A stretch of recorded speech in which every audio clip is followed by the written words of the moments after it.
It doesn't have to be too much or too intense. I think just something to get you out there and get the endorphins from the exercise is really important.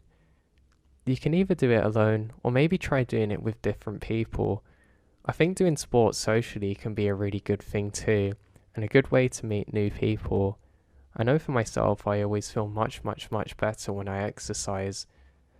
I don't force myself to do it when I don't want to, I just try and go consistently, and that's what really helps me. So hopefully that can help some people. And one other thing I find very important, and I do say it quite often, is the importance of having goals and things that you're working towards.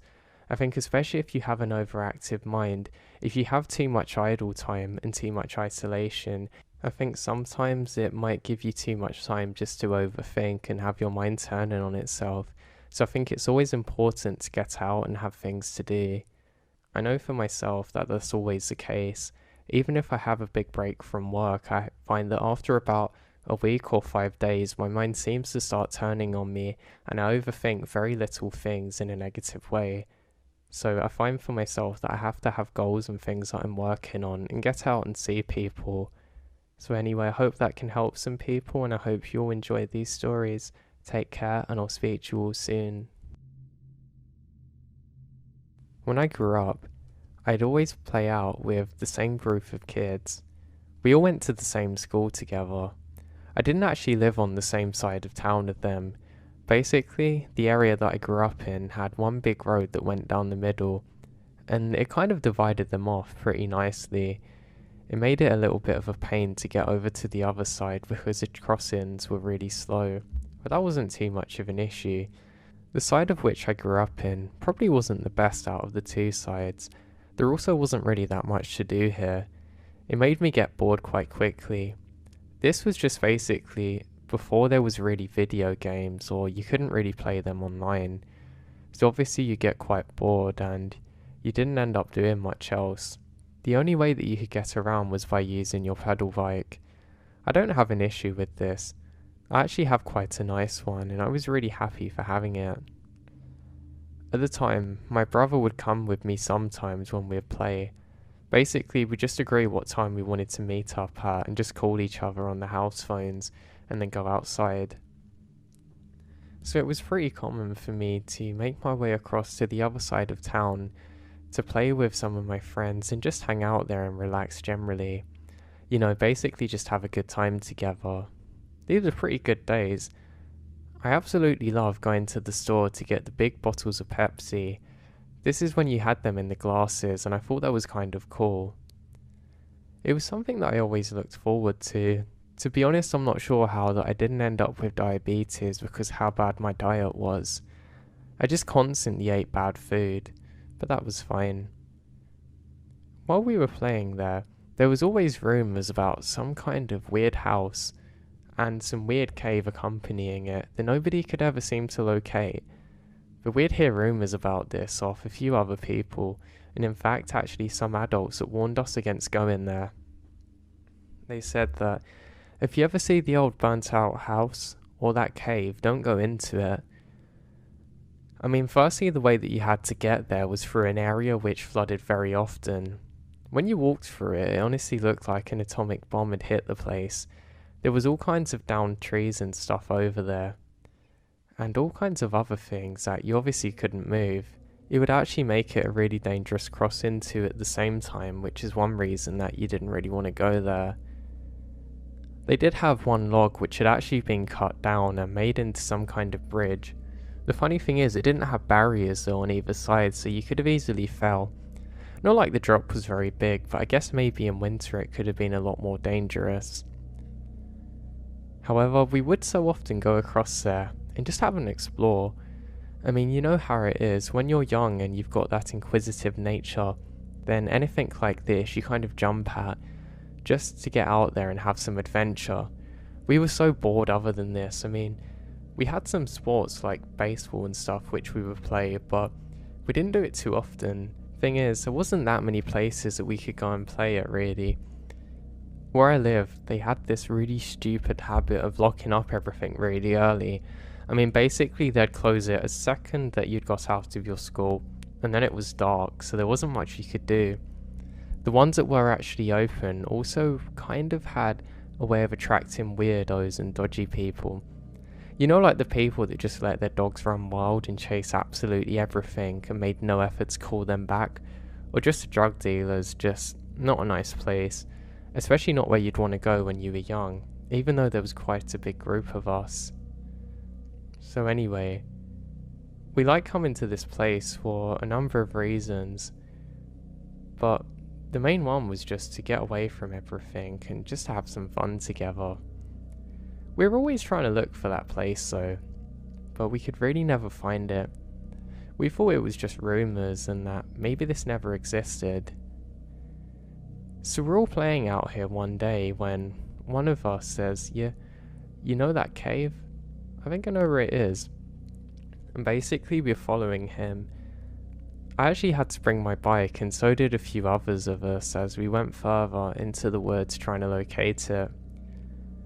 It's not really easy to pass through here though, to be honest, because I don't know what they were, but some kind of plants, like you know the ones with the little thorns and stuff, and the ones that sting you. I don't know what they're called, but they're on either side of us, other than the big trees, were the only thing that was safe from this, so it wasn't very nice passing through here.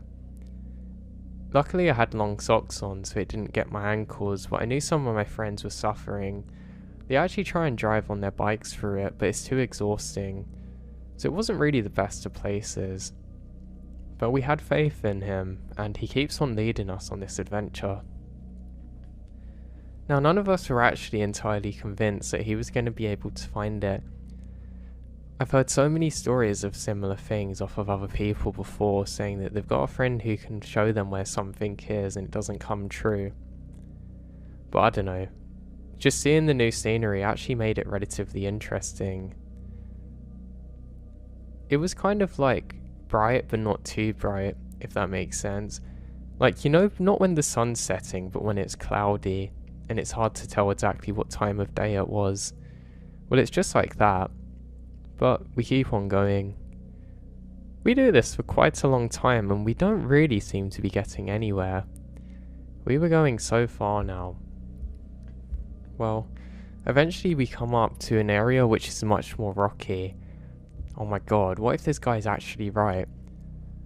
I seriously didn't know what I'd do if we actually found this place. I mean, I was going to be too scared to go in truthfully. I could already feel my little heart pounding, and I was actually nervous about this. I didn't want to let on to the others, but I remembered thinking to myself that what if we actually have to go in this cave? It's not like any of us had torches or lights or anything, so we're not going to be able to see too well. And we come up to a Y shape in the road. We can either go downhill or across some bridge, and my friend actually stops for a while telling us that, well, he can't quite remember what way it is. We kind of looked at each other confused. It actually didn't dawn on us at the time, but we're very lost now. And we're going to have an issue actually getting home if we're not careful. But my friend would not stop going on about how that we're going the right way. So we eventually decided to go across the bridge. The main reason for that is that it's easier for us to go across on our bikes when my friend stops. He says, "Hey, look at that," and he turns and sprints on the other way until he jumps on his bike, and a few of the other guys all ride on their bikes trying to get out of there. Yes, they've played the abandonment trick on me. They've took me out here, and they thought it would be funny just to ride off and just leave me on my own here. I could have easily caught up with them, but I just couldn't be bothered. I don't know why, I just basically turned and watched them going away. So off they went, and I just sat there, just taking it all in for a minute. Now a lot of you might have thought that I was panicking, but I just wasn't for some reason. Now I was left with some kind of ultimatum. I had to either press on alone or just head back to the relative safety. And probably for the first time in my life, I decided to be brave.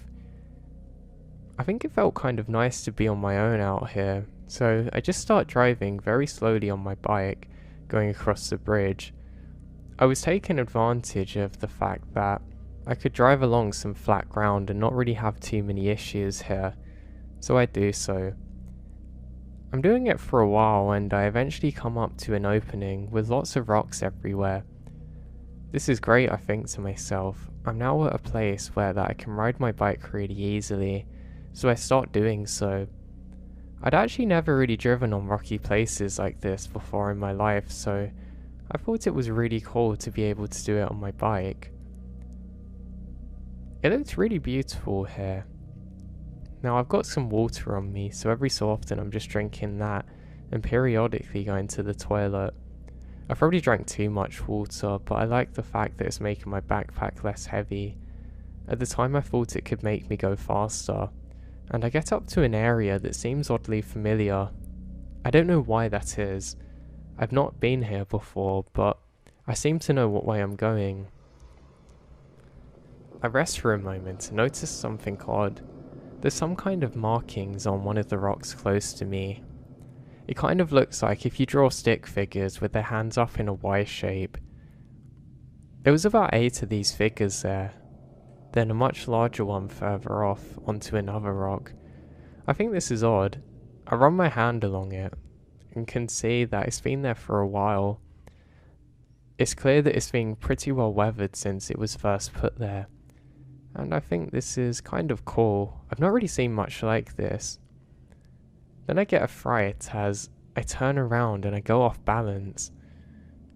My bike has kind of went out from underneath me and I start falling with the bike. I'm still riding it, but I'm gaining momentum and my brakes don't seem to be working. This happens for probably about 10 seconds before I finally lose control and slam into a rock which throws me off my bike. I get up and I turn round and start panicking. My bike is ruined. My very front wheel has entirely broken. It's really dented, almost as though that you took a big sledgehammer and smashed it as hard as you can. And there was no way I was going to be able to use it unless I become a tricycle expert. I was in big trouble now. My mom was going to kill me. She literally just brought me it. I love that bike so much. It took me a while to calm down from this actually, and I start telling myself that it's going to be okay. Just keep going, just keep going. So now I continue on foot, which probably wasn't the best of ideas. But like I said, I seemed to know which way I was going. For some reason, I just instinctively knew that if I kept going down, I would probably get to this cave. That was weird. I sat there for a while, and I can see what I think is one more person near the mouth of where I think the cave might be, and then another appear. I'm actually really far away, but I decide just to stop and observe them. I really can't see. I try to cuff my hands to get a bigger view, or just to see what else is going on around myself and block out some of the sunlight, but it doesn't make much of a difference. So I just continue walking down the rocky trail. This is actually a welcome relief from the other area of which I was walking upon. It's a lot easier travelling down here, and I feel okay. I was really bummed out about my bike though. I just can't stop thinking about it. It was so perfect. I just loved that thing. I knew too that it was going to be a while before I could get another one, so I'm pretty deflated now, but I just keep going. I suddenly realised why I seem to know which way to go. I think it's all of the stories, all the way people described it is just like this, almost down in some kind of valley of such with rocks on either side of you, and the cave almost perfectly waiting for you in the middle, just tempting you with its calls. So I keep going now further and further, and it becomes more bright. I'm glancing up occasionally, trying to see what's going on, but I can't see any more movement. I do notice what appears to be some kind of orange tent though, and a green one, which might be a rock next to it. This is on another hill a bit further away. I remember the only logical possible explanation to this is that some other people have went here to explore just like I did. And in my young mind I think, yeah, they're going to be excited to see me. Now I do notice something that I can't be sure wasn't a figure of my imagination at the time, but I'm almost certain that one of the figures seems to make a Y pose, very similar to what I'd seen before. It was really weird. It was literally just like what I'd seen on the rocks. I can only see the one figure at the time, but I think this is quite weird. I think maybe they're just doing it for, I don't know, I want to find out. I have to have a battle plan now. I decide the best thing to do is go up towards where the tents are just to have a little explore and figure out what they're doing. Because even though I was naive, I wasn't entirely unsensitive to danger. My mum would argue that this isn't the case and she still would now, but it didn't matter. I was there to investigate. So I kept on going. I'm not too far away from their tents, and as I walk closer, I notice that the wind starts picking up. Now, I've noticed that this isn't the only time this had happened. There was a few other times that the wind had picked up all of a sudden when I was out here like this, or at least on my own in the woods, and it was definitely odd. It kind of sounded like I was going up a mountain a bit, which is bizarre because there was no wind up until this point. I'm now going through an area which brings me closer to the woods and closer to the cave. I actually decided to follow the harder path which would lead me to the tents. I can make them out more clearly now. One is definitely orange and the other's kind of more hidden. I don't know if it has a camouflage pattern or if it's just green, but it's very difficult to see. I can only really figure out that it's a tent because of its close proximity to the other one.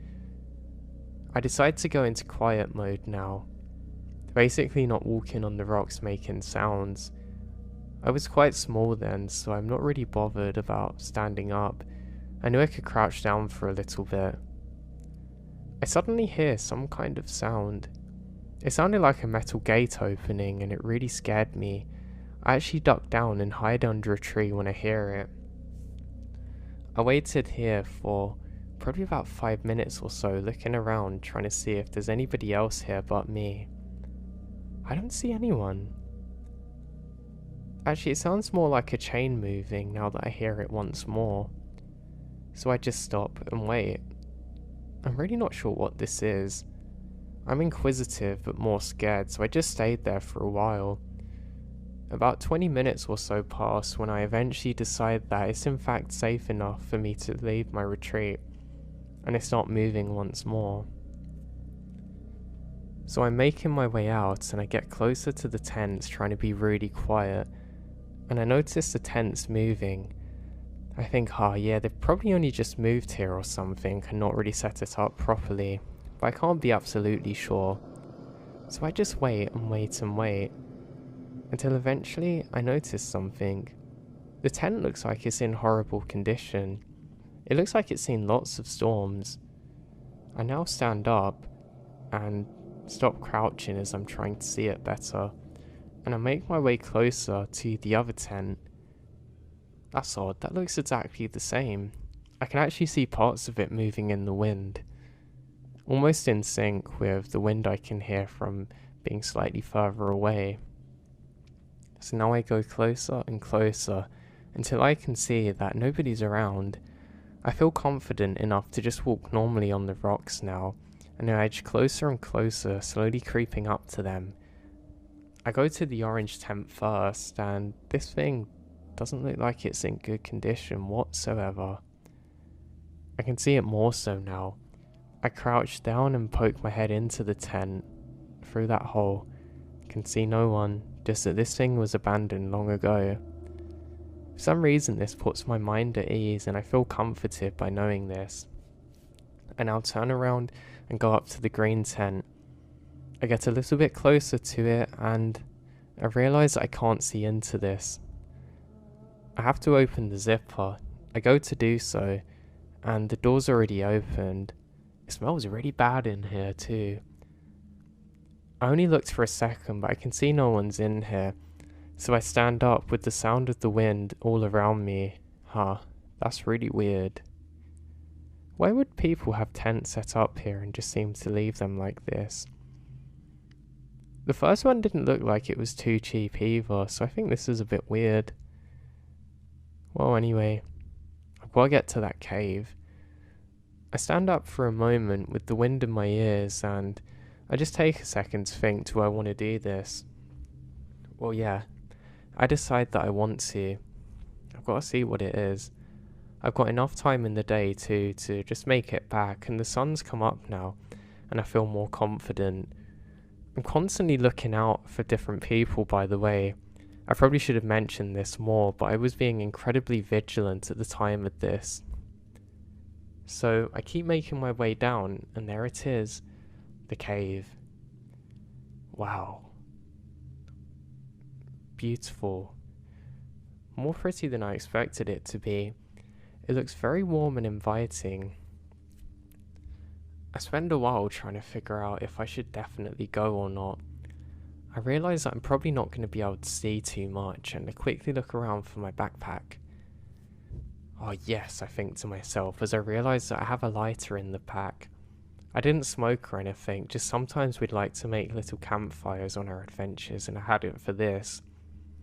Great, and that thing was almost full.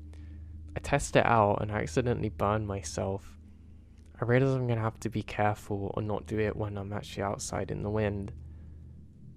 I take a look around one more time just to make sure nobody else is here, and then I notice it again, more strange markings on some of the rocks close to here. What is that? I just don't know why I keep seeing them. It seems weird that they're all leading up to the cave. I'm stuck here pondering why this would be here when I hear the wind in my ears once more. It kind of snaps me out of it, and I run my hand along it again. I don't know why, maybe it was OCD or some kind of habit, but I do so, then decide that I should just keep pressing on now, and be strong. I start slowly making my way towards the cave, and my feet feel incredibly heavy.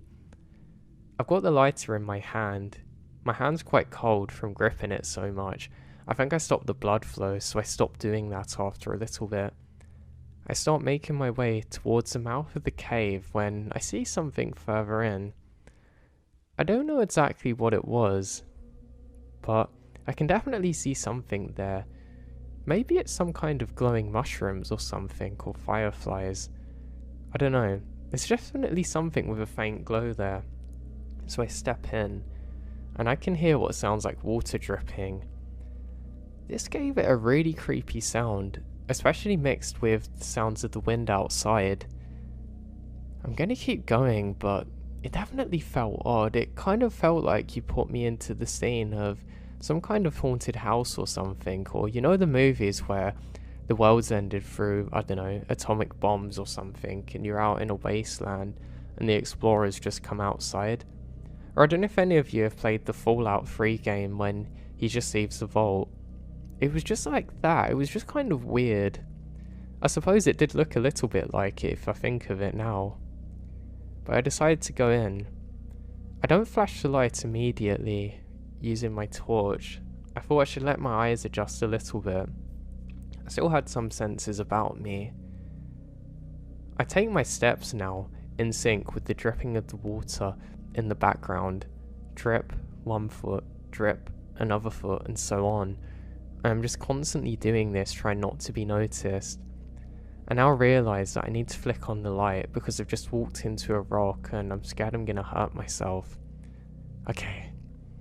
I slowly raise the lighter up with my hand trembling a little bit and flick on the light. Nothing changes. I can see that there's something along the sides of the walls. I don't know what it is, actually. Maybe it's like slime or something, but it's almost like a strange liquid which is a little bit reflective. The cave seems really dark too. I mean, it doesn't match the outside rocks which are white, it's really dark.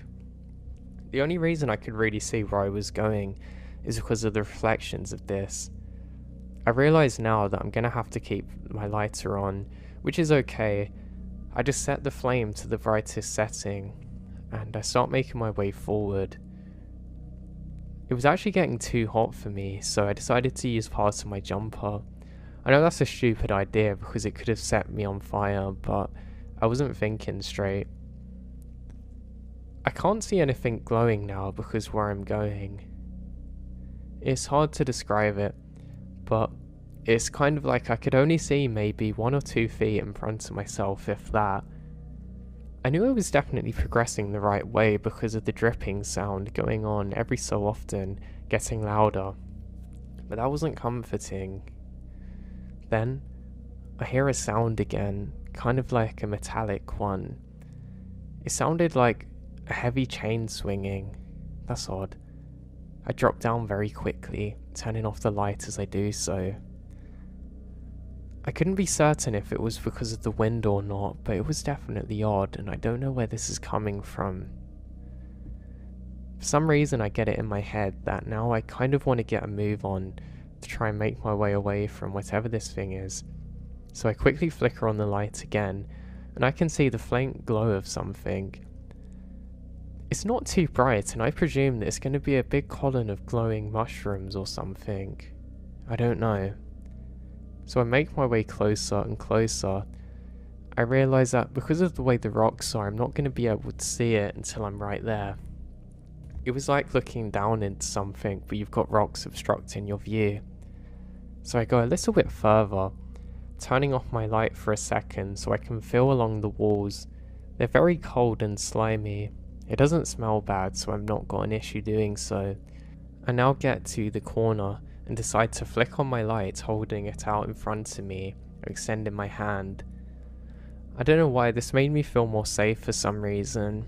I felt like, well, if they can see my hand first, if there is anyone in here, they're going to react to it, or say something, so it gives me an extra second just to run.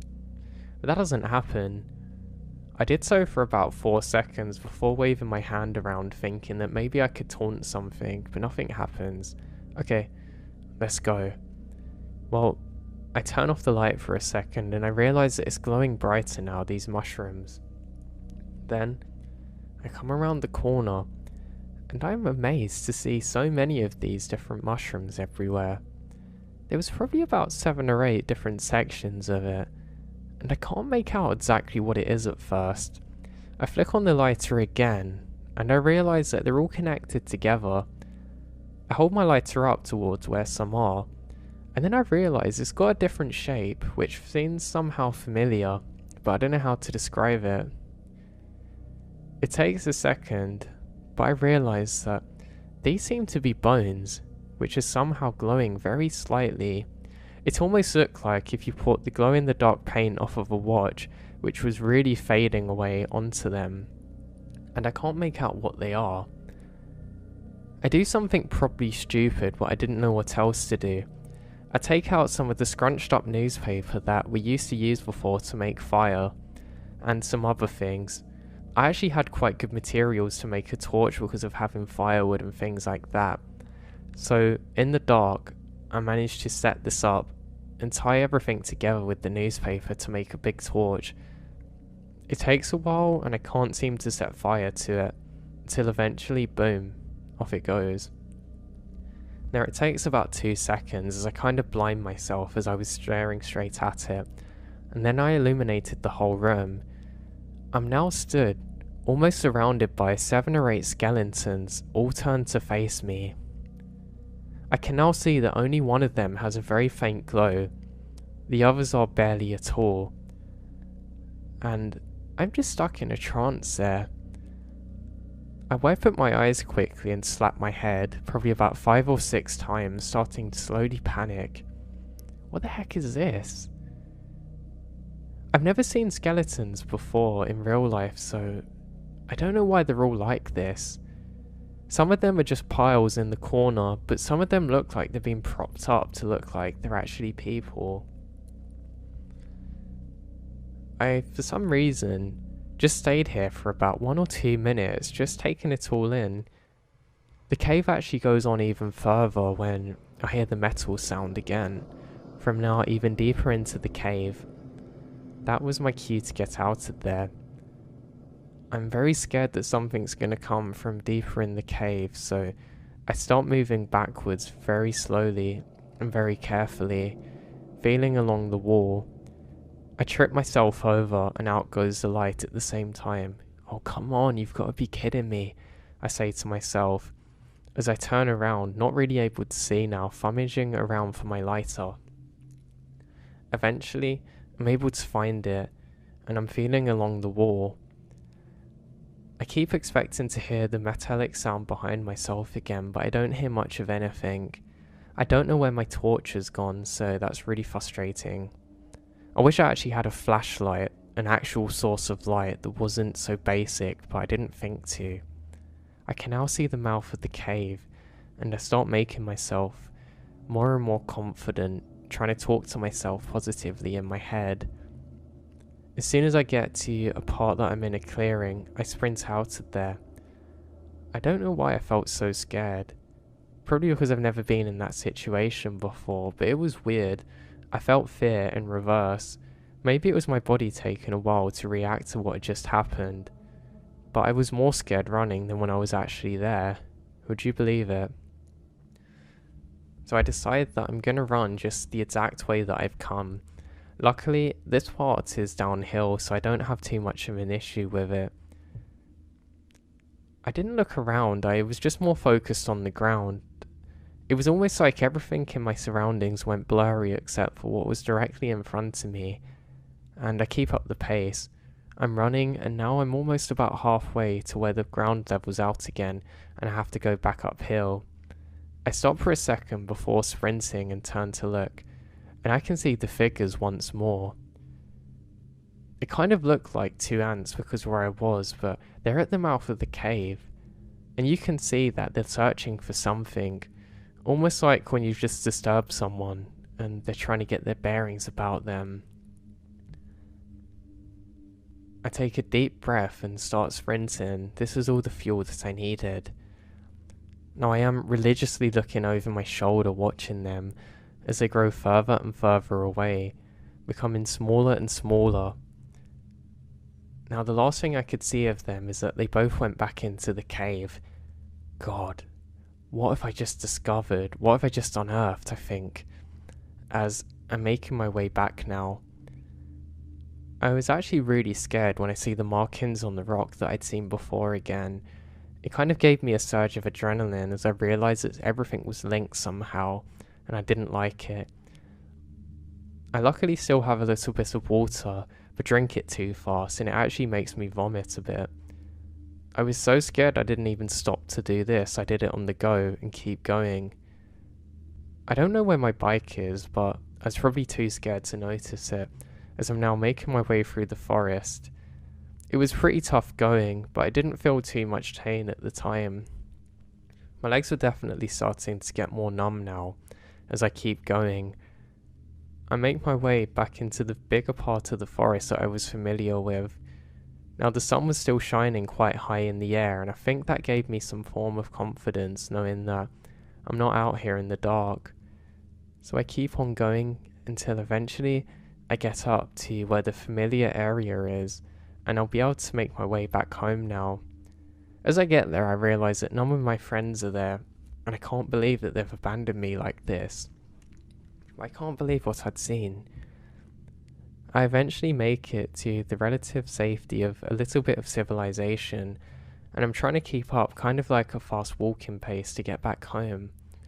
I actually hear a cop car, and for some reason it made me panic. I thought somehow I'd trespassed and they were looking for me, so I actually ducked down waiting for them to go. I say to myself, come on man. I almost felt like I was on some kind of secret mission, just trying to get back out of here. Well, eventually I make it back to my home just in time for dinner. I now have a new danger and fear. My mum. What's she gonna do when she realises the bike's gone? She says, hey, where's your bike? And thinking on my feet, I said, oh yeah, Matt's got it. I gave it to Matthew and his brother for the week, and she says, oh, that's so kind of you. And I didn't say much of anything. I just ate my dinner and then went straight up to bed. I could tell I was exhausted, but I didn't know how much so. I actually slept through until maybe 1 PM the next day, so I got over 12 hours sleep and I felt good for resting. It's probably been about 20 or so years since this experience, and I never actually found out what was in those caves. whether they're actually real skeletons or not, or why one of them seemed to be glowing, or who those people were. I ended up never going back to that area once more, but for all I know they could still be out there, and something horrible could have happened. I don't sleep easily at night, and sometimes I just can't stop thinking about it and it makes me panic.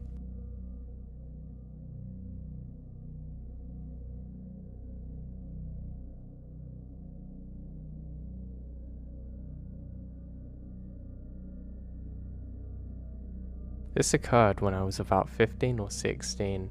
I was also with a friend of about the same age and his dad. We were exploring the woods behind our houses. We lived in the same neighborhood.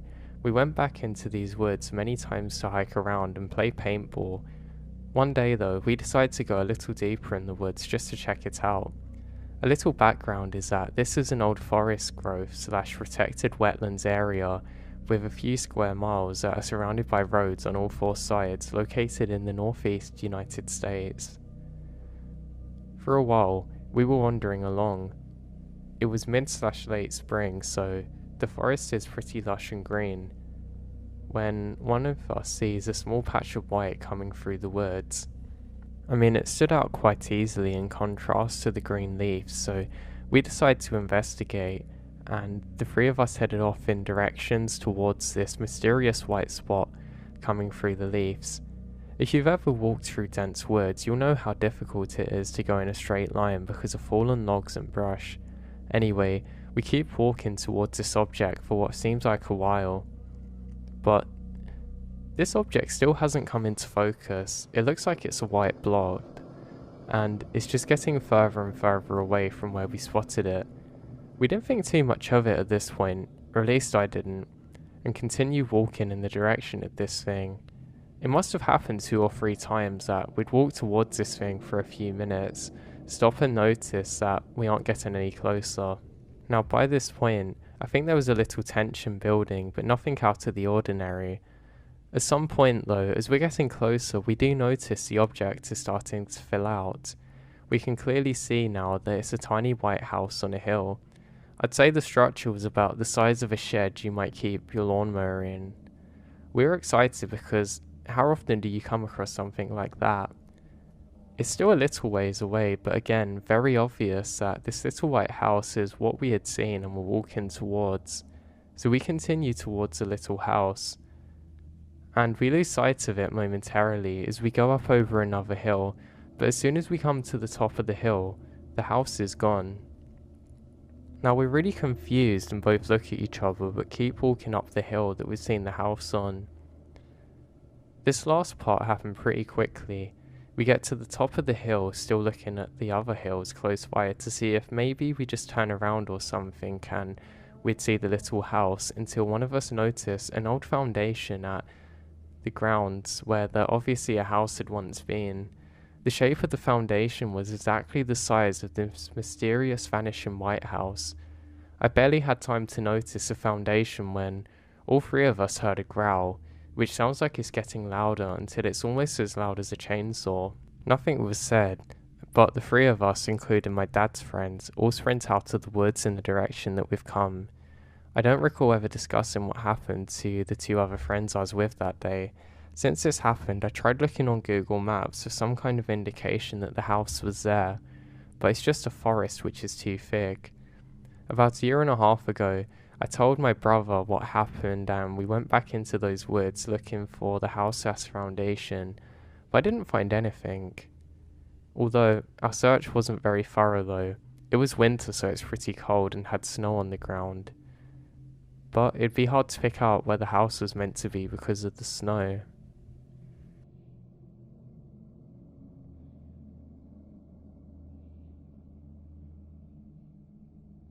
One of the weirdest stories that I've ever heard happened is not my own, but my father's. My father works as a forest service worker, and he had many weird encounters over his years. This one in particular gave me chills all throughout my childhood, and it made me constantly just question things. Now, I'll tell this exactly how my father's told me and how that he's wrote it down for me, so sit back and enjoy. I think it's truly bizarre. Now, To start out, everything's going pretty well in life. I'm happy and my wife is now pregnant. Now this is going to be our second child. We already had our other one who's about 1 now, and we're really excited to have a second. We had a boy and we were hoping for another girl. It turned out that we had another boy, but that was just as much joy into our lives. Those who haven't experienced parenthood don't understand how it changes your life sometimes, and how it changes your approach to taking risks. I know that I certainly had the same feeling too. Now, where I was based at for my job, I didn't really encounter anything too heavy. I hadn't been working this role for that many years, and there was other more experienced guys out there. In fact, a lot of the time I'd actually get quite frustrated because I really truly wanted to do more, but I just wasn't able to. Sometimes there would be things that the other guys would know that I could do, and they would just rush off to do it before I had the chance to, and it was so frustrating. I enjoyed being out there, don't get me wrong, but I was kind of stuck doing more computer stuff and just, I guess, the boring things. Now, at this place, I knew that I could progress, but it was going to take years. They basically offered me all the training and everything, but my god, it was slow. The thing was, I was probably smarter than all of the people there, just not being given any opportunities that I needed to progress. It was almost like they'd given me this form, and it said everything I needed to do, but there were holes in it that they couldn't see, and it made me feel really uncomfortable. I was quite tempted to join the Navy. I actually wanted to become a Navy SEAL at the time. It wasn't really possible because of some of the injuries I had, but I know that if I really pushed myself, I probably could have overcome them. But the problem was, even sometimes when I was doing this job, even just hiking around and doing my normal things, I would have a pain that I couldn't seem to stop from the bottom of my foot. I actually still have issues with it today.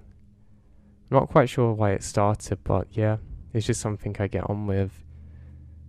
So on this particular day, it was just the same. There was more exciting call-outs and things to go and do, but literally before I could even get to the radio to say I would do it, someone would say I'm on it and would already be up there with their coffee in their hand, taking the last sips of their coffee before flying on out the door and to go and have all the fun. Yeah, it kind of really sucked doing this, but I guess it gave me more time to think and just relax a bit. The problem is, if you're like me, that time very quickly lends to boredom. I started going through some of the records and some of the reports. I basically had to reorganize them because some people in this office area, they would just throw everything onto a desk and not do anything. They would only look for items if they needed it, which of course is a very stupid idea and wastes everyone's time, but back in my day, I guess that's how it was. So I start reading through some reports. There was a few pretty creepy things on there. Some people would say that they had a feeling, like an intense feeling of fear that they couldn't describe, accompanied by a knocking on some of the trees. They were never able to locate the source of this sound, and they thought it was just animals, but it came up quite often over the years. Then I heard a really strange one. Apparently, there was a ranger that worked here, and a lot of the other people thought that he was going crazy. I was reading a second-hand account of what had happened to him. Apparently, something had spoke to him and told him the future. Weirdly though, when I looked back through another account, which was more recent than that one, some of the things that he said actually come true. And the person making the report actually noted that and how weird it was. Upon further investigation, it turned out that this person thought that he had spoke to beings or something. I don't know, kind of like aliens? They didn't describe it very well, just very vaguely. Now, it seems like many of these cases were dismissed. There were other weird things too, like a specific area where you'd feel very hot, completely unnaturally, to the point that you'd actually question if there was some kind of hot spring there, or something weird that shouldn't have been there, but again, they could never find the source of it. The thing that made this even more bizarre is that eventually the plants and trees and everything in the area would start to die, so you basically knew for certain that something was definitely off there. Now, I decided that I had to get out and do the very minimum, just to not be in the office, and that's what I did. I remembered setting out, and I was being a little bit more paranoid than normal. I think all these stories were just playing in my head. I remembered I kept thinking that I saw something walking through the tree line above, ahead of me, always maintaining the higher ground. It kind of just trailed alongside me. It's really hard to describe, but was truly creepy. Now I don't know what it was, but I think it was some kind of large animal there. Not big enough to be a bear, but certainly weird. I did think maybe it was a hiker out there, but it wasn't possible.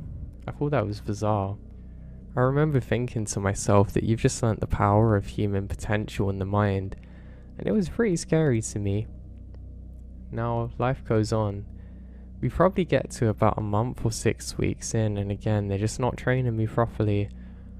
It's kind of really annoying because they'll complain at me for doing something when it's exactly how somebody's told me to do it. And they'll say, oh no, just do it confidently. But then they'll say, why did you do that? And you'll explain that's how you're trained, and they wouldn't seem to listen, and it was kind of like a hostile group. I didn't end up staying there for too long, but I'll get to that later. So what do? Once again, get reserved to balancing the books and just doing the normal work. Now this is actually at a time before we had computers, so it did make days very boring too. The problem I found is that some people just did not have good handwriting. I've never been the best at reading others' handwriting, but especially in these situations, my god, it was like some of these people had honestly made an effort to write as illegible as possible. And again, if you can't read it, they complain, so I kind of become an expert of reading these things eventually. And again, every so often there's weird reports. I realise too, quite often when it's recorded, people just think, oh, it's the other guy not paying attention. Maybe he wants everyone to look at him and stuff like that. At least that's on the report conclusion, but I had a feeling that something was off when I kept on seeing the reportings of some kind of beings out there. This spanned over a number of years too, and long before I was there. They all seemed to be described as relatively the same. They called them the forest walkers. Apparently they seemed to be quite tall, and they would walk in almost a weird limp motion. The weird thing is that they would be silent too, and if you approached them, weird things would happen. Some people said they felt almost like they were high. Others said that they would just know things they couldn't have otherwise and stuff like that. I don't know if I believe in the supernatural that much, or at least at the time I didn't, but I just considered that these were just things that happen when you've been out in the woods for too long by yourself. Now eventually as time increased, and I started complaining to the higher ups about the issues I was having, I started to get out more and do more interesting things. I even got to rescue a few people too, which is a really cool feeling. I don't know if you've ever experienced it before, but there's something so cool about knowing that you preserved human life. You stepped in and you made a big difference and impact for someone. It's not something I've felt before in other jobs too, so I was quite happy. Now, as I go out for a patrol one evening, I remembered having a strange feeling that the air was different. There was almost some kind of metallic smell that I couldn't quite describe. I was concerned that I had some kind of illness or that I accidentally got something on my nose, but no matter how much I wipe my nose, I can't seem to get rid of the feeling. And there was almost some kind of static in the air. You know, like when you have static electric and just before you feel the buzz, it was kind of like that. Now that's when I feel something. I can tell something's looking at me and I stop to turn around and see what it is. And then I can make out some kind of figure. It's probably about 20 feet away. It's wearing kind of like a dark coloured robe, but when it gets closer it appears more white. It walks with a weird limp and I can't believe my eyes. I actually rub my eyes quickly, not sure for a second if I'm dreaming, and it's gone. Now I think this is pretty creepy. I want to figure out what this is, so filled with excitement I actually jogged towards where it was. Now I couldn't tell you too much else about it, but just that it completely vanished. I probably spent another hour myself actually searching the surrounding areas just to see if I could find something, anything there to explain what I'd just seen, but alas, I come up blank. There's nothing there but myself. Now I'm actually a little bit irritated because I don't want to seem stupid. I really don't want to become like one of the people whose stories I've read, probably to be dismissed later on the same way that I dismissed some of theirs. But currently, it seems like I'm going to have no option but for that to be the case for myself. Yeah, it sucked really. I go back eventually and tell them what happened. Now, no one believes me, which is what I expected, and they say, yeah, you're too junior to be going out there and investigating things like this. I was pretty fed up again. I come from a role before where I was very well respected, and honestly, the way I was being treated was really annoying me. Now, a few months go on, and it becomes winter, and the going gets a little bit more tough really. It was pretty cold out there. I mean, uncomfortably so for myself.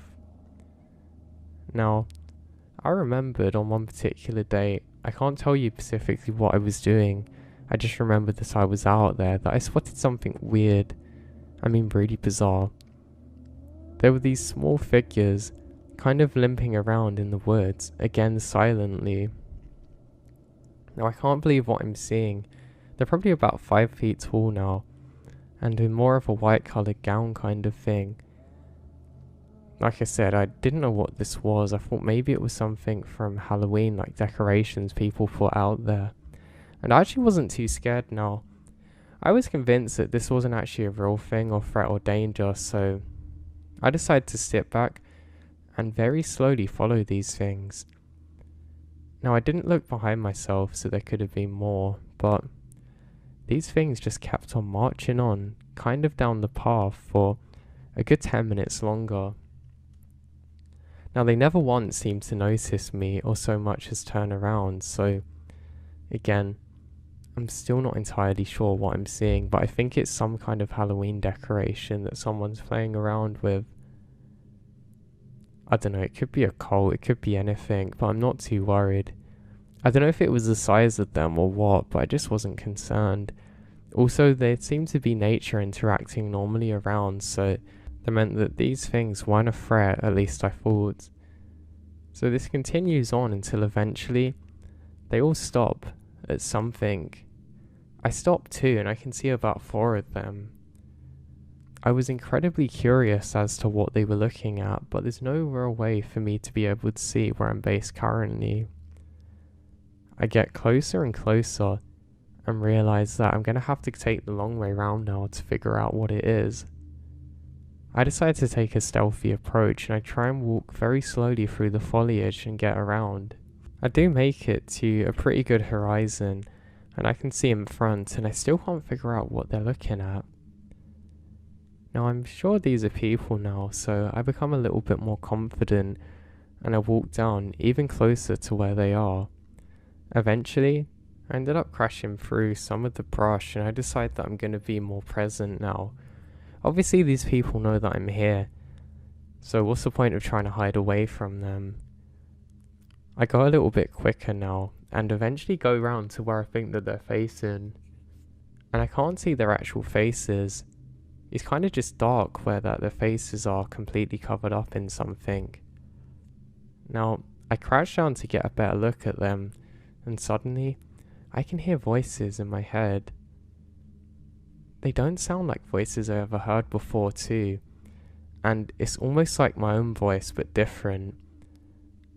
And I keep hearing different things that haven't happened yet. I hear about the birth of my son and know that it's going to be a boy. I know exactly what he's going to look like, how my career's going to go, what my wife's going to do, and some of the hardships that come up and who's going to pass away in my family. It actually makes me incredibly emotional at this point, and I almost feel like it's too much and start to cry a bit. I ended up kind of just becoming overwhelmed with my emotions and I fall back into the dirt and stare up at the sky. The sky's very bright today and it actually looks quite nice.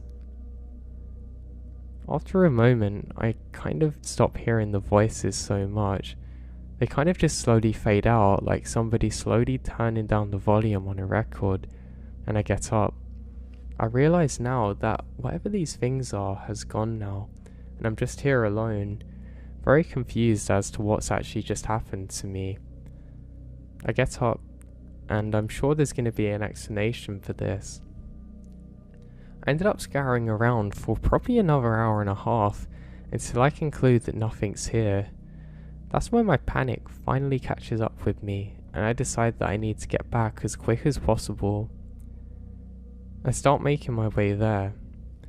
I eventually get back to the station and immediately write down my report. I didn't speak to anybody else about what had happened, and that's when I'm confused.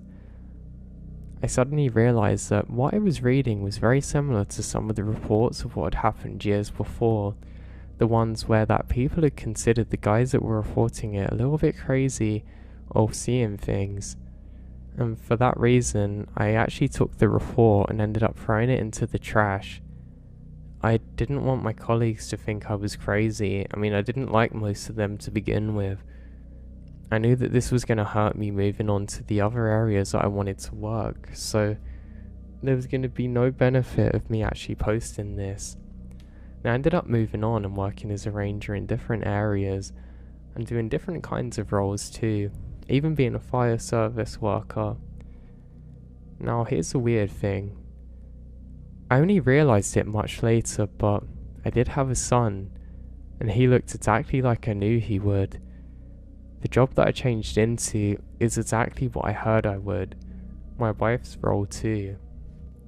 Also, some family members that died, they were the exact people who I was told would do so as well. Now suddenly I felt kind of a weird fear come over me, almost like a wash and flood of emotions coming back, realising that something had contacted me back then, and for whatever reason wanted me to know what was going to happen.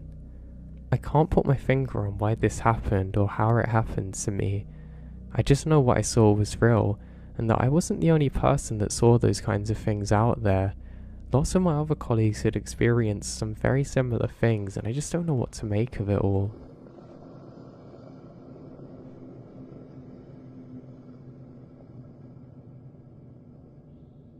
Now this is an experience which happened to me in the spring of 2018.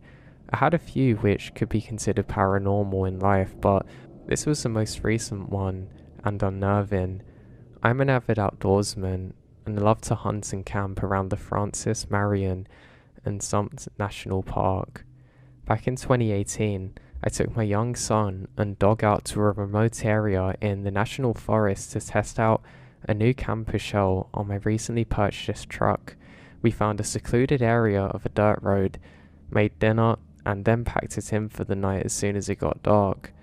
Around 11 PM at night, I sat up and looked out the back, due to the sound of a dog growling.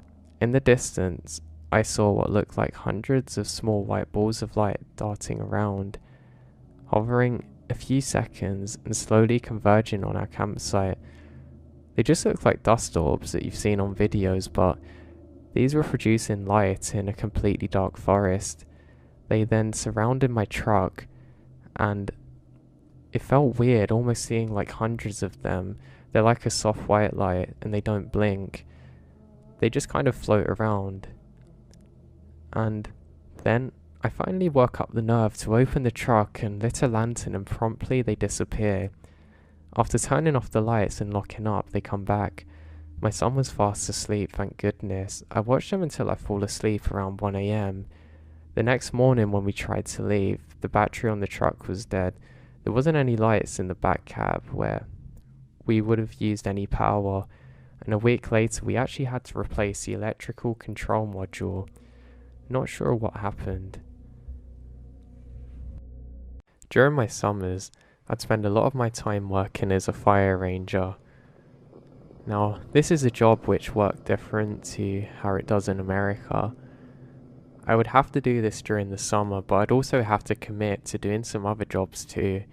Basically in the winter, when it could be quite cold in some regions of my country, you'd have to go miles away from home and basically just patrol. Now we actually had a nickname for this job. You were basically the lost soldiers, patrolling land for seemingly no reason whatsoever, and like lost soldiers, you are very liable to get picked off. Now, when we said picked off, we would jokingly mean snipers, but basically we'd mean while wandering out there alone, you could easily die of the cold or something. It was such a stupid job. I mean, actually, they ended up outlawing this because of how dangerous it was. It just seems so stupid to me, and like such a big waste of human life to have to go out there for no reason. This actually went on for years and years before they made a stop, but I guess at least I experienced it, and maybe I actually learned something from it. Now, what exactly I learned, I don't think I can tell you. To be honest, I would often just get lost in my thoughts while out there. I mean, when you've got nobody else to talk to, you can't always get a radio signal. What are you supposed to do? I can't answer that. Now, there was one strange occurrence which would happen. Every so often while wandering, we would encounter what we called the drunken man. This is somebody who would seemingly stumble around there in the middle of nowhere, go missing without a trace. It was actually quite scary sometimes. We said drunken because that's the way that this person seemed to walk, but they might have been injured or something, but this sighting went on for years and years, so we didn't think it was a real person. I remembered encountering him one day, and I was desperate to figure out who this is. I remembered really struggling to keep up. His clothes were tattered and worn, kind of looking like that of somebody who didn't have a home, but something felt off about this. I kept going for what felt like miles and miles, but I never seemed to be able to actually capture this person. I remembered one really weird encounter was when I was trying to catch up with this guy, and suddenly there seemed to be others moving very quickly through the forest. It was really scary. It was almost like loads of people would just randomly run through different parts of the forest. It was kind of like they didn't have a direction either, almost like atoms being scattered in something. It felt really weird. There seemed to be order but also chaos at the same time. So I knew this was definitely a weird moment, but it seemed like whenever I tried to approach these people, I just couldn't get close enough. It was really weird, but in the end I just kind of grown used to it. I accepted that we'd have weird encounters with the drunken people, and that's all we'd think of it really. So yeah, that was definitely a strange part of this job.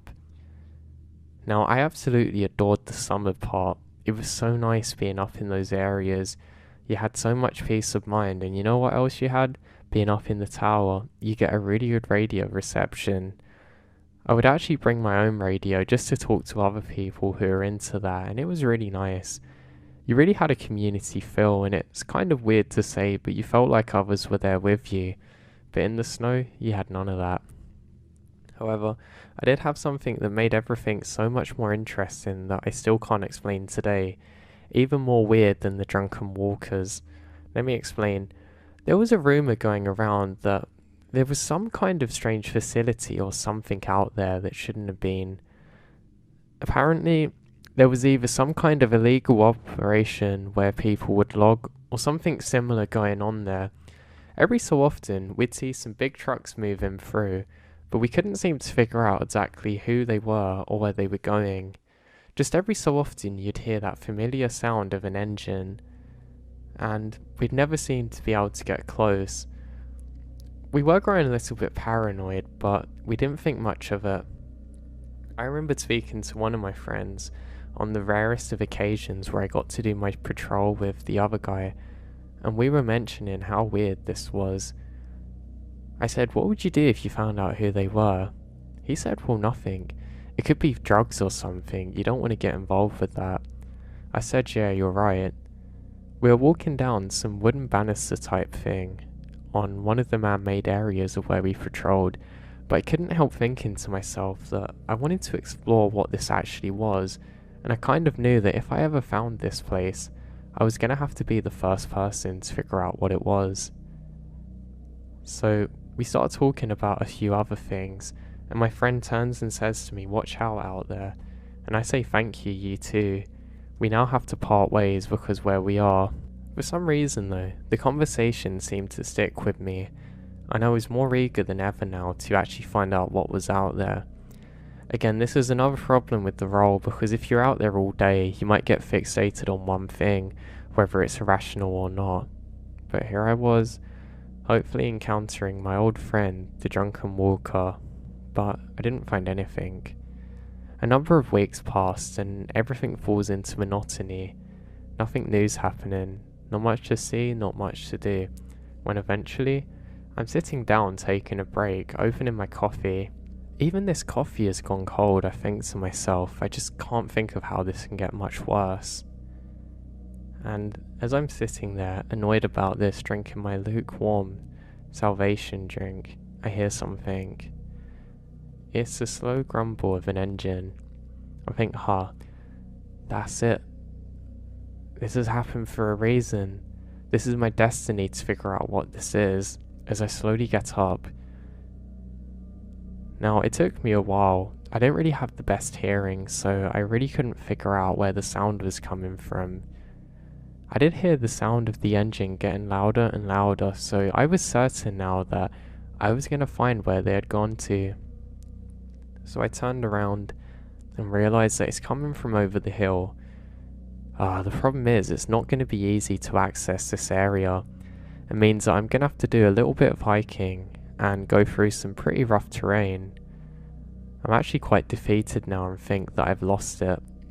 But I still continue that way regardless. I've at least figured out the road that they go on now.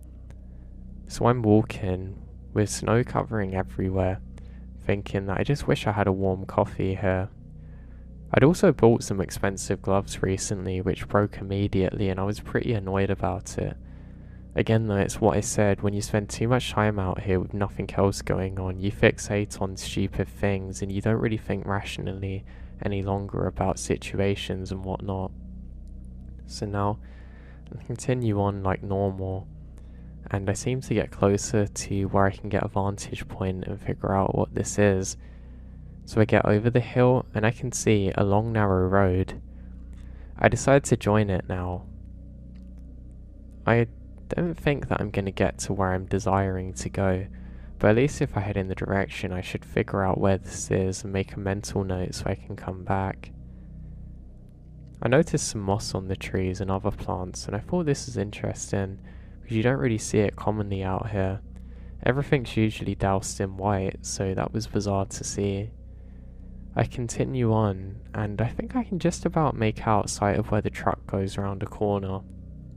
I can't be certain because how far away I am, but I'm convinced this is something, and I come up to a small man-made bridge. I can also see the tyre tracks in the snow, so I decide that I'm going to follow them. Now I should mention that at this point I'm starting to go quite far beyond my boundary of where I'm supposed to go. But to be honest, I just stopped caring. It's like, you know when you work in a job where you've had so much rubbish to deal with that you no longer care if you get fired that day. It was sort of like that. I mean, yeah, I needed the money, but I didn't care so much. I knew I'd be okay regardless. So I continue walking when I hear it. The slow rumble of another engine, and it wasn't too far away. I think it's coming from up ahead, and I'm convinced that the truck is returning to where I am, so I stop dead for a moment. I stare and stare, but strangely, it doesn't seem to be getting any larger, and I don't seem to be getting any closer to anything. I basically can't see much of anything. There's some kind of movement ahead of me, but I can't make out what it is. But the sound is getting closer.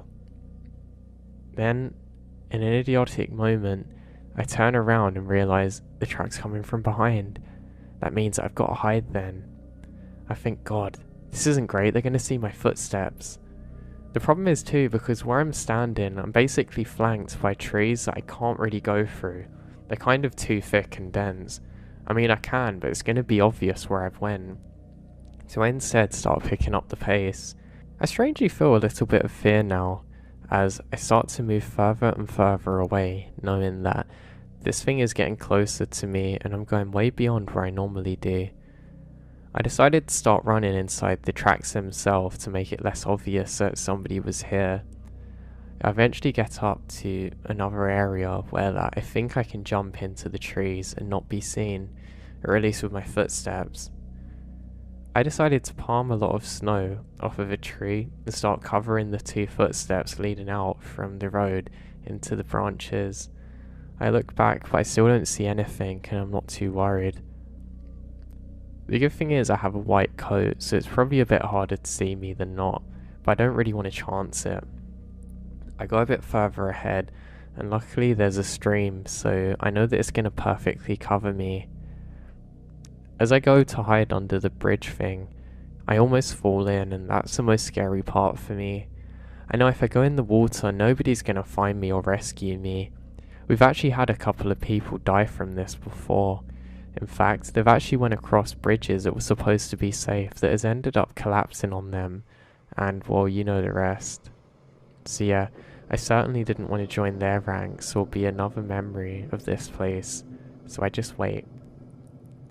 Now the truck seems to be getting closer, but I still can't see it. I've covered up myself so that just my eyes are showing, and I hope that I'm able to actually spot them first. It gets very close and then suddenly stops, and I hold my breath. God, they found me. This is it, I think, as I hear 2 people get out. Now, I can't hear what's actually happening too well. I just know that I have to stay still. The problem is, because of the lack of movement, it's actually making me really cold now. And for some reason, being near the water made me so much more cold, and I start shaking. My teeth are actually chattering together, and I bite down to try and stop this making too much sound. But then, I hear them get back in, a door close, and the engine start up, and they continue on their way. I let out a sigh of relief as I exhale, and I can feel the moisture of my breath onto the coat. I then come further out of where I'm hiding, and I can see it slowly going off. The truck. Yes, that's it. I've done it. I've made it. I'm suddenly filled with exuberance as I slowly make my way out of the cold and back onto the path. Now, I didn't actually check if anybody else was around. I was just convinced that they had gone off. Well, I see them round the corner, and I'm pretty convinced that I know exactly where I need to go now. I think, yes, finally, I've got them. I honestly can't wait to actually explore what this place is or where they're going. I mean, literally nobody seems to figure out exactly what this is, and I'm excited to potentially be the first. So I get up and keep making my way forward, very excitedly. I just keep telling myself that this is going to be it.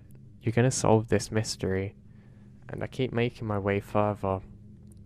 It was actually getting a little bit dark now. Now, I knew I had a while before it was completely dark, but I didn't want to be out here in the cold, as I then start to see some kind of barbed wire fence as I go off the road onto another path which runs parallel to it. I think, yes, this is it. What is this place? As I see the facility is larger than I expected it to be. Now, it seems like there's a large perimeter, and I'm not sure if the fence is actually electrified or not. I spent quite a while trying to figure out if I can actually go in there or not, and I think, how am I going to navigate this? I didn't know how well they could work in the cold. I spent probably about 15 minutes of this before eventually I think, oh yeah, I can literally just go around, and kind of laugh at myself as I realise there's a big gap in the fence. I think, so much for security. Now, the sense of danger has completely eroded to the sense of adventure, and I keep going further. I can't see any other steps in the snow, so I'm pretty convinced that I'm the only person here.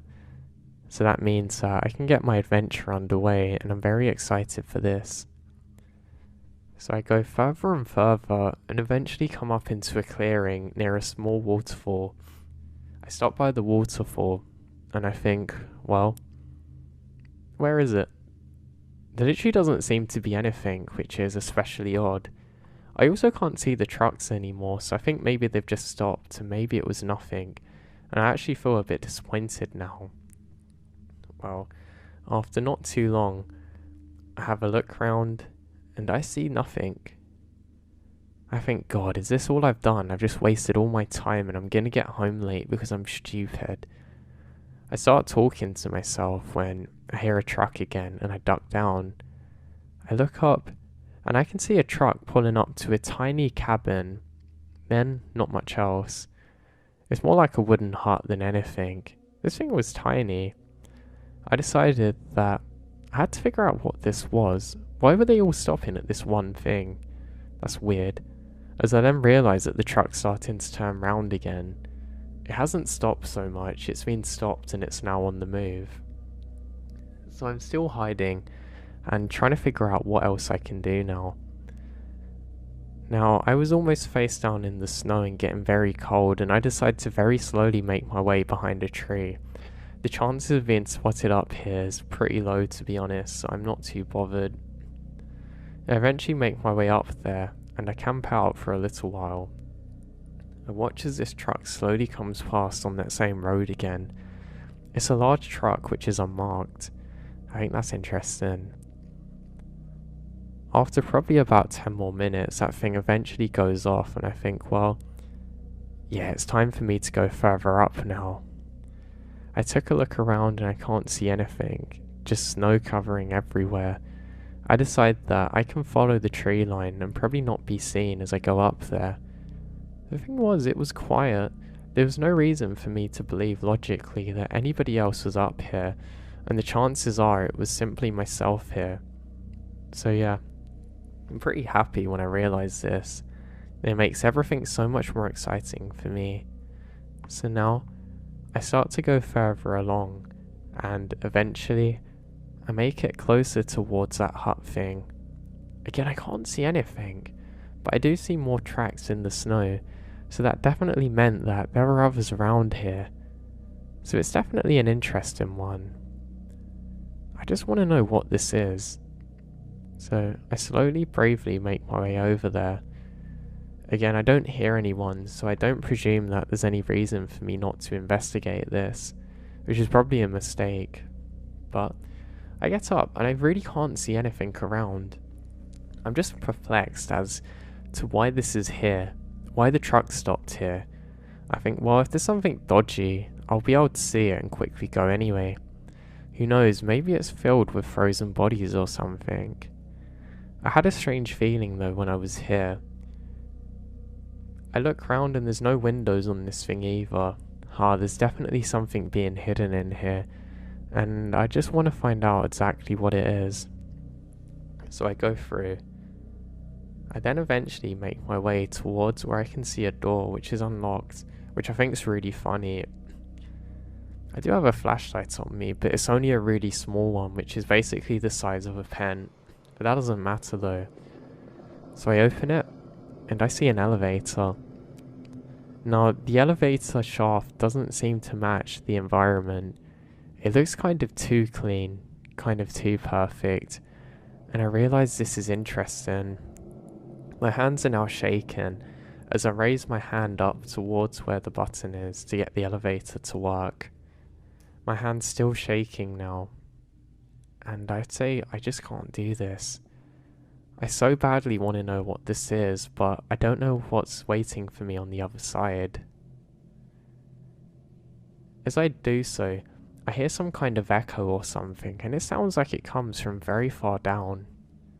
I think, this is so weird. Then, eventually it lights up. I jump back, and I quickly go out, now running, trying to get back. Something is coming up there and I don't know what it is.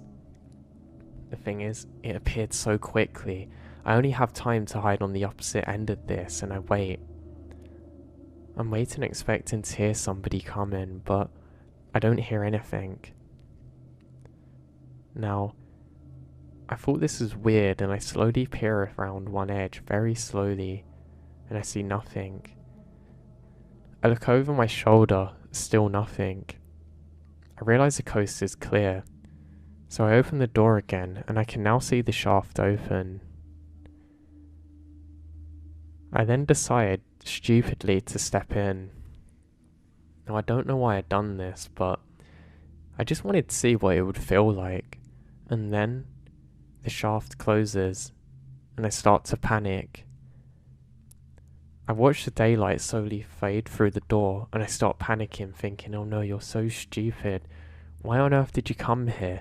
What did you expect? And I get really angry with myself. Then, the shaft starts to move down slowly. Weirdly, there's no buttons to press on the inside. I have never felt so much fear in my life. It almost felt like I was heavy, and like I just couldn't move. I then realised how warm this place is, as I start to go further and further underground. It was a long time. It probably took almost a full minute to get there, and I actually faced away from the door, and then I feel myself coming to a stop, and I slowly turn around. There's no pinging sound to let you know that you're at your destination. I was frozen to the spot as I see what's a very, very long corridor.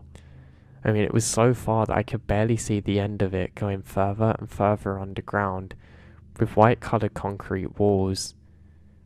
I can't hear anything at the other end of it. I just wait, unsure if I should proceed or not.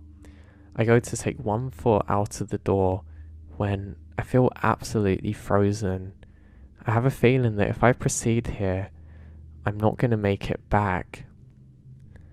Then, I hear a very, very weird sound. It's like a metallic scratching sound which is very loud, followed by some kind of screaming. I don't know what it is. I suddenly recoil back into the shaft. I take a deep breath out, and then I jump back as I hear a sound right next to me. The doors are closing. I didn't know whether to feel relieved or not, because I don't know if I'm going further underground or not at this point. I seriously have no idea what was happening. So I just waited, completely frozen again with fear. Now eventually, I feel the pull of gravity and I start to go up again. I kind of collapsed into the corner a bit at this point, as I felt just so much relief as to not be trapped there. Honestly, it was really unreal. I don't believe in God or anything, but I honestly felt like some kind of holiness entered my body then and took me out of the danger. Going up felt internally long for some reason. I then realised that I'm probably going to another floor. The elevator then stops for a second, but continues on its way, as I'm now violently shaking. It's not because of the cold, I'm actually very warm. It's because of the fear, just pure fear and somewhat agony. Eventually, I get closer and closer to the top, and I hear the doors open and see some light. The door's still open from when I last come there. I slowly turn around just to look at the thing to make sure it was real, as I go out the door, closing it behind myself. I took a while as I very slowly walked away, almost like I'd just come back from war or something, a little bit confused by all of it. I don't quite know what to make of it, when I hear the vibration sound of a truck's engine again. I let out a very small and faint gasp as I start sprinting to the tree line. The problem is, this time it was much closer than I'd expected. I'm busted. They've definitely seen me. I eventually get up to the tree line, and I decide that all I can do now is keep moving. I'm moving for quite a while, expecting to hear the truck stop, but it doesn't at first. I think, God, guards are coming for me, guards, as I keep running along here. The thing is, I don't really know my way, and I obviously shouldn't have been here. That's obviously by far the most apparent thing here, but I was too stupid. Why did I come here? What on earth was the benefit of this? I start cursing myself over and over again. I continue on, and eventually I get up to where the small bridge is again and make my way over. I'm now stuck with a harrowing moment where I have to go back onto the path where the trucks are coming, but I don't have a choice. I start doing so and I hear the engine again. It made me turn into some kind of super sprinter as I keep going. The thing was, I got messy now because of the fear. I wasn't following a nice neat path. It was going to be really obvious that somebody had been walking up here, but I didn't care. It seems like I can keep pace with this truck, finally. It's not gaining on me, but it means it's not getting further away. but I realise I can't keep up this pace for too long. I eventually dash out of the road into the woods as I get back onto a more normal trail. Within 10 minutes, I can no longer hear the truck and I'm back onto the normal paths. The only footsteps I can see are my own, and I continue following them. I think it was comforting knowing that I'm at least following parts of myself, and I kept going fixated on this. I actually only stared at the ground at this point. I did so for about 25 minutes, and I eventually get back to the normal areas that I know. I didn't stop going though. My knees actually start to feel like they're jelly. It's exhausting running in the snow, but that's what I'd done for quite a long time now. I eventually make it back, and I didn't finish my job. It was just about daylight, and I eventually get back into my car. I sat there shaking for probably another 30 or 40 minutes as I realised that I've discovered something I wasn't supposed to. Now, I knew that I had done something wrong, but I was just scared of what consequences might come later on. So I sat here for a little while before deciding that I've got to get home, and I decided to tell nobody about what I'd seen. In fact, I've only recently, all these years later, decided to be a bit more honest about it, but I know I shouldn't have been there, but stupidly I was.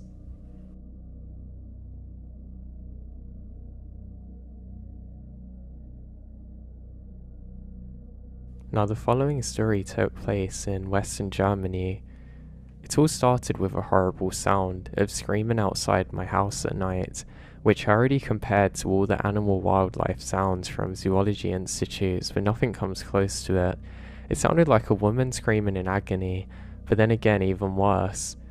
It felt like I could feel the vibrations in my vein. It's hard to describe, but it was really scary. I live in a tiny house next to the forest and mountains. It was dark in October, and I laid in my bed, which is in a sleeping corner. Right next to it is a window, which is always half opened, and above it is just a flat roof, garden all around the home. At first I heard one animal/creature scream. Now there seemed to be two of them. They sounded to be very close and wouldn't stop screaming for a couple of minutes.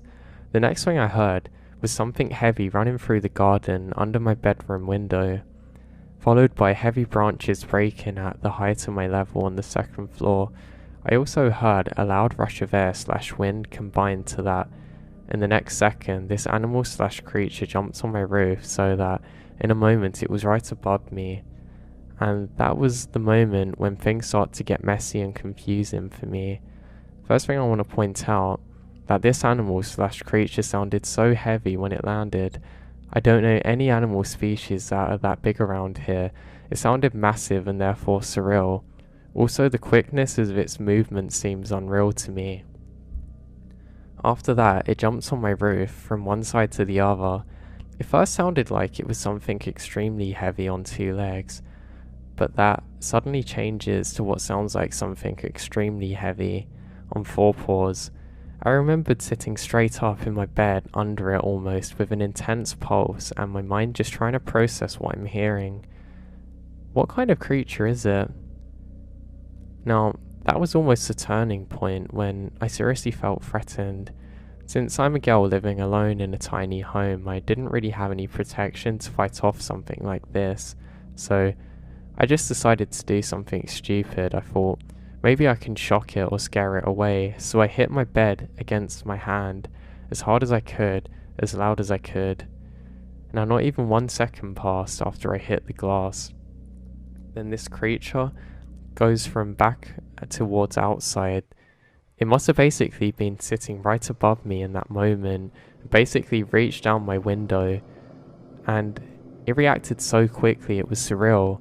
The sound of what touched my window glass felt like a mixture of claws and feathers. This reaction and the way it sounded kind of put me in shock, I guess. I realized I'm quite in a bad situation now, because whatever it was clearly very intelligent, huge, and wouldn't back down. That's how it felt to me at least. As if I didn't have any power in that situation. Basically, I just froze on my bed, and my back was against the wall, and all I can do is basically just wait now. Now, I was too scared to close my window. I was too scared to breathe, but suddenly it just jumped off my roof. It sounded like a massive weight had fell. Now, I've never encountered anything like this before. I felt so alone with it, until last night, when I went on the internet and found something similar. Somebody within the last 24 days had actually encountered something almost exactly the same. Now I know that I wasn't the only one who encountered this, but it leaves me with the question, what was it?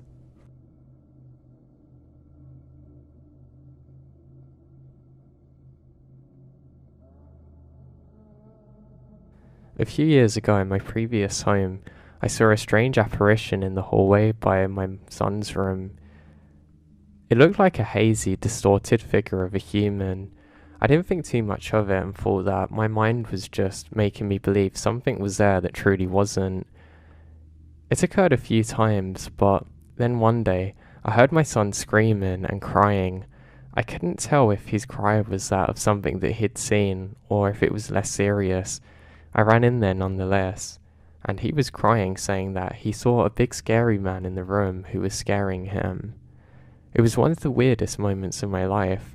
I knew nobody else was in the home, but I could tell my son was truly terrified by whatever he had seen. My wife was with me when this happened, and afterwards, she told me that she had seen the same thing, but also thought nothing of it. We had a spare bedroom by the kids' room where my grandparents stayed when they're in town. They also spoke of hearing footsteps in the night as well as voices. I never experienced those specifically, but I don't know what it could have been.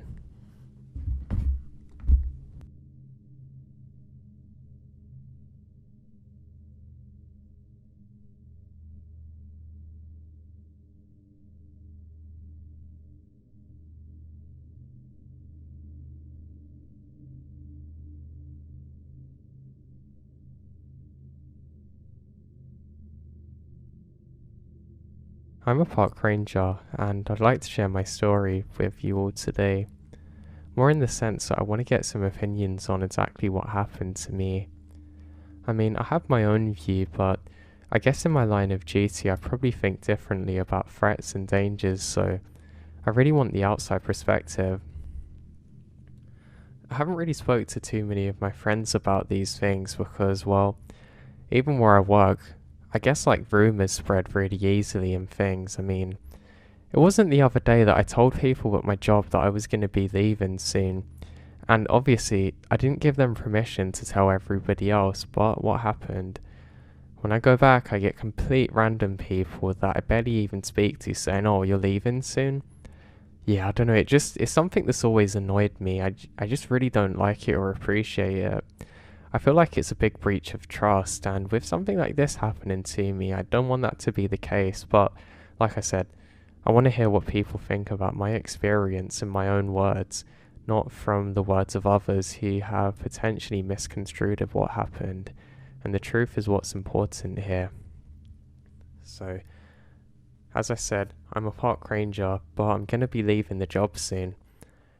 Now, it's not in the sense that I don't enjoy it like I used to, I just kind of need to evolve as a person, and I think being out there on my own was good for a while, but not for too long.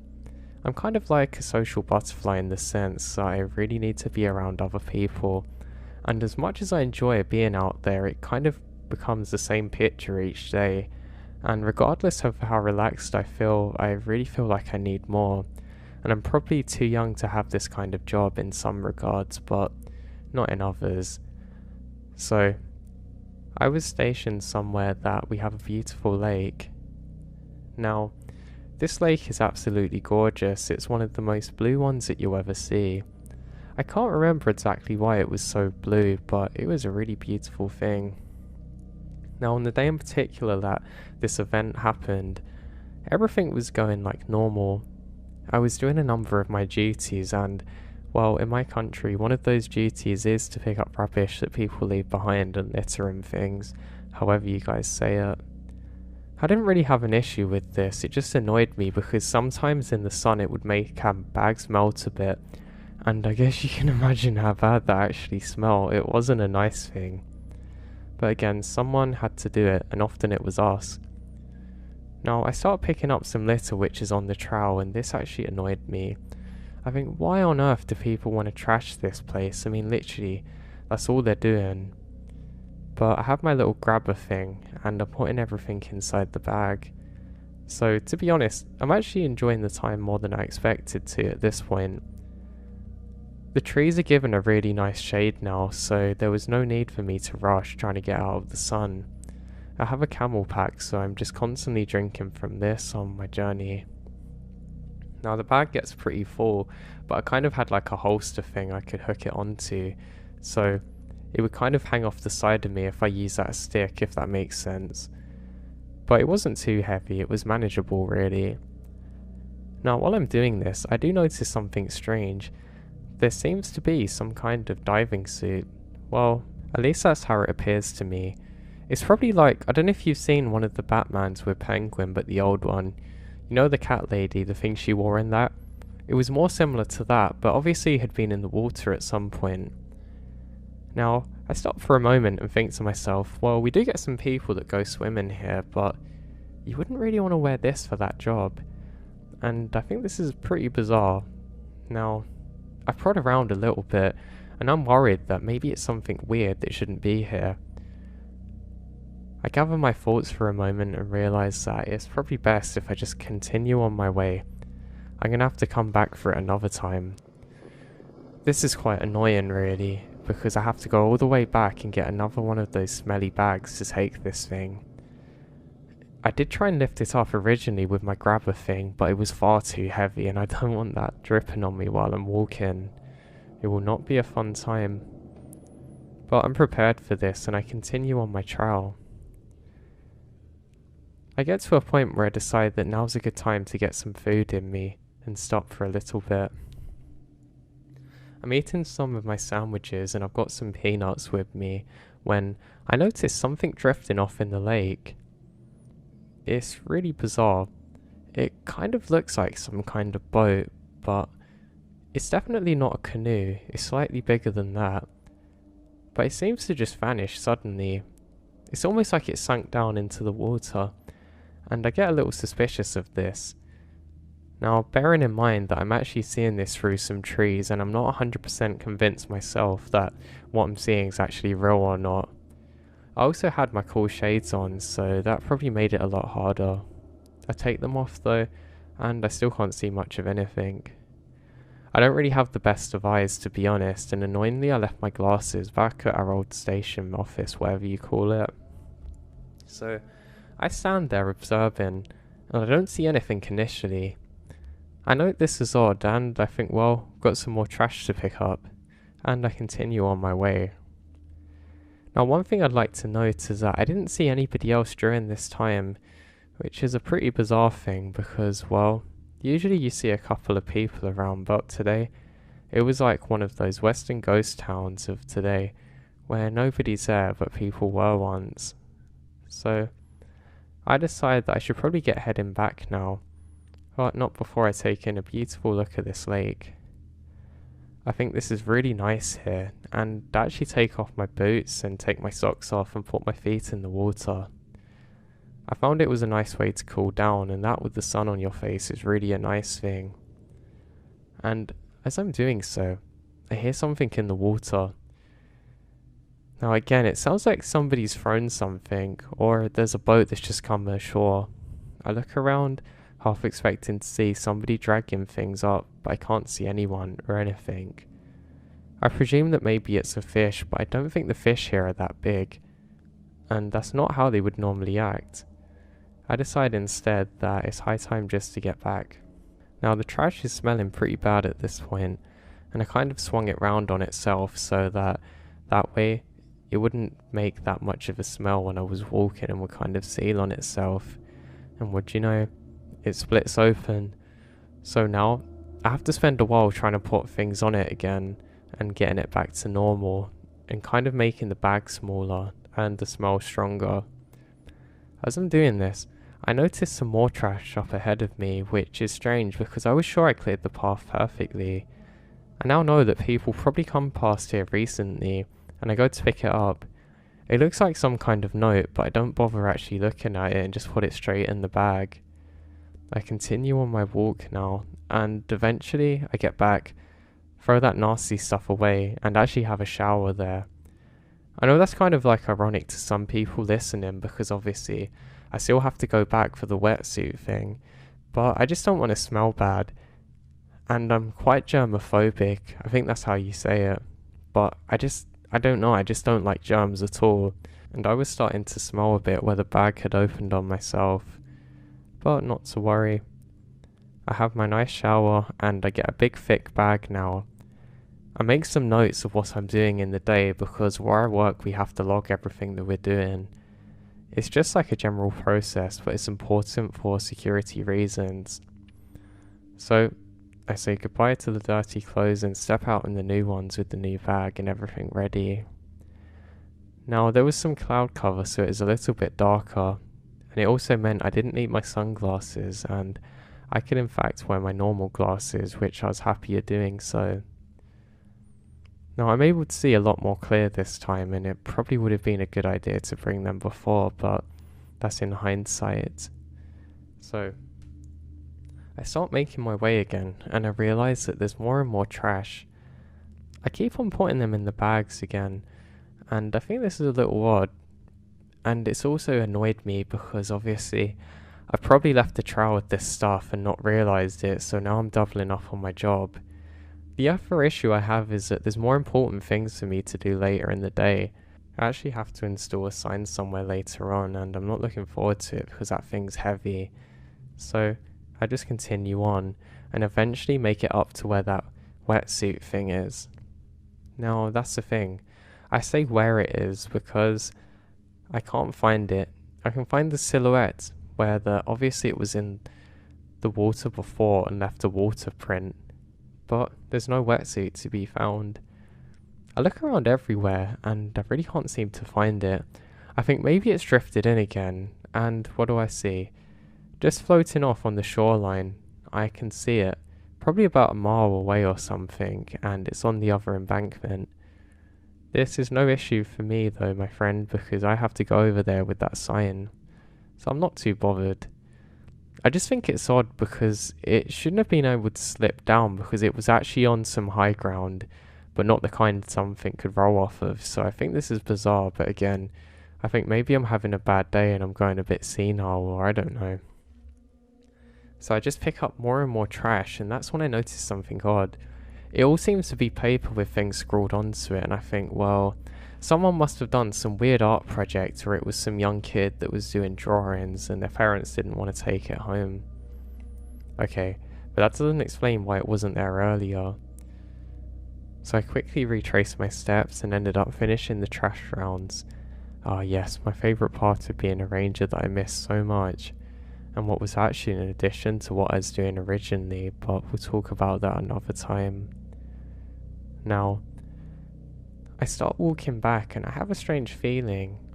It's almost like there was somebody else there with me, but of course there's no one around. It actually isn't uncommon to have this feeling and sense, and I don't know.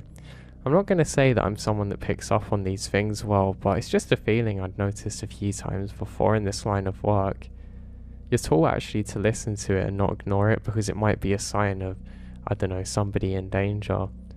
But I checked the log and there's no such reports, so I know that there's definitely nothing wrong. So I just kind of shake it off and get back. Now I'm a bit more annoyed because I have to bring this heavy signpost, but that's fine. At least I'm actually going to get that thing that I saw earlier. I decide once again not to log it though because I'm going to have a long day at this point.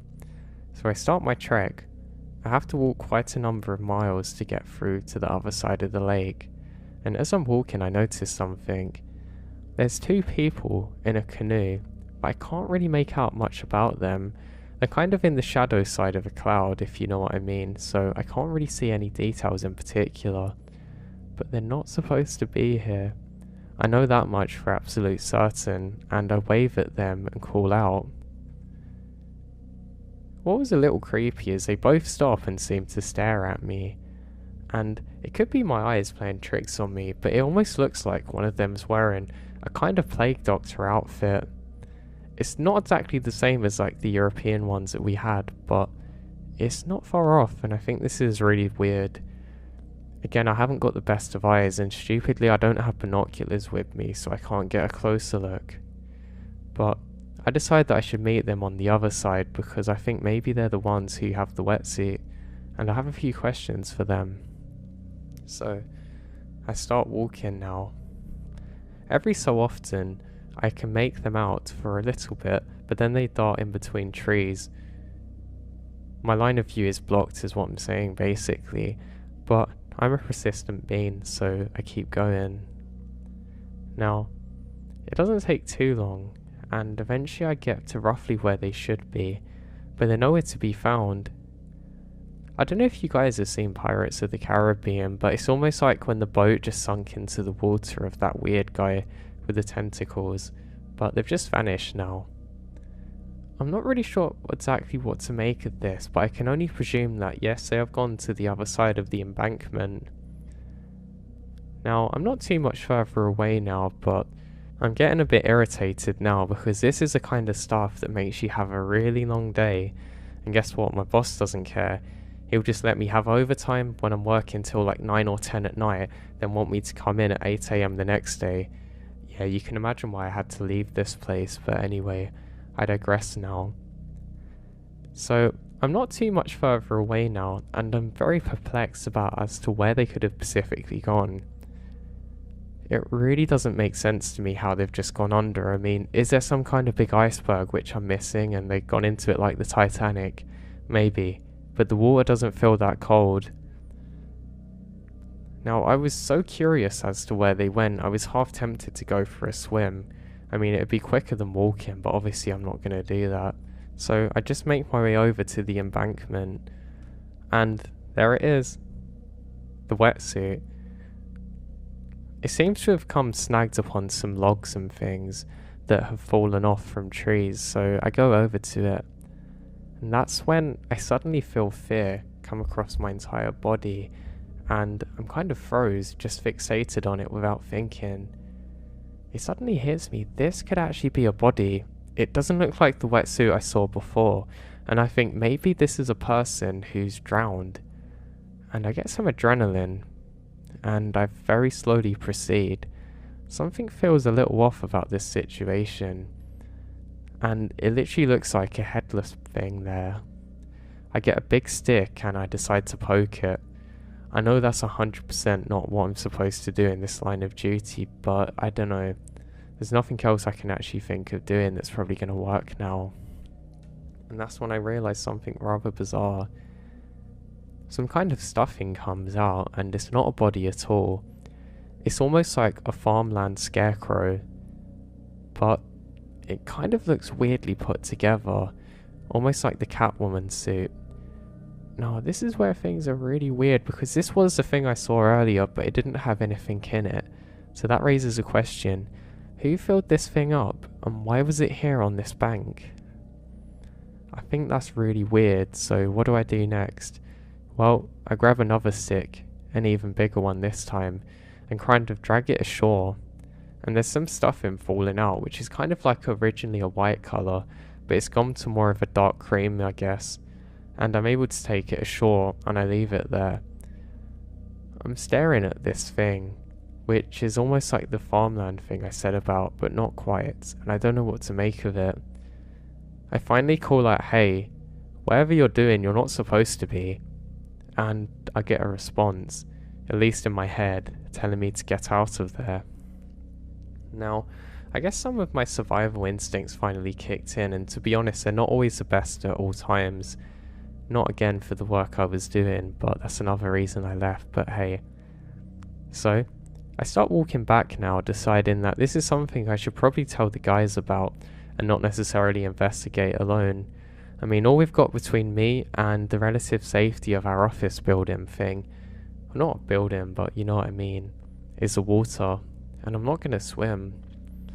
That's when I see what appears to be the two figures I saw earlier, this time on the shoreline. Now I get a much better look at them this time, and this is pretty bizarre what I see. I can see they've stopped to look at me, and one's tall but the other's relatively small. They're dressed exactly the same. They have kind of like a weird half pointy hat on, and kind of not exactly a robe but some kind of gown on, in a weird black but waxy outfit. It's different from what the mannequin was, but they don't say a word. I call out and do a big Y symbol with my hands trying to get their attention, but this doesn't work. I have a weird feeling about this, and this is another weird thing. They both start walking towards me, literally into the water. They walk until they're about head height until they just stop, and seem to vanish underwater. Now, this only took about 10 seconds, and I decided I was going to wait them out, and finally they resurfaced again. Now both going in different directions. One is going towards our station place, and the other is coming more towards me, walking slowly along the shoreline. Now, I'm pretty confused here. I go around to look at that mannequin thing and it's still there, but I decide that it's probably best if I get away from whatever this is. Now, annoyingly, I have to kind of trek through some of the more foresty area to get back. I wait for a little bit just to figure out where they're going, and definitely one's coming towards me, but annoyingly it's kind of blocking off the safe route that I already come along. I decide that I am going to have to go through this much more treacherous area, but that's fine. I've got some pretty good boots for it. Now, for some reason I didn't feel terribly under threat at this point. It's probably because the area was so nice and it was quite a good sunny day, so I didn't feel too bad. The only way I can describe my feeling is like something was just way off and I saw something I wasn't supposed to. Now, again, I don't always react with the best survival instincts, so I didn't have anything to arm myself. I just decided to pick up a stick. Funnily enough, it wasn't even a big one, but I guess I could have launched it at somebody if needed, and maybe they would flinch react and that would give me time to run away, so yes, this is the escape plan. Now, this scarecrow thing goes out of sight for quite a while, and I just stop. I think, well, why am I getting so scared of this? Is this really a threat? Or am I the ranger here? Who's in control of the situation? And I relax myself a lot more. Now, I'm stood like this for probably about 20 or so minutes, just really confused as to what to do. And I now realise that I was probably in shock a little bit, but at the time I didn't know that. I just thought I was dealing with the situation accordingly to what I could see around me. And now, as I'm standing there, I can hear something breaking through the trees. I think, God, what now? And I quickly take a step back and I manage to get behind a tree. And I then catch sight of it. I can see one of those things now. It's a smaller one, but where its face should be, it's wearing some kind of skull mask and it has black face paint on. Now, I'm telling you this because I couldn't believe what I was seeing. I really couldn't. And what do I do in this situation? I get my stick and throw it as far as I can to try and distract this thing. And then it dances towards it, almost like a dog going after some kind of treat or animal, but literally dancing while doing so. I now have some real fear running through my bones, and I start making my way in the opposite direction. Now, I couldn't hear this thing, it almost just gone silent again, and whatever this is, person or God knows what, didn't seem to be following me, and I let my guard down a bit. I've now come to the conclusion that there's some pretty weird cult people out here, and maybe they're trying to get me, and maybe, just maybe, I've come across some kind of crime scene they don't want me to know about. So, I have to start making my way now, tediously, around the lake, to try and get to relative safety, and my mind slips. I completely forget about the other one. Now, I make it probably about halfway across to the relative safety and where I have a truck, but I hear something up ahead of me again. This time it sounds much more forceful and quick, so I quickly ducked down. I laid there for probably a good 5 minutes until I lock eyes with it. It was an animal. I can't remember exactly what animal it was. It was like a big rodent, but it slowly makes this merry way towards the water, and I kind of cursed myself a bit just for being so scared. I say, come on, you have to get a hold of yourself and get a grip now. Now what's especially bizarre is that's when I notice it, what appears to be a body floating in the lake. I now realise that this is that thing I'd moved earlier. It was now floating further across, and I observe it until it comes up on the bank again, and then I see it. That person goes to grab it, but they're assisted by another one, equally as tall as them. I now realise that there's at least 3 people here. They're dressed exactly the same, and they drag this over to the shore and leave it there. Now, I was really glued into the spot for quite a long time. I'd actually stared at this whole event taking place for so long that when I looked away, my eyes took a long while to adjust to not looking at bright things again. And it was almost like, I don't know what you call it, snow blindness, but I was pretty much experiencing a form of this, because I'd been staring at God knows what this was for so long now. And I'll take a deep breath, look around and realise that I'm gonna have to get myself out of here. Now I'd actually gone off the path that I was on earlier, and I'm on a bit of a rough area a little bit, and it's not really good for crossing. I now know that I can take the long route to get back, and that's what I decide to do. I have to crawl across some areas and I'm probably going to get wet, but that's kind of the least of my issues at this specific point. I can kind of go into one of the streams that actually feeds the larger lake that I've just come from, and I'm kind of doing like a military prone crawl around here.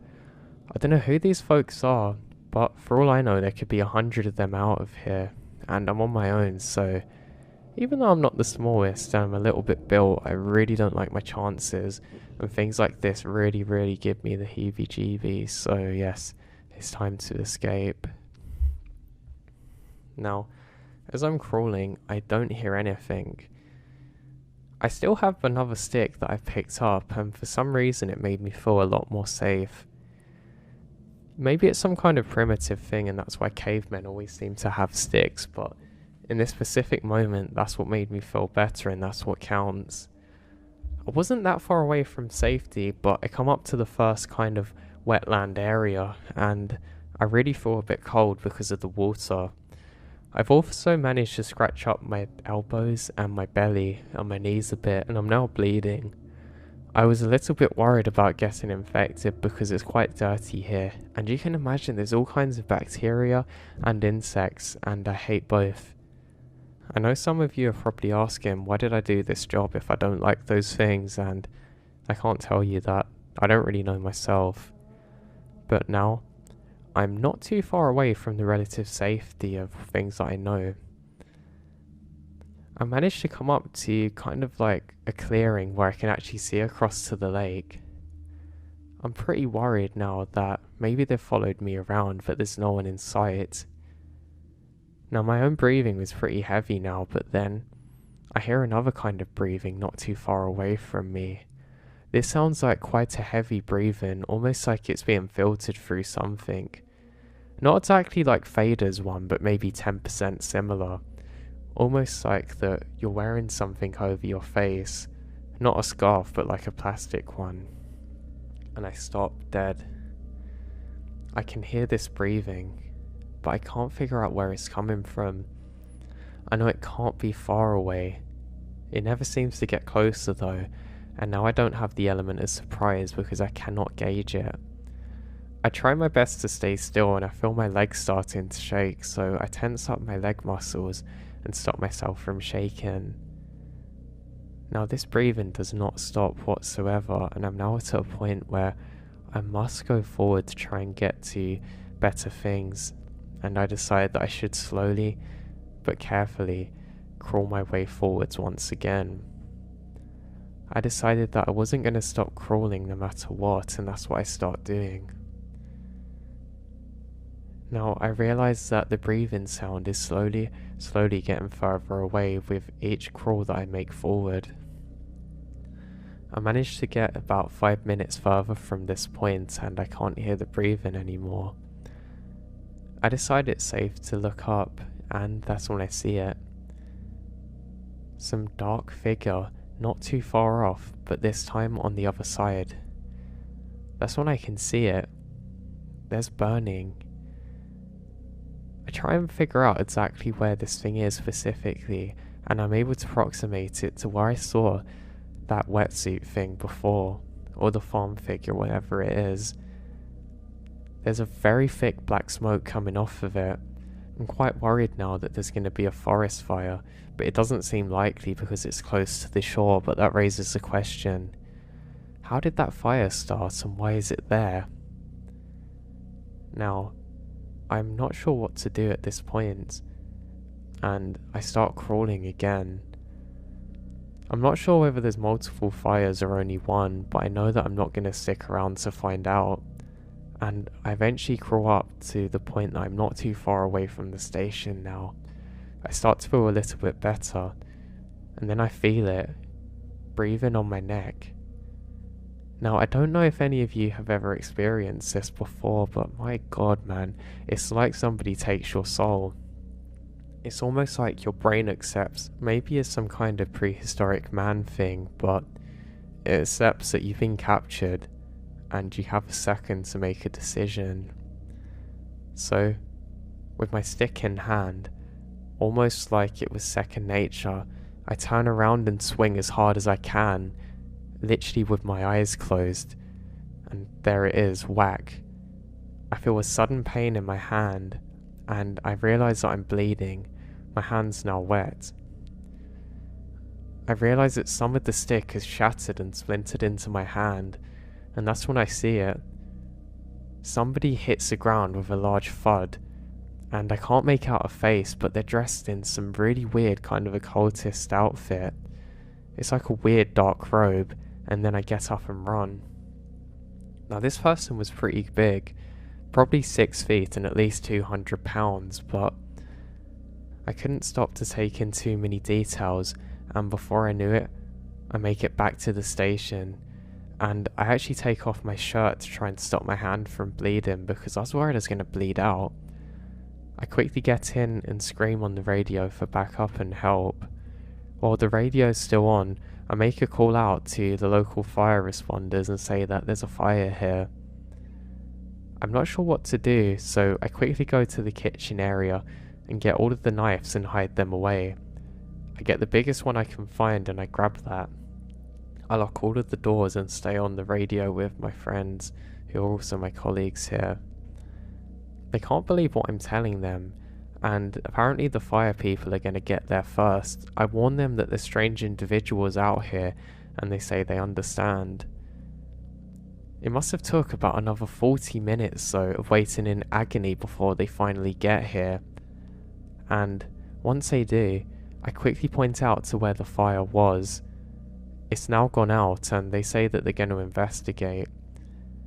Eventually a few others who work here also arrive, and some law enforcement too, and they say that they're going to take over the search from here. I give the exact location of what had happened, and one of the policemen who's first aid trained actually helps to get my hand patched up. I'd really hurt my hand, but luckily it wasn't broken or fractured, which is a good thing. Now, I ended up waiting in that station for quite a long time, until eventually the fire people come back first and say there's no signs of fire, just some ashes, where something was burned. They said it was clothing, but they couldn't determine which because of the fire. But there was definitely no immediate threat, and that was a relief. That was my biggest fear. A beautiful place like this should not burn to the ground, and if there's one person that can stop it, I'm gonna make sure it's me. Now, second, the police come back and say that they really can't find anyone, and they ask for an entire report of exactly what had happened. I give them everything, and they kind of doubt what I was saying, constantly saying, "Are you sure this is what happened?" And I say yes, yes, and they start doing some weird things like asking if I've taken any prescription drugs or anything. I say yes. How do you think this happened to my hand? And they say that they're going to keep some people stationed here and try and investigate until they find out what's happened. Now, eventually I got put to a different area. In fact, it wasn't even to do with the forest, it was actually on the admin side. Eventually I had to leave the job because I just couldn't bear the thought of going back there. Now, we were never able to find out exactly how many people were there or what they were doing or why they were there. And since there's no reports of similar events happening, I can only imagine that it was some kind of cults doing some really weird, ritual or whatever they want to do out there. And maybe they were trying to capture me for some kind of human sacrifice or God knows what. I'm just very happy that I managed to stop at least one of those and give them a taste of their own medicine before they got me. I'd worked in my job for about 10 years and I really enjoyed it. Though eventually I did kind of get tired of seeing the same things. Now some of my friends said, oh, maybe you should get a different job and not work as the park ranger that I had for so long. But I don't know, there was something about it that I just couldn't seem to go away from. I wouldn't say I was necessarily drawn to work in the forest, but it just kind of connected with my soul. And I'd done it for a number of years afterwards. I'd like to share some weird things that happened to me with you guys, because I think it's important that other people know about them. Now the woods are pretty big, and we don't really know too much about what's out there. Now, keeping that in mind, I'm open to the possibility that some of what happened to me was just done by weird people, but at the same time, I'm not really so sure. Now this particular event happened when I was relatively isolated too. I was basically patrolling somewhere and I eventually got moved to go and inspect a cabin. The cabin was fine and we knew that. I just needed to stay there for a couple of days just to complete all of my checks. Now, this is something I thoroughly look forward to. It meant I could read and drink my coffee and just bring a few newspapers up there with me and just have a nice time being there on my own. I'm one of those people where it takes a few days of getting away before my mind completely opens and gets off of the tasks and things that are around me. I was having a hard time escaping from some of the stresses of life. I was staying strong and getting on with things, but I was going full speed ahead and not really taking any time for myself to sort things. So I could really do with this break. Some of my other friends at work there said they found the same thing too, but they did report feeling weird when they were out in the cabin. They said that they had the feelings of being watched. I didn't really take much notice of this because obviously, if you're out there in the woods, these feelings can come across very quickly. So it wasn't anything to be surprised about really. I don't know. When you'd worked out there for a number of years, I guess you kind of got used to it all, so I wasn't really fazed. So, I look forward to my journey. I remembered that on my last night before heading out there, things were pretty good, and some of the other guys there were just having a few jokes with me, trying to put me off the whole thing. They said, you know, there's Sasquatches out there. You heard about the bears that can come out of the trees and things like that, just joking. I didn't let it bother me though, and I said my goodbyes and set out. I remembered going home that day. I felt pretty comfortable and happy knowing that there was good things ahead of me. To be honest, my thinking was getting a little bit more negative at the time and I needed to get away. I won't go into too many details about things that was happening, but you could say it wasn't the greatest time of my life around now. I was using work as an escape really, which isn't the best of things, and yeah, everything worked out exactly the way that I wanted to. I'm now married with my wife and have a small boy on the way, and I'm really excited about this. I got another job that I absolutely love, just at the time those things seem far away. When I get home I make sure that I packed up all of my coffee and everything else that I could need for this. I didn't have to bring that many things with me. I had some cookies and other supplies and snacks. You do get the supplies out there, but they're kind of more like military rations or MREs if you call them that. So I wanted to bring some other sugary things to make this more exciting. The cabin actually has a fridge and it's relatively well stocked, but sometimes the fridge will go out, and that's going to be annoying because you're going to have a very hungry few day tenor there, which I was trying to avoid happening to me. I remember driving over from the gas station. I actually took the wrong turn and go back to the normal place that I work, forgetting instinctively that I was supposed to be in the cabin, and I turn around. One of the rangers waves me away and pretended that he was saluting me like I was going on a military mission I wasn't coming back from. I did it back. I didn't really think much of it. As I'm driving, the trees are providing some very nice shade from the intense sunshine. Now, it is one of those summers where the sky was beautifully clear, and it makes beautiful shaded areas in the forest. It was such a beautiful place to be. I really recommend anybody that hasn't been out there before to try it, because I think it's great. So, I continue on my drive and there's some insects that are getting into my little truck, and this is annoying. One of them I couldn't get out for the life of me. I'm not sure whether it is a mosquito or what because I was concentrating on the road, but God was it annoying. I actually had my shirt off trying to bat it, but then I realised that I couldn't put my shirt back on again, and it was actually quite funny. Nobody really knows about this. This is the first time I've told people about this specific detail.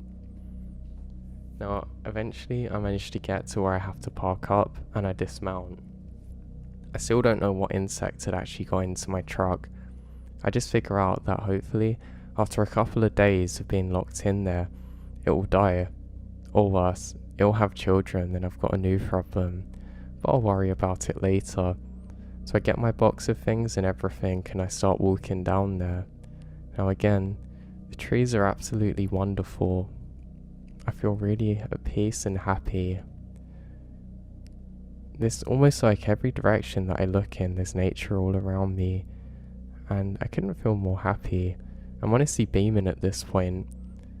You can see the high rock formations all around me, and it looks incredible. It honestly looks like it's something out of a film. And I'll take my way across a bridge with a stream that once ran.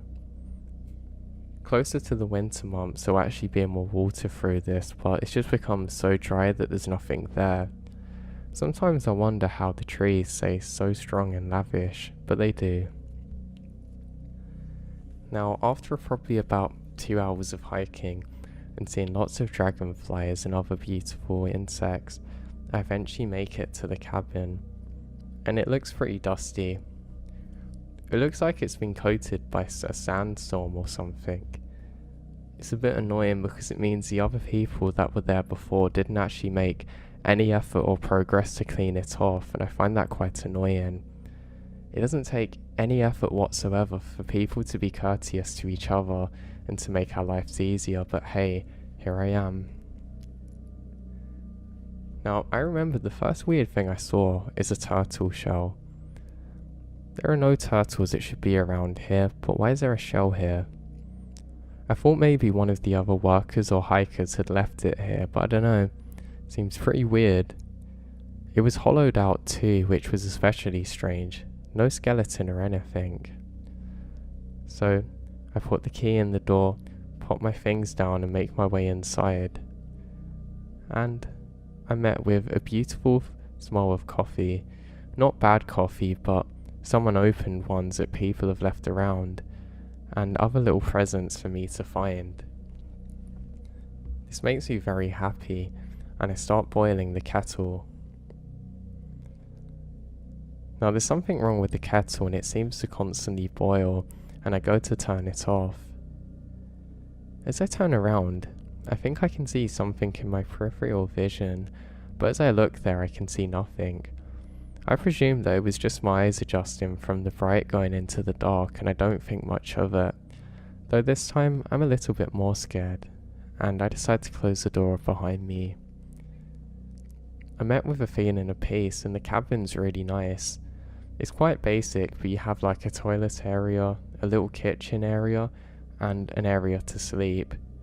It's kind of like a studio design if you were imagining a modern apartment where you've got one area sectioned off and everything else is in the same room. I don't have an issue with this though. I knew there wasn't that much water, so I have to really try and ration it. I don't have a clue when they last filled up the tank, and I don't want to be the person that gets left short of showers and things like that. Especially because of how hot it is out here, it can become really overwhelming very quickly, and I'm trying to avoid this. So I'm really having a great time at first. I decide to make some food and open up one of the MREs. After this, I drink my coffee and I have my cookies and I'm just relaxing. I know that I'm going to need lots of energy because I have lots of different areas to check. It's nothing too much, I just have to make sure that paths can still be travelled on and stuff like that. So I set out and do this. There's a really beautiful cool air as I set out and it makes me feel quite at home. As I step out, I do realise that I can see something up ahead of me.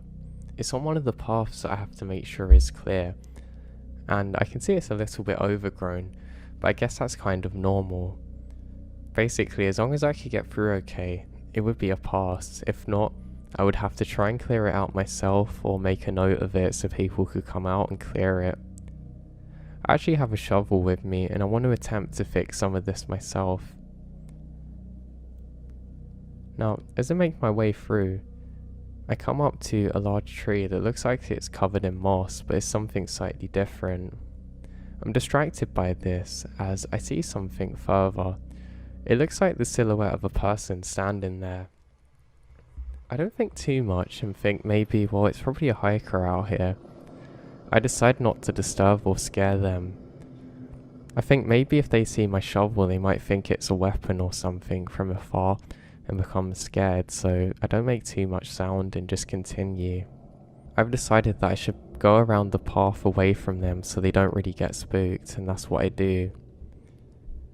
Now, eventually I have to loop back round and I get to the other area that I need to check out. I go across another little path which takes me over a stream that once flowed. It looks really pretty once more. I then realise that I can still see the silhouette. I do think this is particularly strange because it doesn't seem to have moved. I'm not sure whether somebody's left a jacket there, and I decide to investigate. I follow up some steps, and I keep staring at this thing, but I can't make out exactly what it is. Now, as I'm approaching, I'm feeling completely relaxed. I think it's just the environment and not really taking too many notes of the situation, but I was maybe too cautious, free, and think that I probably should have had a better approach to this as I get closer.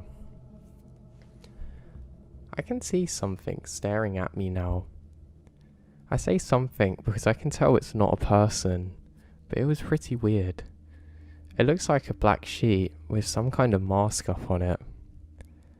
I can now see that it's a hood. It's not a hoodie, but it's kind of flowing down. And I can see the base of it as a tree. Somebody's left some kind of drape over this tree, and it doesn't look normal. I get closer and closer, and I presume that somebody's left a tent up here. I think it's weird because it's black, and I think, why would you want a black tent? You're honestly going to get scalderingly hot. This is certainly not the kind of tent you want out here. And I then have to start making my way off of the path. I'm a little bit annoyed about this because it starts messing up my uniform, which I really enjoy keeping pristine. I do, however, eventually make it over to the back of it and go to grab it and pull it down, but it's on there pretty tight. I then take a step to the side and I can see a skull. I don't know what kind of animal skull this is, but it kind of looked like the Halloween scream mask that you see every October, but almost like a makeshift home one. This is pretty bizarre. I eventually pull and I'm able to tear this thing down. I go to touch the part of the skull that's on top of the tree stump, but I decide I should probably leave it there. As my hands are probably an inch away from it, I just hesitate. I don't know, it just felt weird. I look this thing in where its eyes would have been for a second and I get the creepies. I realise that I can probably just kick this down though, so I use my force and I'm able to make the tree come down. And I'm quite happy. It was probably about 5 feet up in the air, the stump of this tree. And I'm glad that I don't have to see it anymore. The last thing I want to do is forget it's there, then have an absolutely horrifying moment as I make eye contact with this thing again in the dead of night or something. But that's pretty weird. That shouldn't really be there. I presume that maybe somebody's done it for Halloween, but this is in nowhere near to October. I don't know, maybe it's been there for a while, but I think this is odd. I take a few looks around and I can't see anybody or anything else. I just remembered that my hands felt very sticky too. It was almost like tree sapling, but somewhat different. It wasn't like this thing was glued up here, but it was certainly odd. I look around in all directions, trying to see if anything else is out here, but I can't see anything now. I don't think there's anybody hiding away too, but I do really think this is especially weird. It's the first time in my career actually that I've ever encountered something weird to this degree. I decide it's probably nothing and say to myself aloud, come on, you're the ranger here, let's get on with it. And I continue about my way. I go up some steps and start clearing another path. I start shoveling, and as I'm doing so, dirt is getting stuck to my hands because of whatever kind of sticky substance is on that robe thing that I pulled down, or that tent. It's actually quite disgusting. I'm usually not that creeped out by things like this, but it really makes me feel weird. I decide that I should probably head back now, and I start doing so. Now I'm not really proud of this, but I actually didn't do some of the surveying and clearing I was supposed to do for the rest of the day. I don't know, it was almost like something clicked in my head and I just couldn't do it. I kind of gone transitioning from being in the moment to being a little bit more cautious of everything, almost thinking more in philosophy about why was this here, what could it have meant. I head back and put the shovel down outside and I go in and start washing my hands. I really struggled to get this stuff off, but I'm eventually able to do so. Then I notice annoyingly that I've used up quite a lot of my water to do this. I decide that I should wrap up my shovel in bandage so that way I don't have to touch it again, and make sure that I wear gloves if I investigate anything similar. So I actually use the rest of the evening just to listen to music on the radio and try and relax. There was something about hearing that voice in the cabin that really calmed me down. I actually have the door open now because it's so hot, and I just relaxed really. Yeah, I had more of a job to do, but in this moment I was a little frightened really. This goes on for the rest of the evening, and eventually it's time to get some sleep. I close the door, have the bandage on the shovel now, leaving it ajar to the door, and go out. I take one last scan of the perimeter and head back in again. I put my stuff to the side and decide to keep a knife near where I'm sleeping now. It's something I've actually never done before, and I realise why it's a stupid idea when I woke up the following morning and I nearly stabbed myself. Funnily enough, it's not far away from my neck, and I thought, wouldn't that be funny if I ended up getting myself like that? I radio in my findings from the following day, and I actually lied about what had happened and just said everything was normal, and I make myself another cup of coffee. The cup of coffee is kind of like my morning debrief with myself, where I plan out what I need to do for the following day, what I could do differently and what I could do better, and for today, it's to not get freaked out so easily by small things. That's what I say to myself, I do some positive affirmations and I get ready to head out again. Now what's weird about this morning is that there's kind of a mist that's settled. It's not fog, but almost like a morning dew. But I haven't seen it out here before, and it makes the whole place seem a little bit Halloweeny and scary. I go to look for the shovel, and I can't find it. I look exactly where I placed it the following night, and I realise that it's nowhere to be found. No issues though. I probably simply misplaced it, I say to myself. I press on now, looking all over for this thing, but I can't seem to locate it. Okay, that's certainly weird. Again, I don't think too much of it and presume that, I was tired. I probably just forgot it somewhere. And I head out. Now I have to go about 40 minutes away from where I am now to do this further maintenance work, and I go into a really beautiful area where the trees are tall and quite skinny. That has its advantages because I have quite a good horizon here, and if there is anything or anyone, I'm gonna be able to see them now. The trees are actually really tall. I think they're probably about 50 or 60 feet or even taller. It's really cool. Don't know how many years I've been here, but I really like it. Now the mist eventually goes and I feel a lot more confident being out here on my own.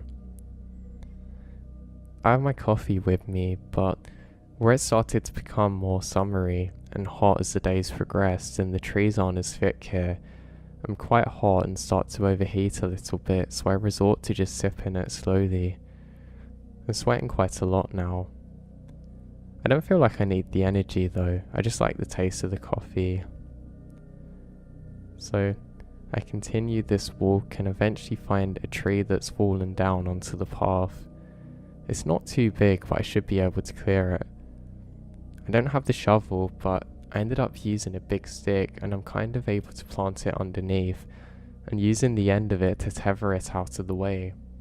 It only moves about a foot at a time, but my god is it loud. It sounds like a whole tree's fell, and it made me jump at first. I don't know how my stick hasn't snapped, but I continue this process when I hear something. There's kind of like the sound of rain, or maybe like lots of cups being thrown at something. That's the only way that I can describe it. Or maybe like someone was shooting ping pong balls off of the trees. It was weird. I thought maybe for a second I set off a chain reaction or something and some other trees were going down elsewhere. But I can't see anything. Everything is impossibly still for the sounds that I'm hearing, and that's especially bizarre. Now, I scour the area for as long as I can. I even go off onto the tree that I've just knocked down to get a better viewpoint, but I can't see anything at all. This happens for about 4 minutes before slowly fading out, similar to how the sounds of rain slowly go off into the distance as the clouds go away. But that was especially weird. I'm very drawn in to where the sound was coming from, and it's further up the path, so I now head up this way. I have my stick with me still because I knew it was strong. I say it was in case there was more trees to clear, but I was a little concerned now. As I'm walking, I see movement now up the hill through the trees again. It's weird, it almost looked like something was kind of floating through the trees. I can't really tell because how far away it was, but it looked like something quite big was kind of moving through them freely. Almost like it wasn't interacting with the trees, but more just the ground on the floor. Almost like it was in another dimension. I walk as quick as I can trying to get closer to whatever this is, but I seem to get further and further away. And that's when I stop. I'm drawn to the ground as I notice something. I think my brain realised something shouldn't have been there, and what do I see? The carcass of a deer. Now, it's not really the carcass, more the bones. But only the bones. It's almost like this was dipped in some kind of acid or something, because there's nothing else around it. I can't see any flesh, I can't see any blood, just a deer carcass somewhat perfectly in the middle of the path. I start searching now, trying to see if there's any other signs of anything or anyone that could have made this, but there's nothing. I look further and further, trying to see if there's anything similar, but again, I don't see anything. Annoyingly, it's my job now to move it out of the path, and I don't want to do this. I ended up prodding it with a stick for a while, probably about 10 times before I'm brave enough to actually just grab it and move it piece by piece off into the trees and the bushes. Now that was really weird. I remembered when I felt it too, it felt kind of chalky almost. Like too dry, like bone dry, but even more so. I don't know how else to describe it. The only thing that was making it wet is my hands that are sweating. I'm not sure if this is from the situation or just because of how hot it is, but I'm suddenly no longer feeling the urge to investigate further.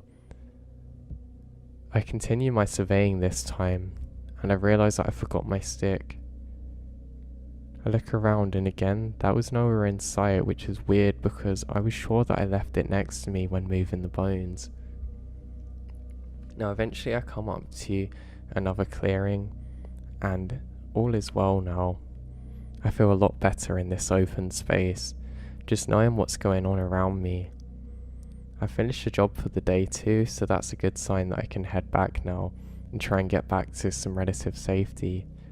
So I turn away and start heading back in the direction and the path that I've just walked upon. Now I get back, and I'm at the point where I found the bones, but I can't see them. I think maybe they've sunk down into the ground a little bit, but that's quite weird. I should still be able to see the bones, especially because of how white they are. It should stand out from the background, but they're not there. I just think it's a good thing that it doesn't have to scare anyone else, and I think, well, maybe some kind of animals wanted them for God knows what, and I start to head back. Now the hike back felt probably twice as long, which is another weird observation. Usually I know exactly how long I've been out for, but I check my watch and I have been walking for the same amount of time, and it feels dreadfully long. I'm also quite tired. I go back into my cabin and close the door, and I fell asleep pretty quickly. Actually so quickly that I didn't even eat or shower or anything. I just woke up the following day about an hour before my alarm. So I eat, I get ready and radio in. And I say this time that I did find some animal remains, but nothing out of the ordinary, and that I've cleared it. They say, "Mikey, great, good job, keep it up, not long now." I say thanks, and end the call. To be honest, I was relatively frustrated at this point because I've not really had the relaxing time that I'd anticipated, but I've still got a couple more days left, so that can come soon. So I get my things together, get ready, eat some donuts this time, which are actually on the turn. They don't taste that nice, but give me the sugar that I need to head out, and I do some extra work. Now, as I set out this time, I have to survey another area and make sure that there's been no fires here or anything. Apparently this particular area is quite susceptible to having forest fires, and we just have to make sure that there's nothing that could potentially be causing it. It could be trash that people have left behind or illegal dumping. Believe it or not, people will actually dump things out here. How they get this far out, I don't know, but they'll bury things. But the problem is, it makes methane and other gases that are very combustible. And we have fires that are deep out here and quite hard to tackle. So, I'm walking down the path, and in this area the trees are also quite long and thin, but the good thing about it is that it lets you see miles around almost, or at least 500 meters in any direction, so I'm feeling safe now. To be honest, it's quite overgrown again, and a lot of the bushes probably come up to half of my height. It's okay, just makes it a little bit uncomfortable to trek through, but that's fine. Now, I get to the area that I need to survey and I can't see anything there out of the ordinary.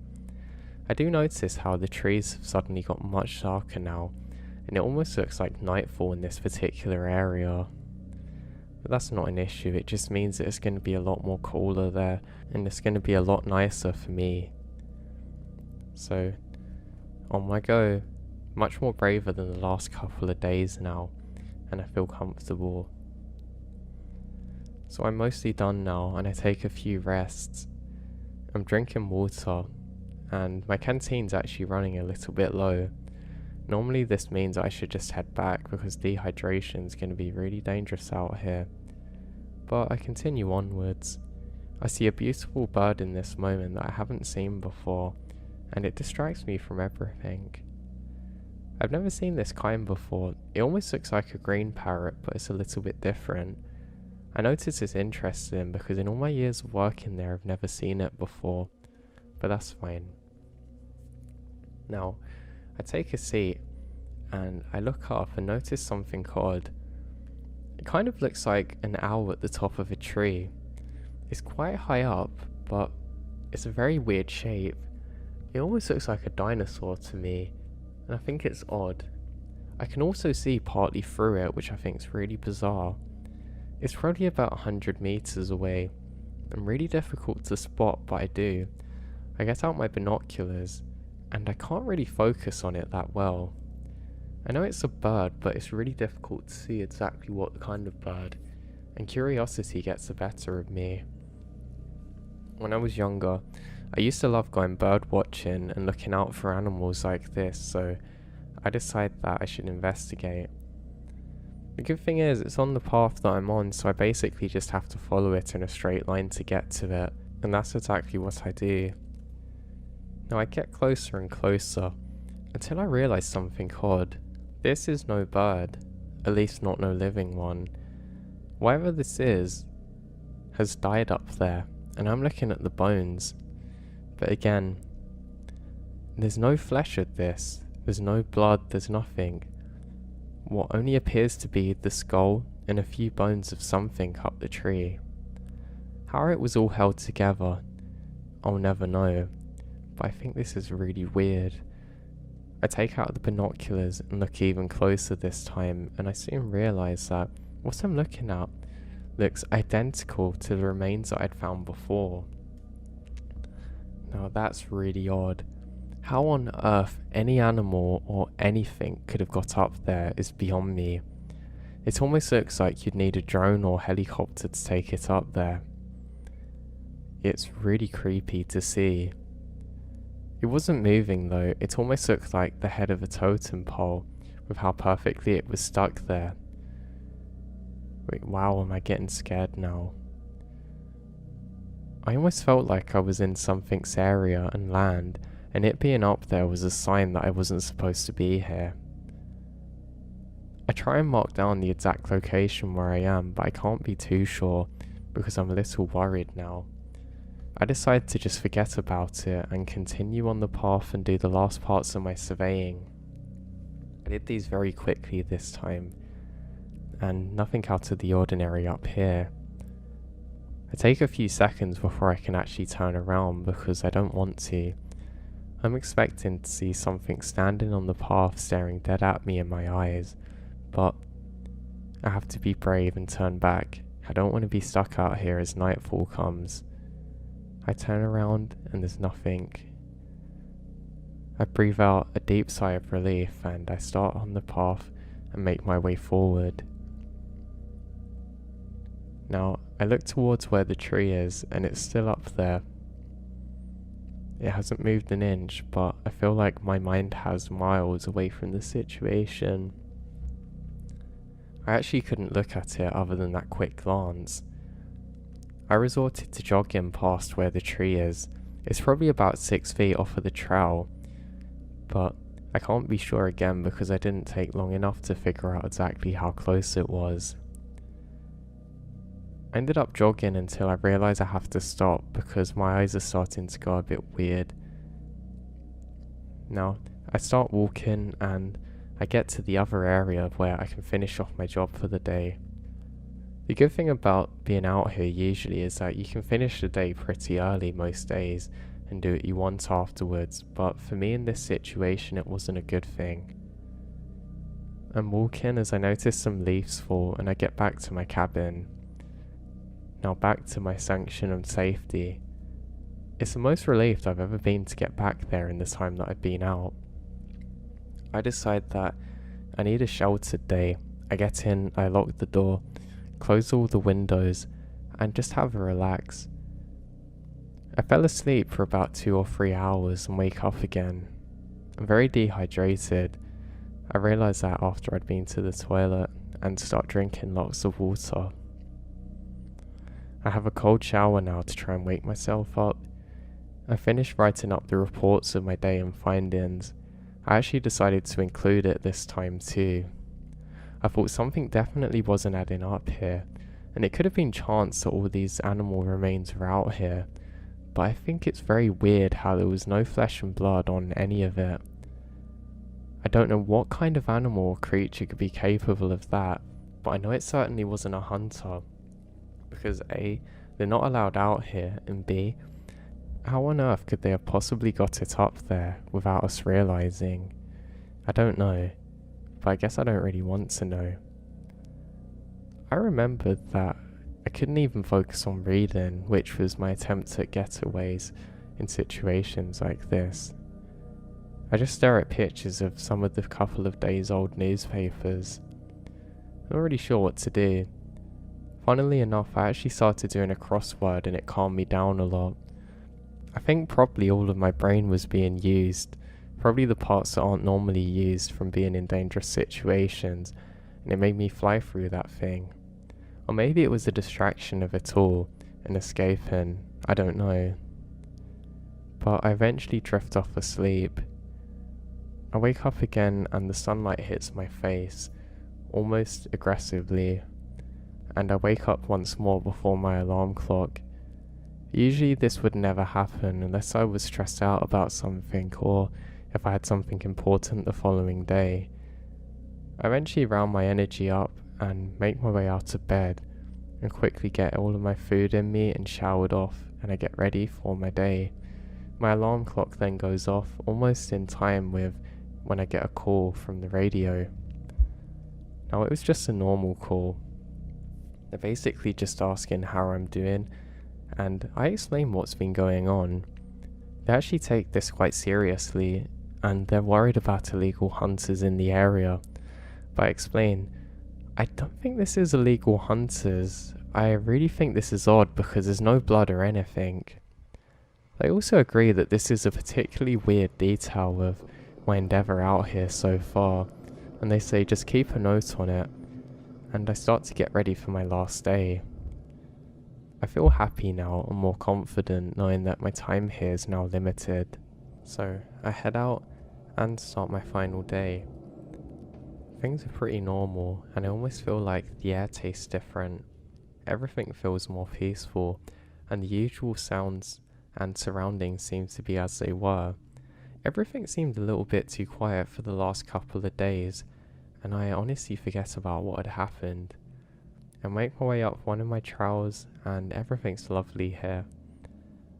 The trees are ones that I can see quite far along, and there's parts of them slowly falling down, and lots of plants are in blossom, and everything being in bloom makes it look so much nicer. The first weird thing I did see was a big spider on some parts of wood that I had to investigate and inspect, but it didn't jump on me, which is always a good thing, and it kept its distance, so I was happy. Now, I get towards the end of my day, and I'm feeling good. You know what I mentioned earlier about wanting to forget about all of the worries and stresses? That comes, and I have a really beautiful peace of mind moment where nothing bothers me. All of the stresses are gone, and I feel really happy out here. Now I actually start to feel a little bit sad knowing that my adventure's soon going to be over, and I have to return back to the normal parts of my job. The aspect of being out here in the cabin away from everyone and everything doesn't come too often, so I take a few moments to try and appreciate it more. and the sun begins to set, and I head in now. I've completed my tenor here, and it's time for me to return in the morning. I start packing out all of my things so I can leave quickly, and I head off to bed. Now I didn't fall asleep quickly and start doing another crossword. I actually think of trying to develop my own, then realise how boring I am, and eventually fall asleep. And I'm awoken. I hear the sound of knocking on the door. I say I'm gonna come, give me one moment, and start to find my things. They persist so, and I say louder, I'm coming, just give me a moment. It seems to go on constantly though, which I think is pretty weird, and it suddenly dawns on me, nobody's coming to relieve me. It's pretty late in the night time, and something's off. I get up, look out the window and can't see anybody. Still in a dazed state, I go outside and look around, and I think I can see somebody, but I'm not too sure. I presume that it's one of the other rangers there, and I say, hey, I'm gonna sleep a bit longer, let me just go to bed. And I go back in and fall asleep quite quickly. Now I'm woken up about 2 or 3 hours later by the same knocking. This time, my conscious brain slips in, and something doesn't add up. I realise nobody should be out here but me, and why would they be waking me up so early in the morning? I realise that was not a ranger who I thought I saw. I get up quickly, and the knocking this time really haunts me. I still have my clothes on from before, so I don't need to get changed at all, and I slowly peer out the window. As I do, I notice a deer standing up on its hind legs staring straight back at me. It doesn't look like a normal deer though. It looks terrifying and menacing, like something I've never seen before. No animal that I've known has ever been able to do this before in my life, so what on earth am I staring at? I then let out a gasp, and this thing runs on all fours. It runs into the forest and kind of takes on almost a human shape, and eventually gets off into the distance. I was stuck glued to that window staring for probably over an hour, trying to see if it come back, and daylight now breaks. There's nothing there. It's just me alone in the woods. I think that I might have went into a state of shock after that, and I grab the things that I need, and I start slowly making my way out towards where the back of the cabin is. I have to put something away, and as I'm doing so, I hear my name, Mike. Mikey, come here. Look, I need to show you something. It sounds just like the other ranger who I've been communicating through on the radio with. I say hello, then go to stop myself. This can't be Mikey. I then go back in and I radio in for Mikey, who answers. I say oh nothing and I'm coming back soon, and he says see you in a bit. I think maybe he was talking on the radio and I somehow left it on. I then go back out and start making my way through the forest, but then I hear it again. Help, please help. Mikey, I'm hurt, you've got to help me. That's when I realised something was way off. He wasn't out here in the woods. In fact, it's not physically possible he could have reached me here in this time. I then start to walk very quickly, and the voice, it goes away, but then it returns again, seeming to follow me. But this does not sound like a person though. It sounded like something trying to be a person. There were breaks in its voice, and it just sounded off, where it would go deeper every so often. Mike, come here, please, I beg you. Followed by crying. The crying sounds followed me for probably another 7 minutes, until eventually I get further and further away from them, and I only hear weeping and the odd Mikey, sounding more and more desperate. I know for 100% fact it was not my buddy out there. This was something far worse and menacing. The relief I feel when I see my truck is something I can't describe. I throw everything in the back and slam the door. I don't know why I slammed it so loud.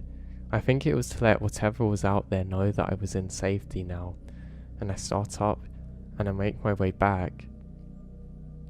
I eventually get back and I remembered the entire drive just feeling very weird, almost like I wasn't in my own body. I get into the station and guess what? My buddy's there. He was apparently calling out for me desperately in the woods. I say, "Hey, were you out there in the woods?" And one of the other rangers looks at me weird.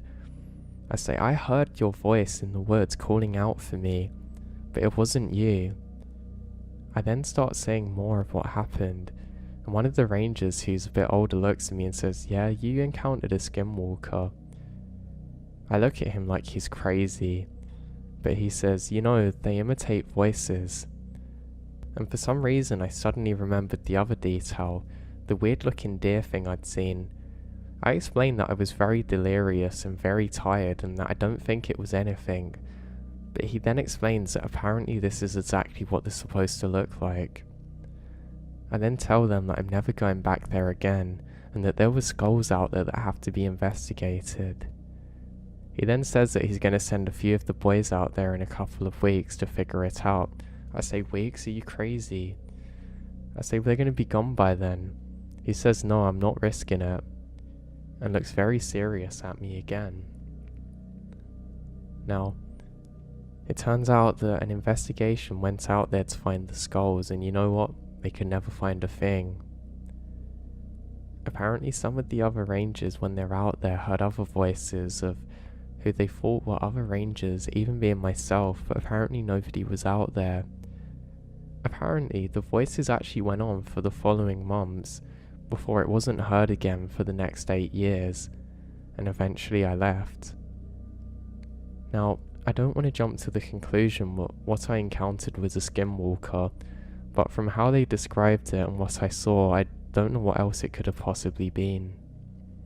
So I went camping with my wife and stepdaughter the other night near Langer, Montana in California. We were off the main road in a secluded route that seldom had cars passing by. No traffic had been through there for a while really, especially not foot traffic. Now I heard a noise late during the night that honestly could be explained logically by something natural that we don't know about. However, my wife and I have both been losing sanity trying to understand what the noise could have been or what could have made the sound. The first instance of the sound occurred around midnight, and we can only describe it as a slow, deliberate, rhythmic nail scratching on a tensioned paracord strip that was strung across the ground. Now, naturally, we thought that maybe it was some kind of critter curious about the tent, but the slowness and rhythm of the noise made us think otherwise, because the critters that generally scratch quickly and sound more hastily aren't like that. The other conclusion that leads us to believe it wasn't a critter is the fact that throughout the night we actually did hear squirrels running around outside, curious of all our stuff that was outside. Why is this detail important? Well, because during the time leading up to the noise and the time afterwards, we heard absolutely no critters running outside or away from the tent. Whatever was creating the sound was absolutely silent coming up to and away from the tent, or eerily enough, may have been floating around something of that nature. We did hear it again around 2 AM the same night, and during Pacific episodes, the noise seemed to have drifted from one corner of the tent, then closer to our heads, allowing us to even feel the vibration of the scratching reverberating throughout the floor of the tent. That's what led me to believe it was the taut paracord because of the vibration, but it was much stronger. We may have heard the noise again a third time, but it was so weak and went on for a small duration compared to the other times that we can't say for sure it was the same thing, but it was really weird. My wife and I were really disturbed by it because it just didn't sound natural for some reason. It was actually loud enough to keep us awake and alert for the rest of the night, but I just don't know what it could have been. I wonder if anybody else has had a similar experience to me, or if they know what this thing could have been.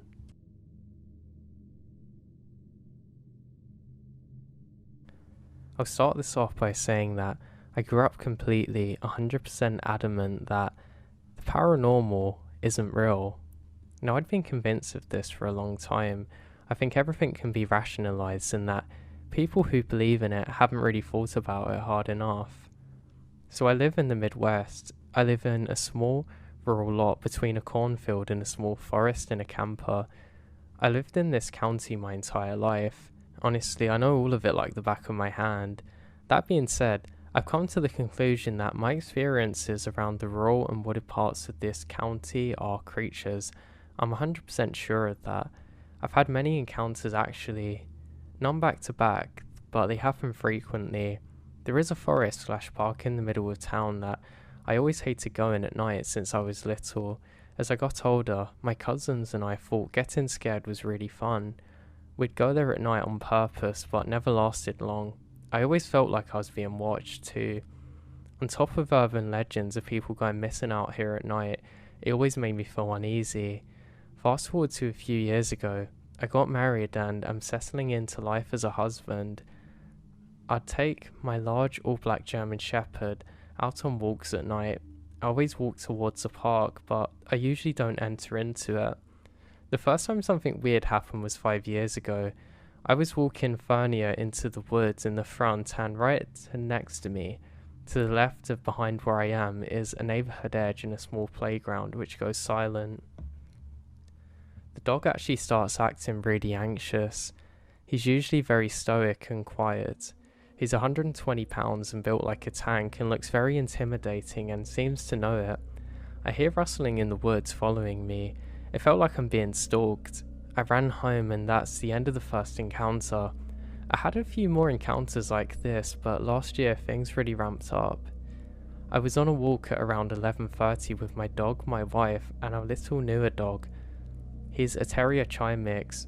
We're walking down the same path and about 3 blocks away from the woods, 4 or so deer are sprinting out of the tree lines into the street towards us, and they seem terrified. Then I can hear what I could only describe as, which sounds like a human trying to mimic the sounds of a monkey. I thought it was silly until recently when I read another guy's story who heard the exact same thing. We both laughed it off as some kids playing around. Once we get up to the woods and are walking parallel, we clearly see 2 reflective eyes and a silhouette staring at us down from the tree line. We then heard a deep growl, and then like a hissing sound. It wasn't super high pitched or anything. Both of our dogs acknowledge this as well. One of the dogs starts to growl. Now, around this time, I also got a job as a tour guide/maintenance for the Rail Explorers. I am working there again this year, well around April 1st. Basically, they take unused or tour specific parts of railroad sections that aren't used usually, and they have these pedal carts with motor assist on them so you can explore the tracks. It's super cool and fun. The one I work on is like 5 minutes from where I live, and it goes through the woods to an inaccessible part of the county unless you float down the river and hike up the steep loose dirt hills. You go under one old car bridge and you go over 2 multi-100-foot length old train bridges. The first one is larger and taller, and it's about 150 feet off the ground above the forest. The second one goes to the river. About 6 months into this job this fall, we work until midnight sometimes, with the last tour lasting until around 9 PM. That means the last tour for the last 2 months of the year are in complete darkness. The way that the job operates is with 6 employees.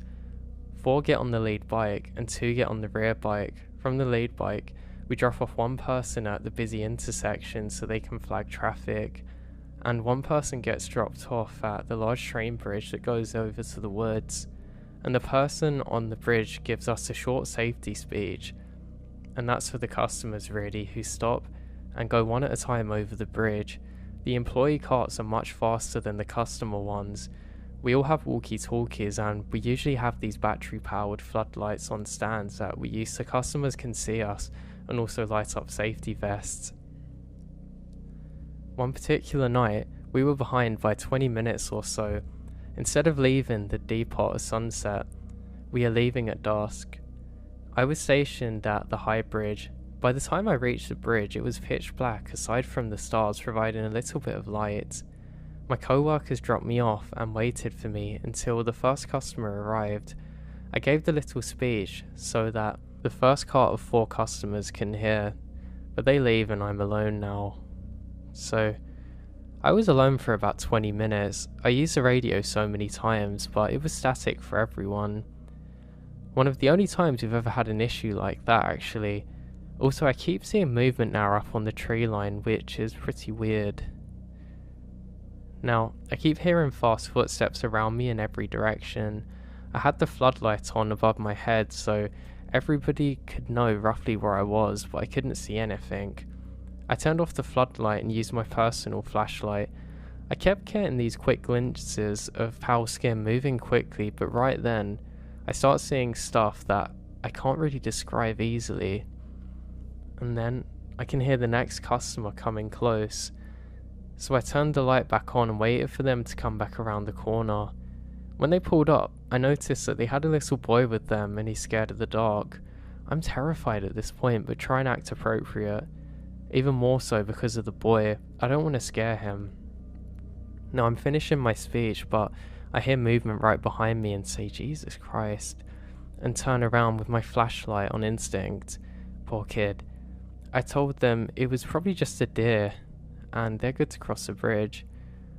That same night, the person stationed in the intersection, now this isn't like a town intersection, it's very rural, it's right next to a massive cornfield. Now he's Native American and very in tune with his culture. He told me privately a few weeks later that he heard rustling in the cornfields and whatever was out there was whispering his name and trying to get him into the field. He was also without communication for about 20 minutes, but he wasn't in the woods and could see a lot better than I could. Another time, me and the same co-worker were heading back to the front of the cart. We were way ahead, so we stopped the cart in the middle of the high bridge. It sounds scary, I'm a bit afraid of heights, and the bridge has massive gaps, and between the planks you could fit through. But after doing it, every so often you get used to it. It's a clear night and we were watching the stars and having small talk, but then everything goes silent. We are 100 and so feet above the air in the woods and we can hear for miles. Suddenly the dog starts barking from across the river, 2 miles away can be heard. Now, we hear then what sounds like a human mimicking monkey noises. We hear a growl. He looks at me completely serious and in a stern tone says we need to get out of here now. I drive out of there, and he actually moved states to Nevada shortly after this. A few other things happened here and there, and the co-workers had other experiences too. Each of my co-workers has at least one story really. I'm only sharing mine in this post. A few months go by and it's late fall, around the middle of November now. I drive through the park in town a lot when I just want to go for a drive. I had my dog with me and it's around 2 AM. I can't sleep, so I'm listening to some CDs and just have a leisurely walk through the park. But when I get past the gate, I feel uneasy and weird. I get quite scared. Now going to the park that night makes me feel a primitive fear. It's kind of beyond fight or flight. I've never felt that way before, but every time I'm there I have it. So anyway, I get back in and I'm driving through the park now and have the windows rolled up a lot. The dog can still get his head out but can't jump out to go deeper into the woods, but as we go further, I feel scared. I decided not to turn around though because I'm already past the halfway point. Turning around now actually makes us stay longer in the woods. I start speeding though. I round the last corner and I see something that gives me nightmares. There was a pale, skinny, humanoid, tall, lanky, not quite human thing, crawling on its hands and feet, but it was crawling really quick, like at least 20 miles per hour. We don't have bears here. The only animal that size are a large deer. This wasn't a deer. It went from right, crosses the street and went into the tree line. The dog saw it too. Doesn't bark at animals, but he went ballistic. He was trying to force himself out of the small gap of the window, foaming at the mouth and snarling. He never acts like this.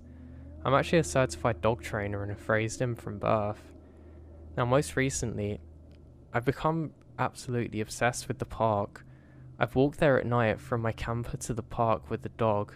I'll never do it again. I didn't see a figure this time. As I was entering the park, a massive owl flew over my head, so close it actually could have hit me, and this felt really weird for some reason. As soon as I get into the park, I feel extremely weird, nauseous and anxious. I walk a few hundred yards, and the only streetlight in the entire park's there. I turn around to face the woods. Me and the dog froze for like 10 minutes. The silence is deafening. Anytime I'd hear something, I'd jump.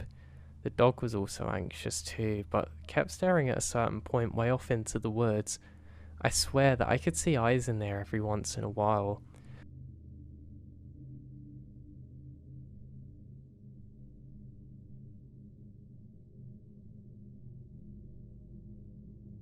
Now, I live in southwest VA in Appalachia, and I heard odd whistling in the woods a few days ago at night.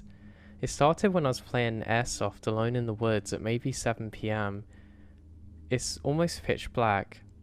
I live in a lonely area. Now, I was walking around the woods by my house.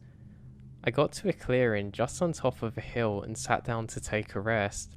That's when I saw something, and I hear an odd whistling. Well, I kind of saw movement, but I more hear the perfect whistling, and whistle a tune that I'd never heard before. It was clear and close enough, like let's say within 150 feet or less, and come from directly behind me. I wouldn't have thought that it's too far into the woods, but near to the property line with one of the neighbours. Now it instantly gives me chills down my back, and I have a feeling of being watched. I, not being an idiot and having a brain, waste no time in sprinting fully down towards my home, hopping over rocks and things. The whistling then stopped shortly after I start moving, but I felt like I was being watched and something felt off. I didn't see anything. When I did turn back to look, I see the gate that is always open seems to be closed, but it could be because of the darkness I couldn't tell. Now I don't think it was a bird, and the leaves on the trees wouldn't have regrown yet. Now, it still stays cold at night, and sometimes during the day, but I don't know about the birds really. I also doubt it was a person, as I heard no talking or leaves crunching or talking or any other noise that would have suggested that. I should also mention that while this starts out in the middle of nowhere, it does gradually get louder for some reason. I should also mention that I've been in those woods for a decent amount of my life, and I've never heard anything like that. I mean, not even once. I was a bit tired. Now, I've been more tired before while being up in the woods at similar times before, and I'm not one to hallucinate. The situation still gives me chills when I think about it. I've had the feeling of being watched in these woods, but those feelings have never been so intense and extreme as that before. Now, I was hoping if anybody could help me figure out what it was. An animal?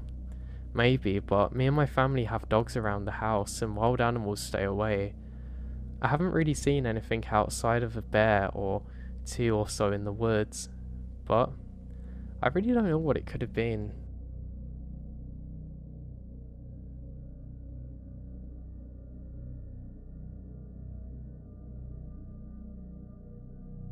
Growing up, I'd spent much of my life playing outside with my friends. This is in the days before you had video games and things like that, so it was pretty normal to make your own fun. All I'd have to do is take my bike, and after riding for about an hour or so, I'd be with my friends. I know that sounds like a long time, but I lived out in the backwoods, miles away from cars, so it wasn't really dangerous and it didn't feel so long because you're out in the woods. Now, later in my career, I became a park ranger, so I kind of got used to weird people and weird situations, but this is something that I couldn't explain from my childhood. Now, this actually comes from a number of things that happened to me, which all led to one specific event. So let me begin.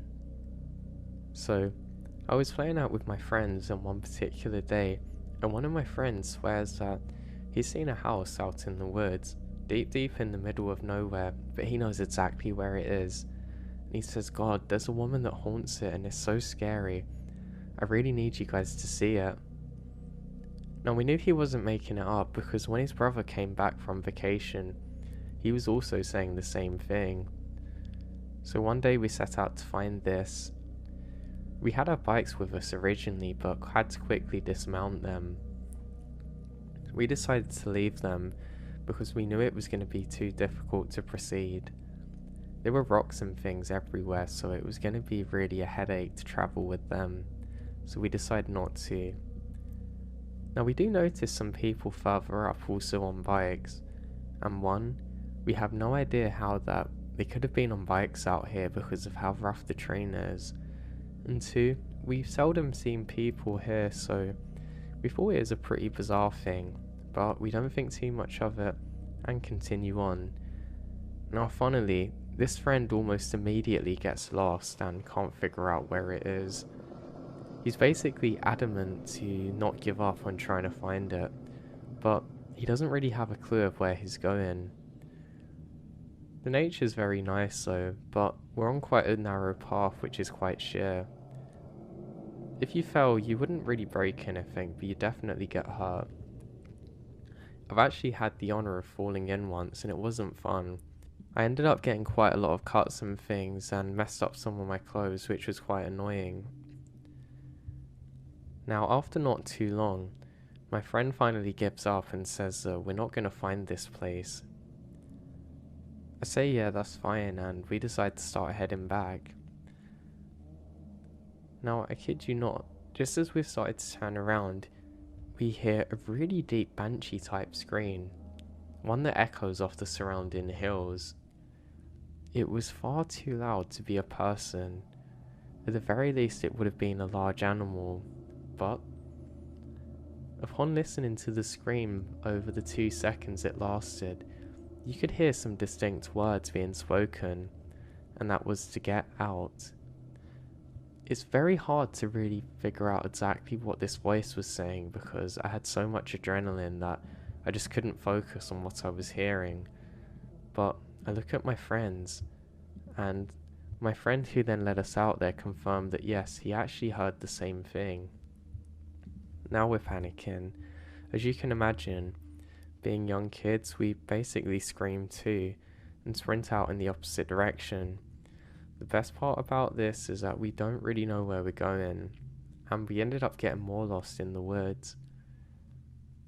Now I ended up getting really bad because it starts to get dark, and one, I don't want to lose my bike. My parents have only just got me it, and growing up I really didn't have much money. So if I lost the bike it was going to be a big thing, but yeah, I really couldn't find it, and that was quite worrying. And two, I didn't want to be out here in the dark with the demon. And my parents were going to kill me if I wasn't back in time. Filled with more rage now, I start strutting around trying my very best to find where the bikes could be, and thankfully we found them. Now we all split off in our different directions, and none of us really say anything. We're just rushing to try and get back home.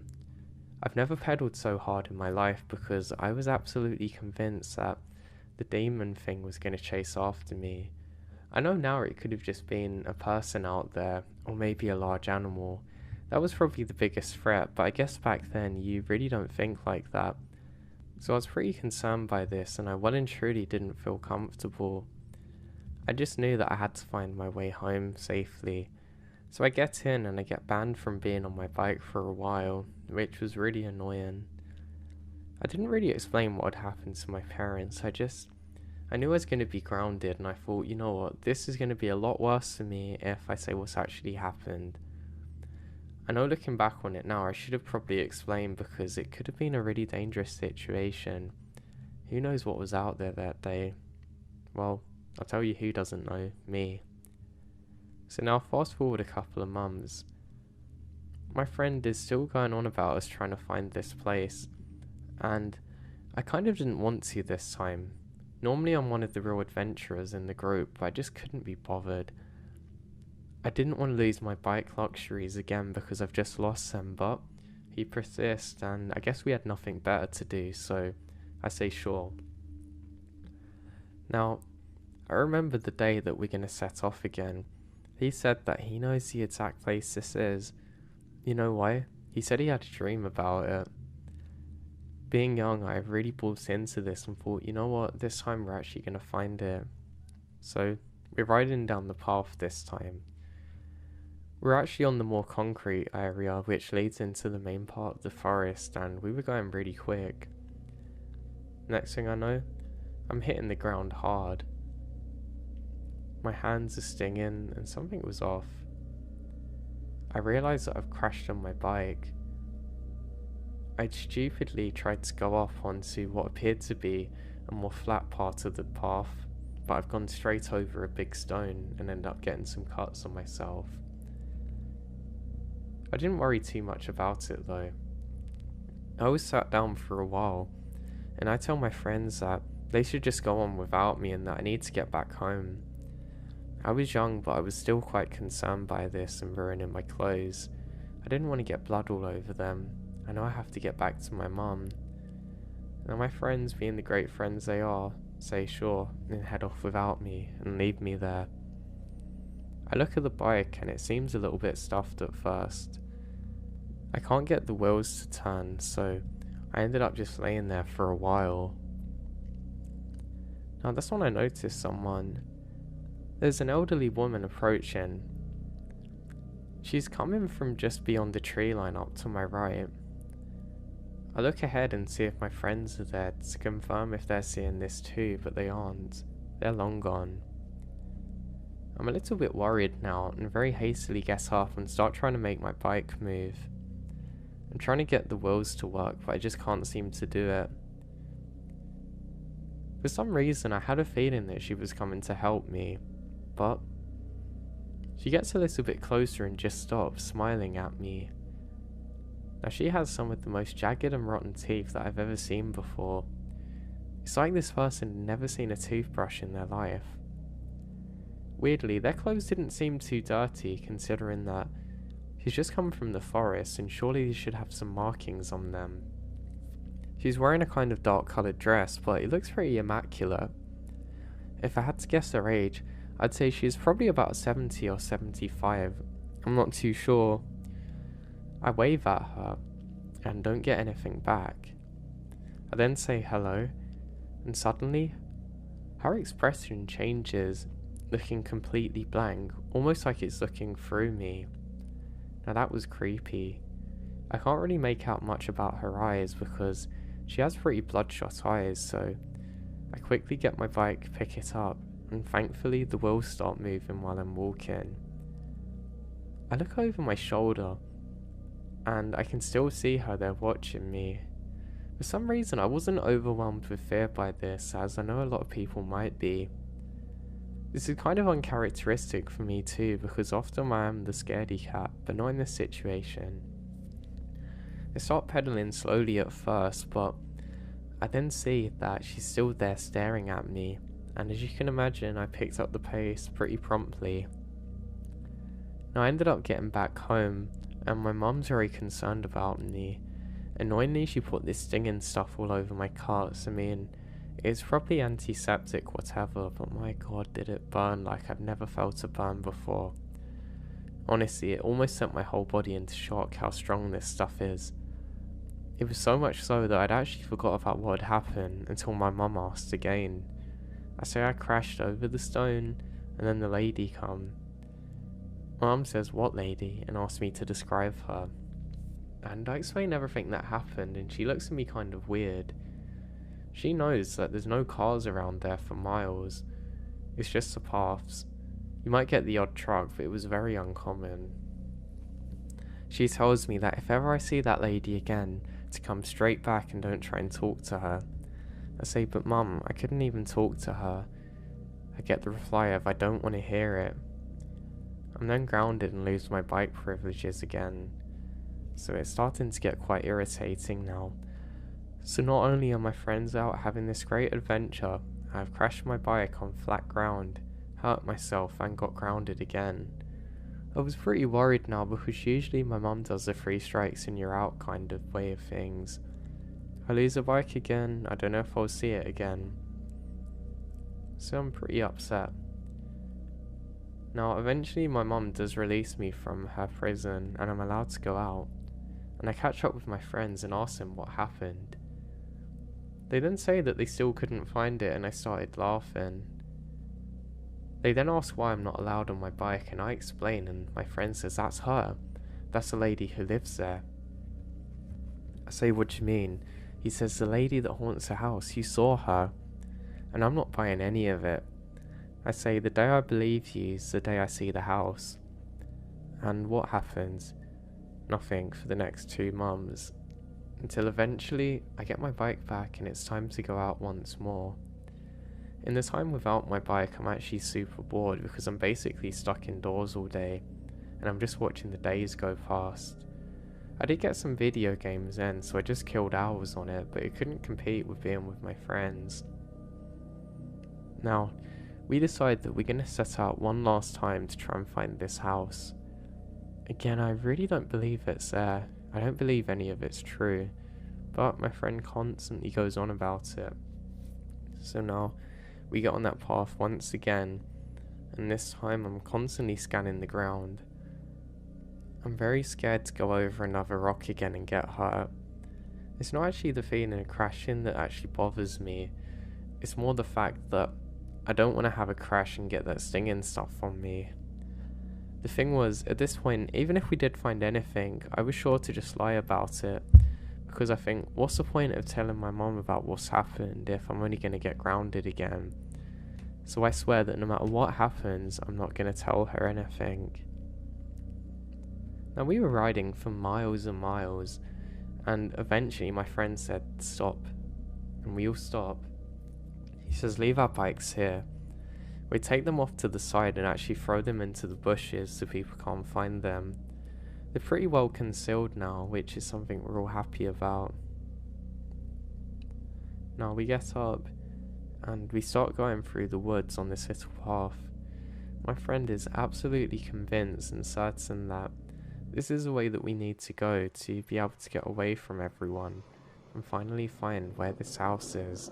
He says, this is it. This is what I found before. None of us really believed him, but I guess being gullible, part of us wanted it to be real. Now we walked for miles and miles, and we still don't seem to be getting any closer to anything. I tell him, really, is this actually a thing, or is it just a figure of your imagination? He then says, be quiet. And I don't. I just keep on going until eventually, there it is. In a break in the trees, you can see an old white house. It kind of looked like an old English cottage, but slightly bigger. It certainly looked old and very abandoned. It was 2 stories tall, and looked like nobody had been there for as long as I had been alive, at least 5 times over. Now at this point I get a little freaked out, but my friend is persistent that we have to press forward to find it. We have to go in there. We have to know that it's real. I agreed, kind of getting more and more excited at this time. As we start to step towards it, a crow must have broke out of a tree nearby and it really made us jump. All of my friends are laughing at me for being so scared. But I don't know, I felt extremely on edge in this situation, and it's kind of like something I haven't felt before for a long time. Even working now as a ranger, I still haven't had that feeling. I think I was too on edge. I was too ready for something to happen. Now we go a little bit further ahead, and then I can see some kind of movement. It almost looks like there's a cat or something in one of the top windows moving round. It's all black, I can't see eyes, but I knew something was in there. I think maybe it's an animal. And we continue going forward. I don't know, I'm getting a really bad feeling about this, one of my friends says. But again, we say that we've come this far and that we need to figure out what this is. And so we press forward even more. Now eventually we get up to where the door was. And I, probably being the bravest at the time, decided to step in first. And this place smelled really weird. It was kind of like an old smell. One that I hadn't smelled before, and something smelled really bad in there. I didn't know what it was. I kept on and on searching for the source of the smell, but I really couldn't find anything. So that was something quite strange. I just expected either something to jump out at me constantly, or to see some kind of dead animal or thing there to make sense of the smell, but again, there's nothing.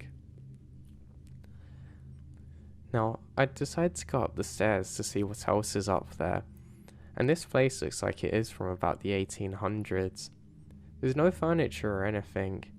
There is a picture on the wall, but it's all faded off and you can't really see what it once was. I don't think it was a picture, but it was some kind of portrait, but it's gone now. I then see a big spider go up the wall and I really don't like that. I'm looking for the cat though and I can't find it. I think this is odd, so I continue my search. I was sure I saw something in here. Even if it wasn't a cat, I just had the urge to know exactly what it is and just figure out what was going on up here. Now, I end up going further ahead, and while my friends are down, I realise that there's an upstairs area. There are stairs that go up another level. I go up the stairs and I can see a suitcase. I don't see anything else there, and I decide that I'm going to open it up. I have to know what's in here. Even if it's bugs or something, I really want to know. As I go to open it, I hear a sound behind me. It's movement. I'm not bothered, I think that it's one of my friends, and I slowly turn around, and there I see it. A woman crouched in the corner, staring at me. I then realise this is a woman that I saw before, and she slowly smiles at me. I drop the suitcase down immediately. It startles me, but not her. One of my friends then joins me on the stairs and screams the second he sees the woman. Something about her didn't look real or human. The next thing I know, we're sprinting down those stairs. They felt impossibly long. It was almost like it had doubled in length. My other friends are also screaming now, and we all come flying out of the house, saying, "What was that? What on earth was that?" I say I don't know, and we start explaining to the others what we saw. One of my friends is constantly looking around and he swears that he can see someone staring at us out of the window. We don't bother looking around. I mean, me and the guy who saw it, we just keep running. We were surprisingly fit, as we probably made it about 500 meters before slowing down again. We all stopped for a moment, now feeling safe that we're away from the house, saying, "What did we see?" No, none of us can agree on exactly what we saw. We keep looking around to where the house is, but weirdly we can't find it. I know that we run off and we're quite worried and disorientated, but we should be able to see the house, so it doesn't make sense why it's not there. I start to kind of lurch backwards a bit as I realise that the fear's really taken a toll on me. It's like my vision's gone a bit weird. We then start moving again.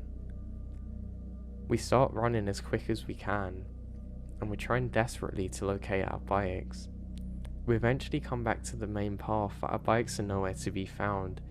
Of course not, how could we possibly find it out here? How are we going to be able to differentiate it from the surroundings when everything looks the same? We didn't think of this at the time. I didn't even care about the bike. Now the thing that makes this suck is it's going to be a long journey back without the bikes, but we just can't find them. I do want to search for a bit longer, but my friends are all too scared, and we take off running again. We don't get too far as we're really tired now, and we have to start walking. What's worse is we've got about 2 hours of daylight now ahead of us. We're all discussing, running through the probabilities of what it was, and suddenly I get annoyed at the friend saying, "Why didn't you tell me that was there?" He says, "I can't know what's up there, I've never been in there before." We all look at him then, kind of annoyed, as if to say, "Well, why didn't you let us know that before?" He doesn't reply though, and eventually we get to the part where we have to split ways.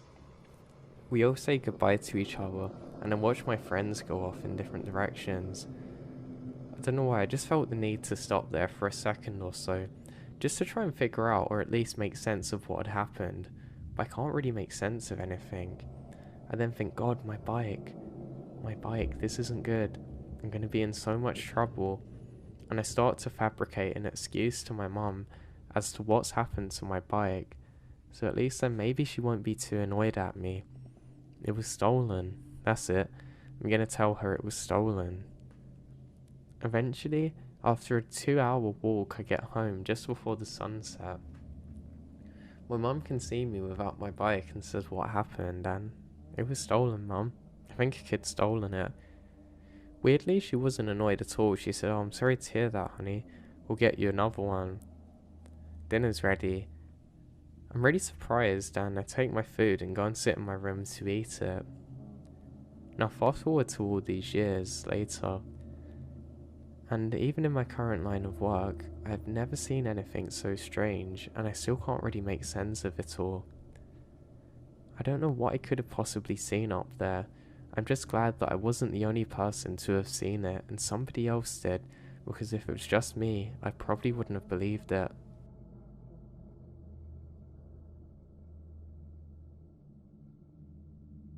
I've done lots of different things in my time, and I've kind of lived lots of different lives, I guess you could say. I'm always one who's up for adventure and trying new things that are different and unique to me, and I find those very exciting. I have landed a current career which I'm in, and a job that I actually quite like. So is my wife too, which is great, but I didn't always do this job. I was talking to a new colleague at work, and we got talking about what kind of jobs we're doing before, and it really got me thinking, yes, of when I was a park ranger, the reason that you're all here listening to this. Well, for a few years after finishing my school, I didn't really know what I wanted to do, and there was a program that would send me to a different state.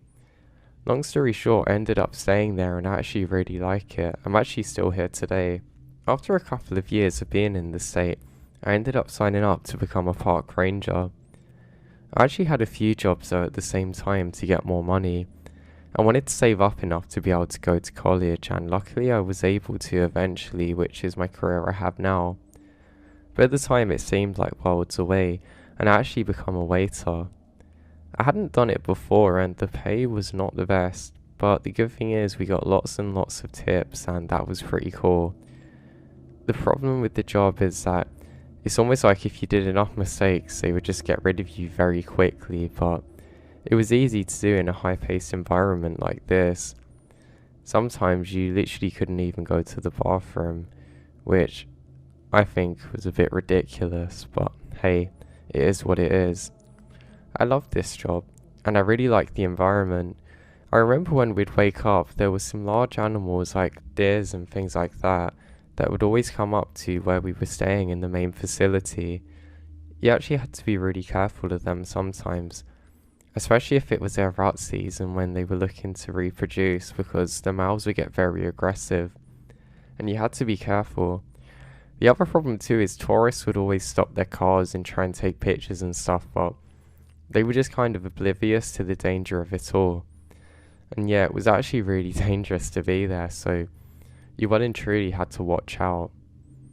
Now I didn't mind though, but like I said, the job didn't pay that much money, but it was very close to my other job which I absolutely loved, which was being the ranger. I found it good, but I almost feel like I was doing so much that I couldn't appreciate the things that I had around me. It's something I still have now, but it was almost like I was a spring compressed and I couldn't really appreciate everything for what it was. But as soon as I got out there doing my ranger job, I'd very quickly forget about the stresses of being a waiter, and that was good. I could also soon forget the fact that being a waiter wasn't a permanent thing. It was kind of like temporary for the time, and I knew that, just I couldn't convince my brain of it. So I head out on some of my normal patrols and everything's grand. There's lots of people out here that I actually become friends with, and I'd get some regulars there who would just hike the trails. It was a pretty cool place to go hiking if you ever get out to these kinds of places, and I'd really recommend it to people who haven't tried it yet.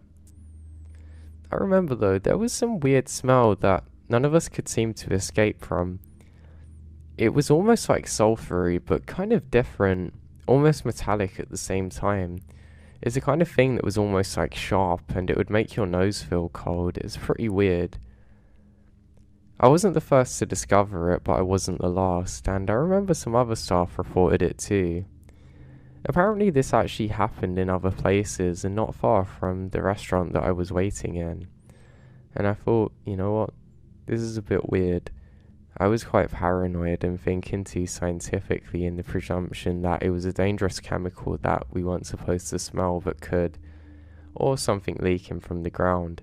I was paranoid maybe it was radon gas, but I didn't realise that you couldn't actually smell that, and we're in the open air anyway. My scientific knowledge has come a long way since then. Now, eventually, the smells seemed to go away, and things seemed to return back to normal. I was finishing up one of my shifts during the waiting, and I was washing some dishes, and I noticed something strange. Outside of the window, a bit further away, I could see some kind of faint glow. I don't really know how to describe it. It was almost like a reddy colour, but had more of a green tinge to it. At first I presume it's a fire, but it doesn't act like how a fire would. I don't know, it just felt a little bit different. It looked kind of weird, and a little bit creepy actually. I just convinced myself it was nothing. I finish up on my washing and go outside to see what it is, then I realise that it's gone. I'm pretty sure it's some kind of reflection or something that I didn't realise is there, so I just go back to what I was doing. I remember just thinking, God, I can't wait to just escape and let my mind settle. I was kind of aware of the compression spring thing that I was talking about earlier where I was doing too much, but I was kind of just going with it at the same time, but I knew I needed to get out of there and just have a few hours at least of peace just to clear this up. Now eventually, these smells do pick up again, and weirdly, somebody else reported seeing a strange light in these woods. Now, this particular colleague reported them differently, saying that it seemed to be coming as more of a green embery glow, almost like where a fire once was, or just when you get the embers before something like that's about to die. He said that he just had a weird feeling like something was off. It was like all of his adrenal glands were firing and he just didn't know why. He said the smell was accompanied by it too. So now, I'm pretty convinced that it's just something we should be careful of, but nothing too harmful. I was paranoid again it was radioactive, just because, like I said, not the best at science then. And I thought, well, why else would it be glowing? Or maybe it's some kind of chemical fire, I don't know. I thought somebody had been stupid and actually left something out there and not told us. Or maybe somebody was illegally burning trash or something. And yeah, that was what I went with and a lot of the team did. We were pretty sure people were burning some kind of plastic that they really shouldn't have been, and that would explain the weird characteristics of this light and its glow. Now the thing is, we couldn't find it. We searched for quite a long time, and my god, we get to know the area well, so if there was anything there that shouldn't have been, we would have picked it up, but we couldn't see anything. We even had some cops actually putting in a report that they thought somebody was out there, because they said they saw something strange. They described it as a couple of lights moving and then suddenly vanishing, describing it this time as a kind of purple colour with a green one, but the green remained throughout. I could probably link the colour more closely to almost like a neon kind of green, but it's hard to describe. Now, another strange characteristic of this is that one of my colleagues said that his eyes genuinely burnt when he saw this. He actually got the closest out of all of us to whatever this is. He said that he was probably about 50 feet away, and he couldn't look at it, almost like the way that you can't stare at the sun or bright reflections or things like that. But he said he felt enticed to. Almost like everything went black around him and he just had that to stare at. I even noticed some vision problems too. I remembered after seeing this that I would look at a tree and it just looked like it was artificially placed there, almost like it had a stage light coming down onto it which wasn't there, and it just looked too high definition compared to the other trees. It was kind of trippy but pretty bizarre to pick up. And some of the other colleagues had the same thing too. Weirdly, it was also the same people who smelt whatever that was. Now, in a weird way, I actually began looking towards having my night shifts because, well, I'm going to encounter something pretty cool out here. At least that's what I was telling myself. The sense and urge to have adventure was still quite strong at this point in my life, so I'm up for it. Didn't have a wife then, didn't have a kid, and not many responsibilities, and the world was absolutely my oyster at this moment in time. Now, what to do other than chase this thing? Well, nothing. So I set out. I made a commitment to myself that if I actually saw this thing and can get within touching distance, then I'm going to be the first. If my eyes hurt, then yeah, it's time to stop and go back, but I was ready. And then nothing. For the next 2 weeks straight, absolutely nothing happened. I actually grow more and more tired of trying to hunt this thing. It's kind of like the perfect anticlimax where that your motivation is going on a negative correlation constantly spiraling down till you can't be bothered. And I couldn't be bothered. I was actually planning a trip to get away to Europe, and that starts to consume my thoughts and everything. And I decide that I'm gonna think better if I'm not tired and decide to plan it more in the day. So now I'm out there less in the dark anyway. So I'm doing my usual rounds, just investigating something that I needed to, and just going out, doing what we do, when I notice it. There's almost like a burning on my neck. It kind of feels like I'm getting a sunburn, and the smell is come back. I turn around slowly, and I see it, just for 1 second. Glowing almost too bright to be real, in a weird golden colour. Something is standing there raising its arms up to me. It doesn't really look like a person. It almost looks like it's wearing some kind of robes, but it doesn't have a head. I can describe them as white but with gold detailing around the side, but it looks very alien. Almost like something which has come from a very wealthy thing, but not like anything on Earth, and something that's somehow spiritually higher than the rest of us. And then it vanished, almost like it was never there in the first place.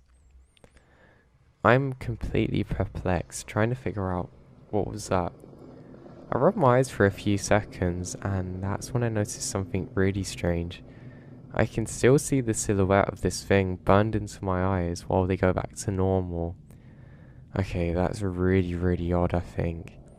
Something was definitely off about this situation. I'm pretty sure my head isn't powerful enough for me to imagine that, and I wasn't even thinking of it.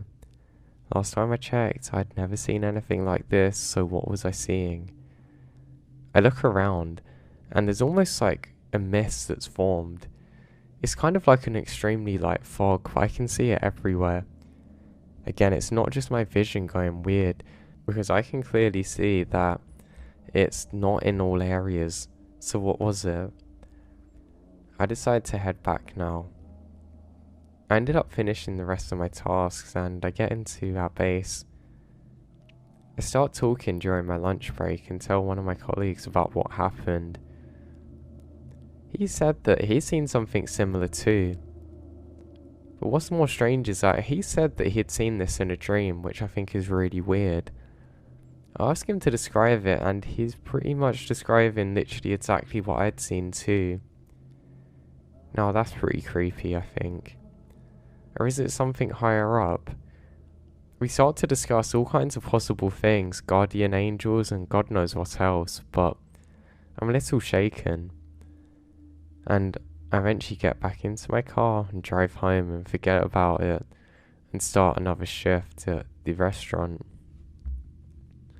Now when I'm doing the dishes this time, I can't help but look out of the window, and for a second I'm sure I see a green flash of light and then nothing. Now again, I think this is pretty bizarre, but I try not to think of it too much. I convince myself that I've been going too hard, pushing to the absolute max, and this is what's happened. My body's just gotten tired.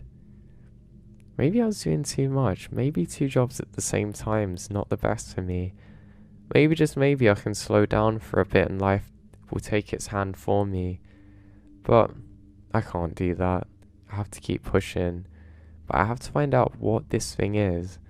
It's really starting to bother me now.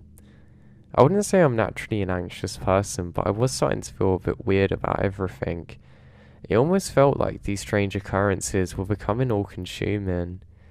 Kind of like the people you get on the ghost TV shows when they say that the ghosts don't leave them, or poltergeist, or, them things. I was getting a bit worried now because I thought, well, why can't I separate from work? Why am I thinking of this while I go to sleep? Why am I seeing it in my head so much? I felt like time was against me and I just needed to get to the bottom of it. So I continue onwards once more. I continue on to another shift, and just as I do so, as I'm handing over from the other guys, they say, "Hey, did you hear about what happened?" I say yeah and talk about a sports event that happened recently, but they're like, no, the light, that thing that you saw, somebody else saw it. I say, what do you mean? And apparently Raymond has seen the same thing as me. He's one of the other staff there. Apparently, he was out there doing his role when suddenly, there's a bright light behind him. He turns around to see a tall figure wearing some white coloured gown, but this time associated with a more green glow. Again, can't see its face. It's too bright where its face should be, and it vanishes within a second. Now, I was happy I wasn't the only one seeing this, but apparently my colleague had actually got really shaken up by this, and that's somebody who never seems to care about much of anything. Well, I think I really want to find out what this is now. All of us agreed to stay well back and call law enforcement because clearly, if we encounter this thing, it's something that we're definitely not trained to deal with and don't want to deal with in the first place. Now me, on the other hand, I'm the adventurer. I want to be the cool one who can just go after things and not be scared. It's weird thinking back now on how my mind was at the time, but that was my mind, so if I've got to investigate, then I've got to investigate. So I set out, and I start doing my job. Now again, things are normal. The next 3 days, nothing really happens. The only thing that was a bit weird was the mist seemed to pick up again, but because of the weather, I'm not really sure whether it is naturally occurring or not, but it felt strange. Now, on the 4th night, however, just as the sun goes down, I head out and something feels different now. It almost felt too perfect. The forest was a little bit too quiet compared to normal, and it kind of scares me. I don't know why, it just freaks me out. Something about it was just off. Now, as I set out, I almost have that feeling like when you're in a dream. You know when you get to that fatigue point where your brain's kind of shutting down but you're still going? It was kind of like that. And I'm met with the smell again. I'd genuinely forgotten about the smell for a long time, but here it is again, and it instantly wakes me up. The smell seems to be getting stronger and stronger as it goes deeper into the woods. Now this area that I'm in, you can't actually see much further around the bend because how the path twists. The trees are quite thick at this point in time, so you don't really have much time to react to things or people which will come up on the path or trail behind you. It's okay. Sometimes it's kind of comforting because you know it's the same for whatever else is out there. But this felt different this time. It kind of gives me an uneasy feeling like I need to know what's about to happen next. The smell is ever increasing to the point that I put my shirt over my nose and continue on like that. Luckily my undershirt's quite long so it reaches my nose easily. And I stop in my tracks as I can see a faint green glow. I can't figure out where it's coming from, and I suddenly realise that it seems to be from in all directions now. I realise that I must be right on the trail with this thing, and I continue on until eventually it seems like the green light is fading now. I look around once more, But there's still nothing here for me. Again, but that's when I see it. It's almost blindingly bright. I can see a much brighter glow this time. It seems to be coming from a specific location now and getting brighter every second, and I pivot myself and I'm able to see it now. I'm met with something that's about 7 feet tall, almost appearing to have some kind of green robe on this time, mixed with white and gold, far too bright, and clothes which are flowing as though that they're stuck in the wind but there's no wind. The closer up towards whatever this thing's face is, the brighter it gets and the more my eyes hurt. It does this to the point that I can't make eye contact with whatever this is, if it does have eyes, that is. I get this horribly overpowering feeling that whatever this is far too superior to me and can literally do whatever it wants to me, and I can only be here, left to face it.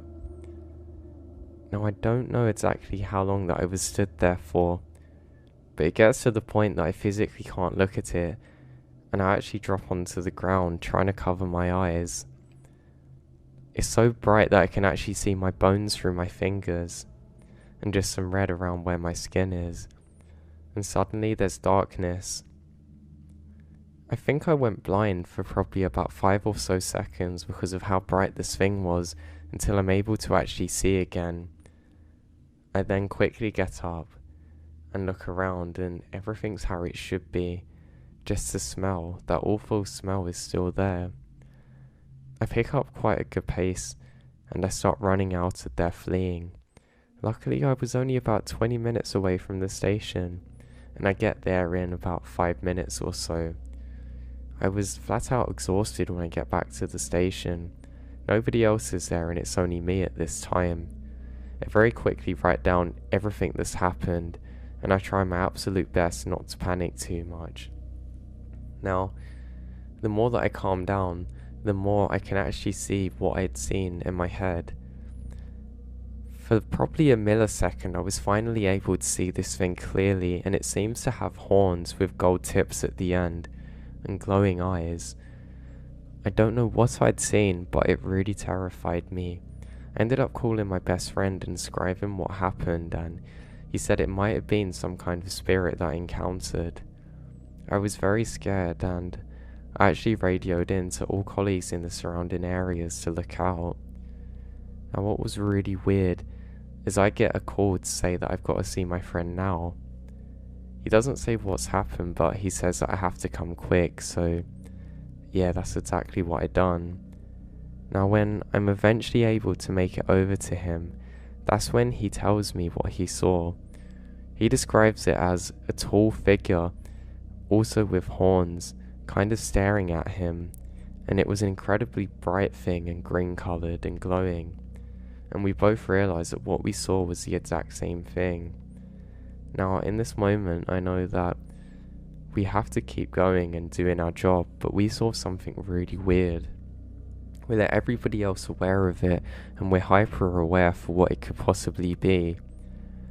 Over the following weeks, there's fewer and fewer sightings of the glowing embers until eventually there's nothing. All these years later, I still have no idea what I saw to this day. I really hope that I don't ever have to see whatever that thing is again, because I don't think I've decided that it's now time to share my story. I don't want to be one of those people where I have lots of stories and things to tell people and share, but I never get round to it in my life. That wouldn't be a good thing.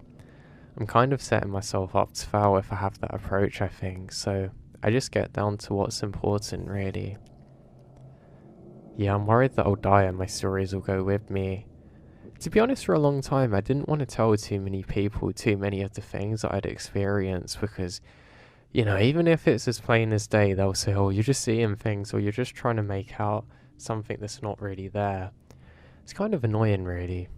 But yeah, I know I've not got that many years left to live. I've had a good life, and I guess one that I eventually found a lot of happiness in. So for my job, for quite a while, I actually used to have to go out and rescue people. Every so often people would wander off into the woods basically and become completely lost out in the snow, and it was my job to go and rescue them. Well, there was a few other people that we worked with in the teams, and I'd like to share some of the weird experiences that we had, and some things that I saw that I think might be interesting to you all. So let me cast you back now. We're sitting at the station, and we don't have any call-ups, so we go home. We are actually able to get contacted while at home though, so we knew it wasn't completely being out in the clear. I mean, basically you had to be close enough to the job that you could actually go back if you needed to actually go and make a difference with things. So I get back home, and it's one of those drives where that I kind of need the time just to think clearly. You know, like the nighttime drives people do. I think I used any time that I was driving just to sit and reflect in silence. I found a lot of peace from doing this, really. So yeah, that's how I was getting on with things.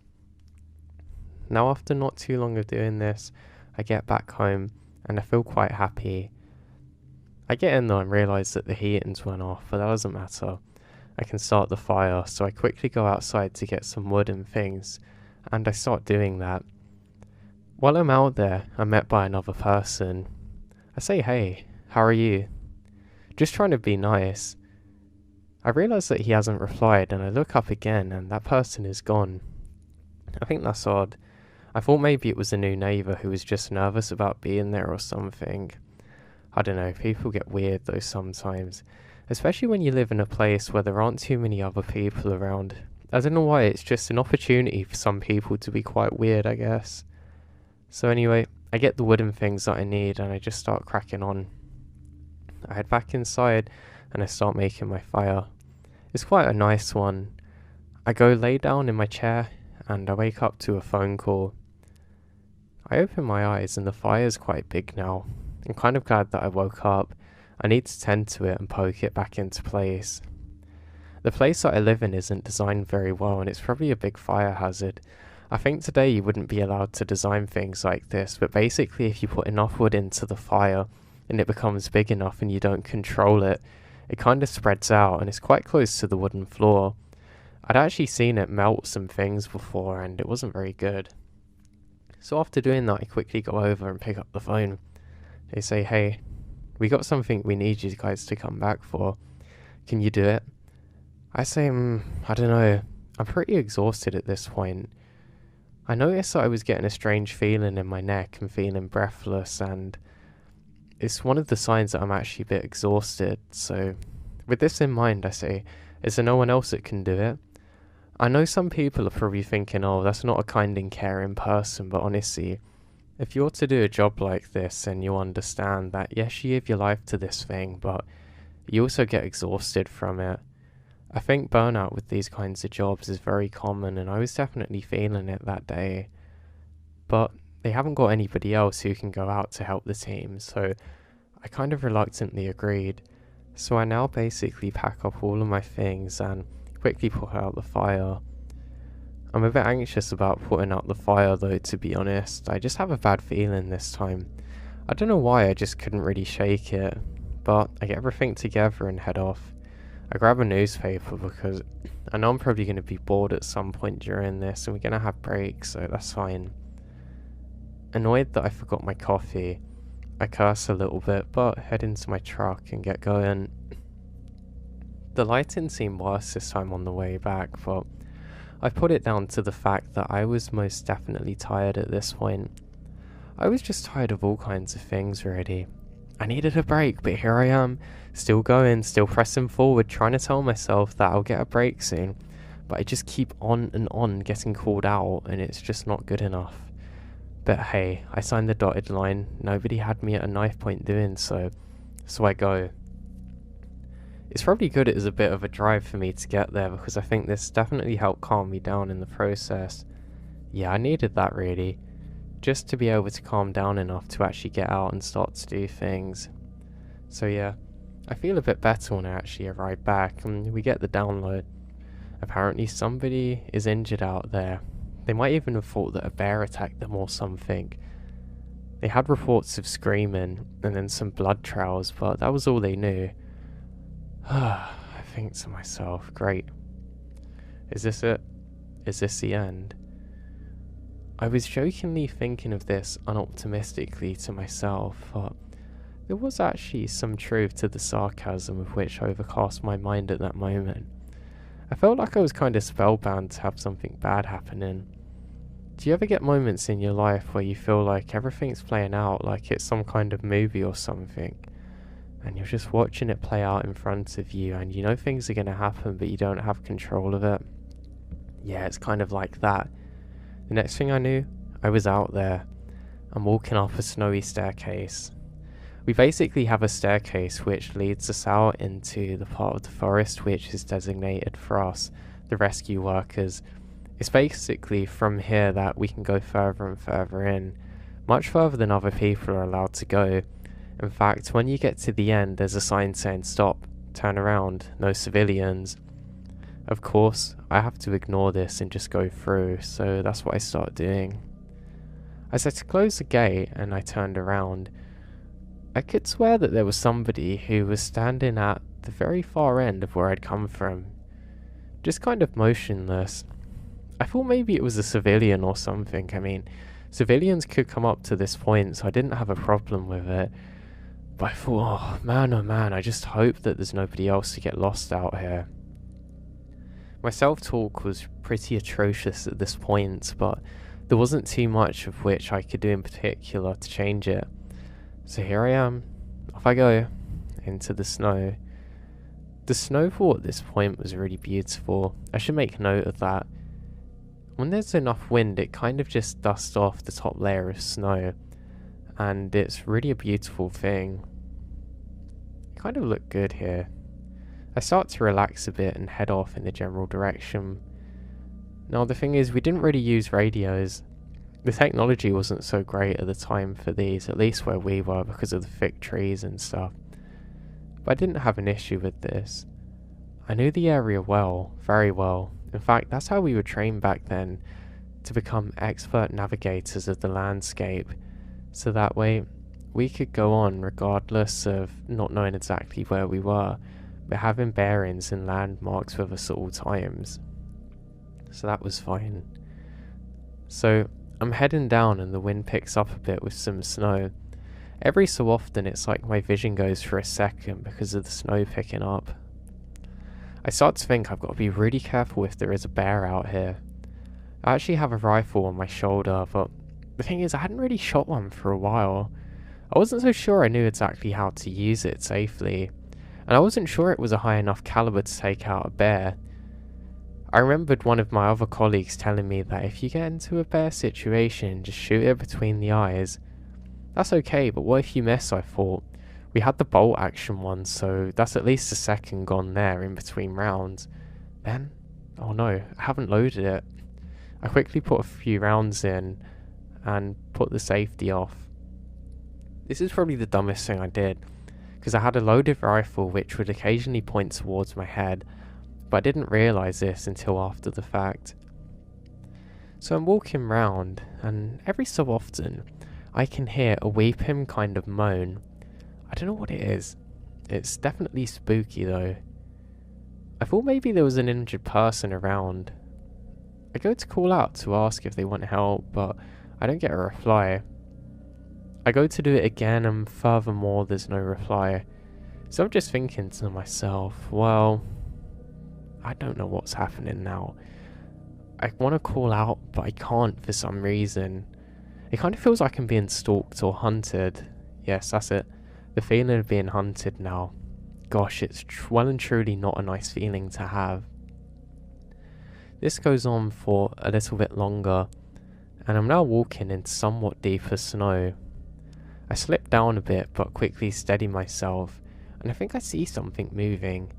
There's some movement in the tree line, but I can't make out exactly what it is. Then I hear it. This time it kind of sounds like thunder or something, but there's no thunder above. Odd. It's kind of like if you've ever watched one of those really old horror films, and every so often they have the thunder and lightning and whatnot, and you're thinking, oh yeah, something bad's about to happen. But that was creepy. You know what, I'm gonna say it, that was the scariest moment of my life. Constantly hearing thunder of which I could not explain whatsoever. It was almost like there should have been something, but there just wasn't. And it kept happening every so often, almost like a monster was about to jump out and get me. It didn't happen, so I press on. I'm going a bit further along now. And every so often parallel to me, I can see snow being disturbed on some of the trees, but I can never see what's the source of this. My presumptions, of which I believe are correct potentially, are that it's a fox or some kind of animal like that. I don't know, just something. But I guess I tell myself that at the time just to try and make sense of this. But I don't know what these are. So I keep going. Then I see it. A very faint pinkish colour in the snow. It's going off of the area that I'm in, so I now make a diversion in order to follow it. I watch this for a little while, and it doesn't seem to be picking up much. Every so often it seems to be a bit more strong, but I now notice a strange yellowish colour in the snow too. So yeah, I keep going and just following this, and I realise that every so often there's a splotch of blood. Okay, that's not very good. I know something's definitely up now. I know I'm definitely getting close. The problem is, in this situation, I don't know for sure whether I'm actually hunting something, or whether I'm actually finding a person. The problem is, in this kind of state of fear, you can be very likely to take shots or do things that you wouldn't in other circumstances. So I'm definitely a bit more anxious now than I probably should be. I'm just worried that I'm going to be trigger happy. I'm going to say it now, I'm probably the most trigger happy person in the world. Even if things made me jump while we're practicing on the gun range, I would always take a shot, almost an instinct. I decide to put the safety on now, and I take a round out, or two. I'm just worried that I'm just going to empty this clip and either run out of ammo, or shoot a poor person who might already be injured. I've seen a car crash once, so I should be prepared for what I see, right? Well, I keep going. There was something extremely unsettling about following a blood trail like this. It almost feels like there's a picture being painted in front of you. You're basically following the breadcrumbs of some kind of monster. At least that's how I felt. I didn't notice it again until afterwards, but there's no footsteps to go with this blood. There just seems to be blood going further and further into the woods. It doesn't pick up enough though, and I'm still following it, and I've got to admit, I'm getting a bit annoyed now. I feel like, when is this thing going to show itself? Who's there? And I stop, and I can see that I'm in a cavern. I call out, hey, hearing my voice echoing off of the surrounding environment. I stop and call out, hey, once again. I'm trying my best to figure out if anybody's here. I say, hey, I know you're hurt, but I can help you. I've come here with supplies, food, everything. Just let me know you're here. I can help you. I don't hear anything, so I stop for a moment. Places like this are always quiet, but it felt awfully so now. It's strange, I oddly felt quite relaxed, almost like I was in some kind of dream. I think because I had the rifle I wasn't too worried at this point, but it was definitely odd, and now the blood trail has stopped. I haven't really got a choice though, other than just to keep checking in the area. I do know roughly where I am, but the further I go, the more loose this knowledge becomes. The thing is, literally everything looks the same here, especially in the snow, so that's not helping now. There's no footprints around now other than my own, so I know I'm definitely not where I should be, but at least with the knowledge that I'm starting from zero, I know that I can keep going and hopefully get somewhere half decent in terms of progress, so that's what I'm doing. I get further and then decide that I'm going to give up. I've come quite far now. I've searched the area that I really need to, and there's no more blood. So I head back. Why have you done that? A voice in my head says, "You shouldn't have given up on somebody like that." And I start to have strange visions. I have the vision of somebody bleeding. I can see them wandering around aimlessly and just covered in blood. I think that's odd. I still can't make sense of this. It seems like they're being hunted too, which is especially weird. They're going further and further. Then I snap out of it again. I think I should really get back now. I'm somebody with a relatively over-imaginative thinking pattern at the best of times, but this was a bit creepy to me. I'm going further and further now, and eventually I get back to maybe the halfway point. I'm battling two different voices in my head now. One's telling me that you're a coward, you need to stop and go back, but the other one's telling me just go, get out of here. I then notice that there's some more blood. This time it seems much stronger, and I'm a bit concerned now. I can see the blood going up into the hill a bit further from where I am, and some blood on the trees. This is definitely from a person. I'm getting creeped out now. I grab my hand and try and will myself forward, almost imagining that there's another person there with me. So I start to progress onwards.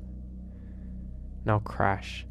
I hear the sound as though somebody's fallen, and I drop to one knee with my rifle in hand. I scream out, "Hey," and again I'm met with more reverberations of my voice coming back to me, the only solace I have in this moment. Now I move along, and with my hands shaking, trying to see where this all leads to. I now have some kind of flash again. My vision goes for a second, but now I can see dogs, or more like wolves, looking very angry up ahead of me. For a second I think they're real, and I realise that I'm aiming at them, but then I flash back to normal and there's nothing there. But it follows the blood. It's like my mind's trying to tell me something. Wolves. There must be wolves out here.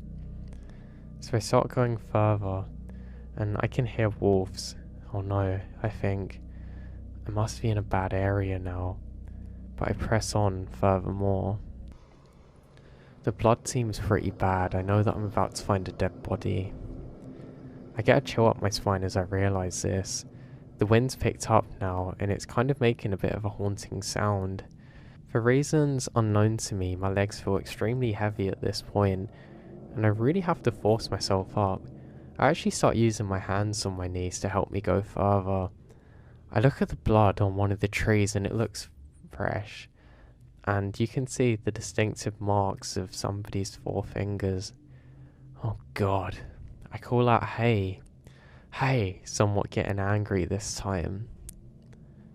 I force myself to go forward, really starting to feel sick now, and I have to keep swallowing to try and stop myself from vomiting. And now another flashback, and this one's so much more powerful than all the rest. I see it. Somebody being torn apart by dogs. I realise now they're wolves. Really going at them. This is a lot of blood now, and it makes me feel sick. I go back to normal and I'm frozen. I'm just coming up to the top now, and I'm scared to look down. I kind of fall at this point. I think it was almost like I kind of stepped forward, trying to get a foot in, but not realising that the snow was quite soft, and the ground was a bit further below it than I expected, and I start rolling down, tumbling now. I scream out, swearing, looking for my rifle. I punch the ground, then get up, and quickly grab my gun again. I sweep it round and say, "Hey, hey," as I realise that there's more blood to my right. I turn around and that's when I see it. A body. A decomposing body in the snow. Though there's no blood around it this time. I think that's really weird. I think maybe more snow settled, so I walk towards it. I don't know why I was aiming my gun at it. I think it just made me feel a bit more safe. I kick the snow, but I can't get too close to it. I'm expecting to see some blood. Maybe there's a layer of snow covering it, but there's not at all. I do this for a while and do it in a semicircle, but no snow that reveals blood's underneath. Really strange. Now, I close my eyes for a second and I hear a terrifying scream, as well as some kind of howling sound. I turn around expecting to have to shoot some of these things, but there's nothing there. Then I realise I can hear some kind of animal nearby. I don't know what animal it is, but just some kind of thunderous growling sound, which is not too loud but detectable, like it wants me to know it's there. So I start going backwards. I'm absolutely fixated on this person that once was. It really felt horrible seeing this here. I just couldn't look away from it, and it's the only time in my life that I've ever had this before. It's like I was so fixated on this person's injury that they must have had that I forget everything else. Before I know it, I'm falling backwards again. I slap my hands down, but it's too late. I start tumbling backwards again. I come to a stop and my rifle hits the back of my head. I curse now and grab the rifle. I go to load another round in, ready to be fully loaded now, but it jams. I say, no, come on. I hit it on the ground and it makes a light thud. It's still jammed. I say, come on, you've got to be kidding with me. But, alas, I'm wrong. So I just get up and start walking. I'm doing a slow kind of military walk, half squatted down. I don't want to be seen. I keep scanning my horizon, but I can't see anything. I'm walking slowly backwards. I also notice that there's no more blood at this time. I put it down to maybe the snow, but I think that's quite weird. I should have seen some more by now. I keep turning back. I can hear the growling sound once more. I decide that I need to pick up the pace a bit now, especially because I'm getting cold from being on the floor, so I start to pick up a light jog. I'm not really aiming the gun now, it was making my arms hurt holding it that way, so I'm just kind of holding it like I'm in water. But then I can hear something, much closer this time, another snarling growl.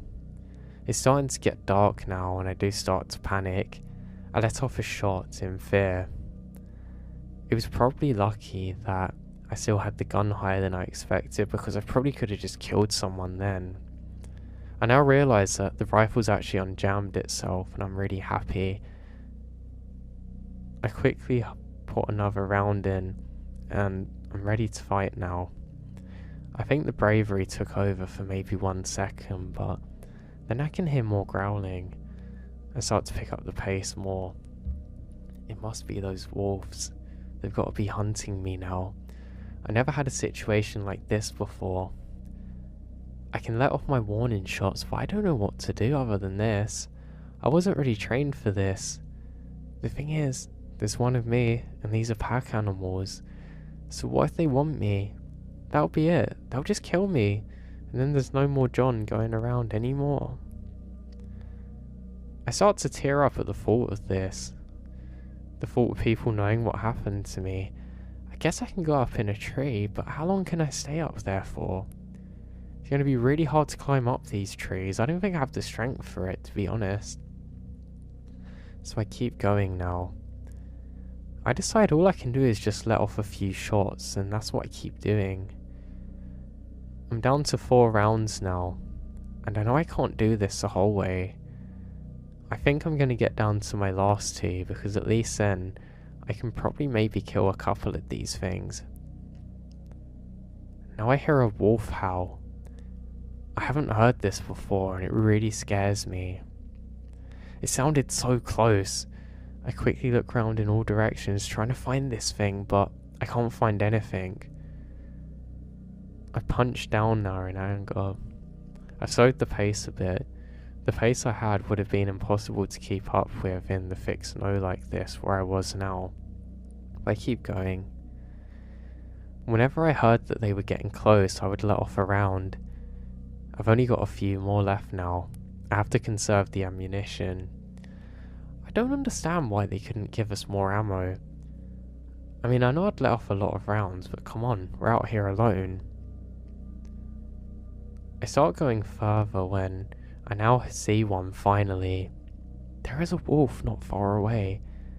I've never seen one this close before, and this thing was absolutely massive. It was a greyish colour and it looked really horrifying. I can see some more around but not very clearly, but this one, it was terrifying. I aim just above the tree where it is and bang, I put a hole in the tree. This thing sprints off now, but I can't see the direction it's gone, so I quickly reload and start picking up the pace more. I know that there's definitely more than 3, but I've only got 2 bullets now. It's getting more and more dark, and I know my night vision's not going to be near as good as theirs, but I have to keep going. So I press on now. It's all silent for a little while. I hope that somebody heard my shots being ringed off, but again, we don't have the radios now, so it might not have been much use. The problem is too, it's going to be really hard to find where they come from.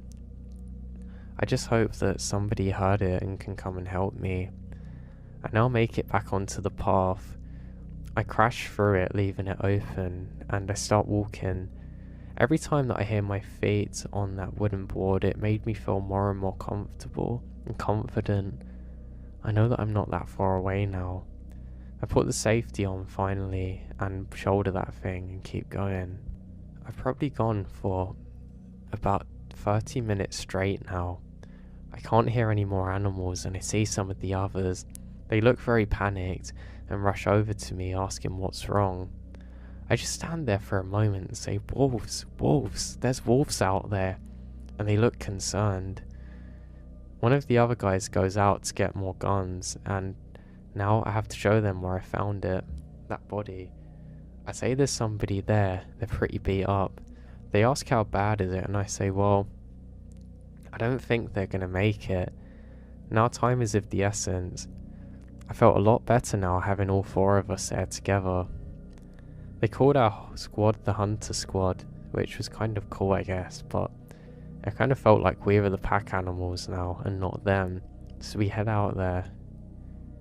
So we start going towards the very end of where that thing was, opening the gate again. That was some really weird thing that I've never been able to explain since actually.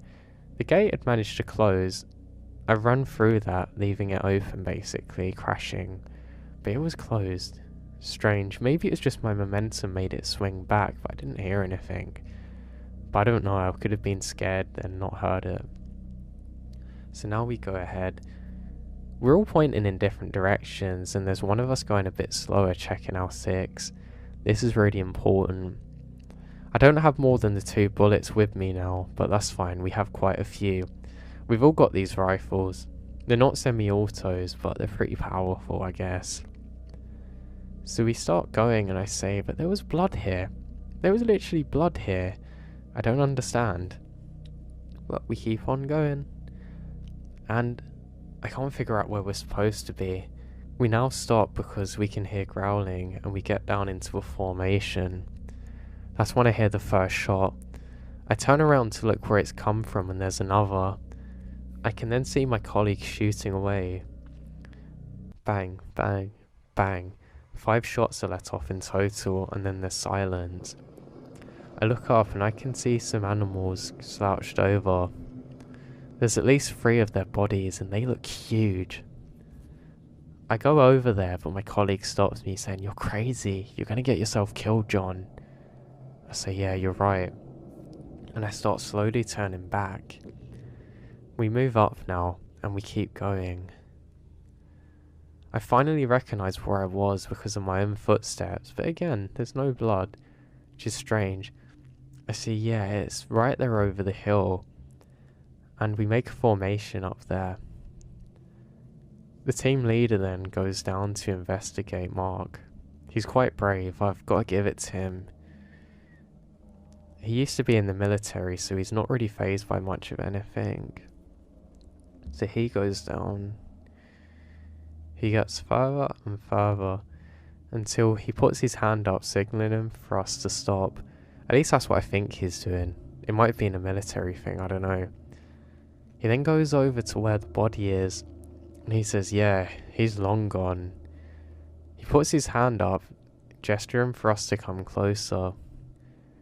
We can now see that this person's probably been dead there for quite a long time. We decide that we're going to recover it the next day. It's too dangerous for us to be out there. I mean, it was good, don't get me wrong. We investigated. We thought it was somebody potentially still with life to live, but for this person, sadly, it wasn't the case. My God, that's horrible what they do to them, I thought to myself, as we turn back around and start making our way back. We then get back to almost exactly the same spot where that we've been shooting them things, but we can't see any, which is really strange.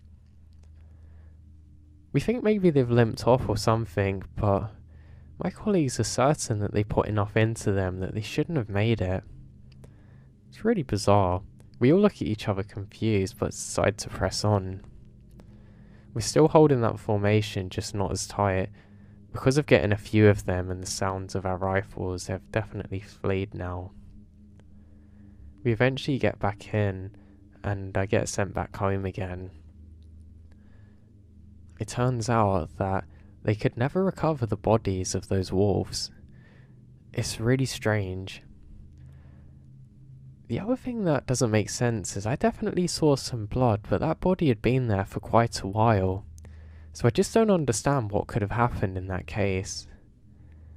It was really one of the most horrible things that I ever experienced or witnessed in my life, and I'm glad that I've never seen anything like it since.